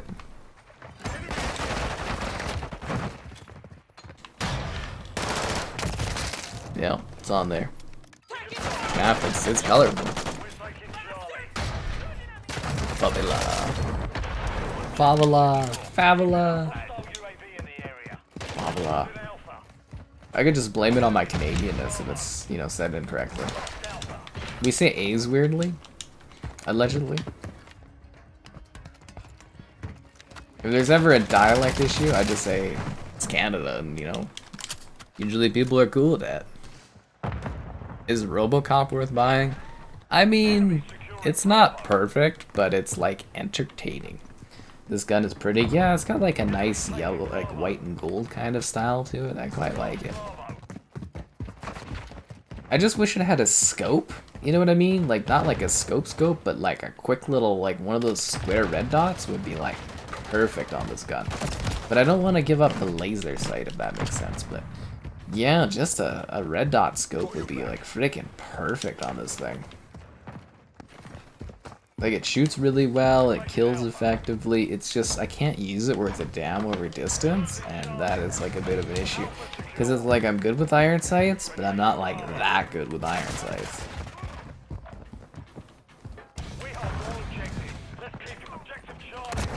Taking fire. Because like when I was younger, I would only use iron sights on guns because I felt that like the larger challenge would mean you'd be more proficient at said weapon. Nowadays I'm more lazy, but like, yeah, red dot would do wonders on this bad boy. So it's good for like smaller or medium maps, but outside of that I can't really use this. And if you're wondering, this is Snoop Dogg's gun, so there you go. Baldur's Gate sweep, yep.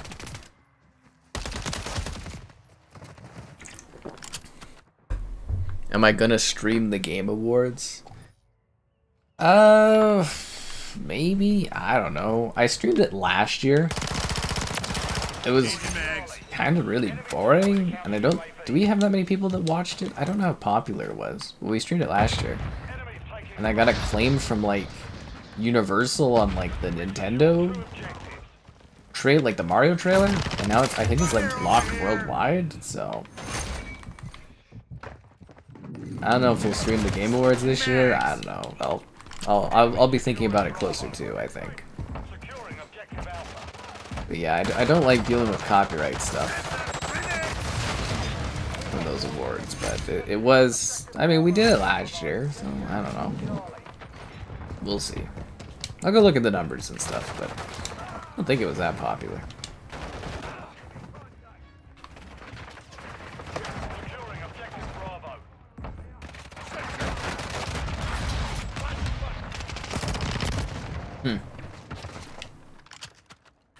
The Rock to COD? Oh god, I hope not. I'm so sick of that dude and everything. He hasn't even been in much recently and I'm still tired of The Rock and things.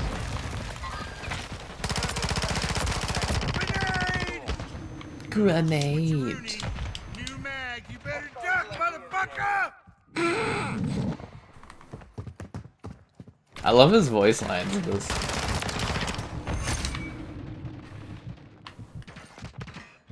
Like, they were basically like, hey, you just be you and have fun, and he was like, alright.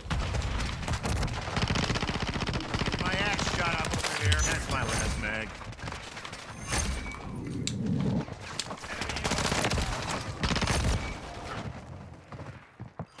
I mean, it's all about making money, right? So of course they're gonna bring all kinds of people on here. You just type a gun on x.com and copy a build? Like Twitter? My favorite actor. Yeah, The Rock. Woo! Like, he's charismatic, but like, yeah, no, I'm so tired of that actor. As soon as I see a project and they're like, The Rock is attached to it, I'm like, oh no. It's like when I go to watch a movie and it says Sony Pictures and I'm just like, oh god damn it. This is like for that Zelda film and they're like, live action, and I was like, I'm down for a live action Zelda. And then they're like, it's Sony Pictures, and I was like, and then it's like from the writer of like, did he like the Maze, or no, from the director of the Maze Runner movies, and I was like, and then they're like, the guy who wrote, what did he write? I think he wrote the last Star Wars, like episode 9 and like some other stuff, and I was like, ugh. And then it's like produced or like managed by like Ari Arid, and I was like, oh god, no. Like the only way that that movie could get worse is if they like put Tom Holland in it or something. Enemy down. Like I literally, like, the Zelda movie couldn't sound any more worse to me unless they had like freaking Tom Holland to it as like Link. I'd just be like, oh no. And it's Sony Pictures, and I know I put like, what is it, Sweeney or something as like a bit of a joke, but like certain studios use the same actors all the time because, you know, they have like partnerships. So it's like, it's literally probably going to be Tom Holland and like, is her name like Sydney Sweeney or something like that? And that's gonna be that movie. And if you saw Uncharted, and I saw the trailers for Uncharted, and I was like, no, not watching that. That's gonna be the Zelda movie. Yeah, that's gonna be the Zelda film. Oh god. Why did Nintendo do this to us? They could have picked any other studio. If there isn't anyone else, I would have had like a glimpse of hope. And I know everybody's getting caught up on the fact that it's not animated, but like, dude, look at the people behind this movie. It will be sad. You will not like it. It will make a modest amount of money, but it will be depressing.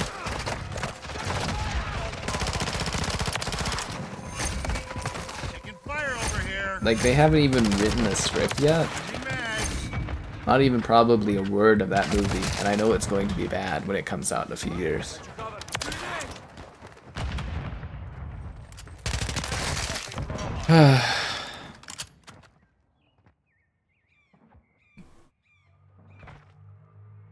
I did say this game was awful, but it is CODfest, and we live and die by the Call of Duties we get. If you also checked out my review, you would also realize that I said the multiplayer was fine, though boring and derivative. See, it's really about like listening to the review and taking my words for it and like understanding what I'm saying. So there you go. Will Smith? Well, I mean, if Will Smith was playing Link, at least I think there'd be a level of gravitas to that. Unless I play Zelda. Well, it was the role I was meant for. You pie Chuck Norris as Link? Oh, Christ.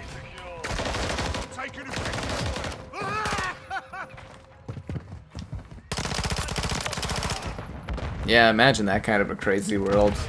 It's like, yeah, strangely enough, on Twitter, they're all like, they want you to play Zelda. I'd be like, why? They'd be like, it's just the thing, we're rolling with it. And I'd be like, okay. Fucking weird.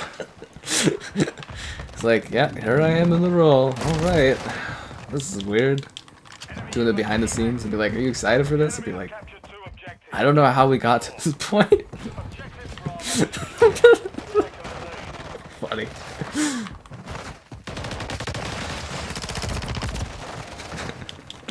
I mean, like most things in life, I put my best effort forward, but it's so weird.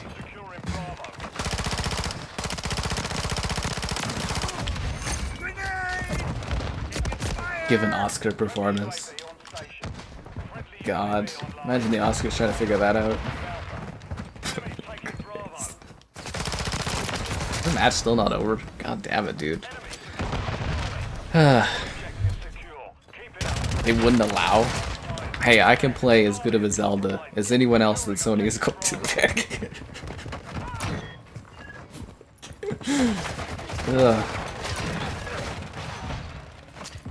I mean, you do know the team I just told you that's putting that movie together. It's gonna be rough, like rough. Like at best, the Zelda movie could be okay.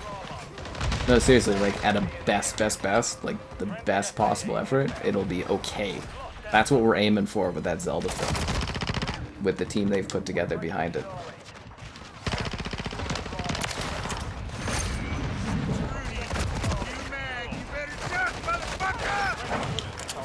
Why keep playing it? What are you talking about, man? This is CODfest. We live for this game.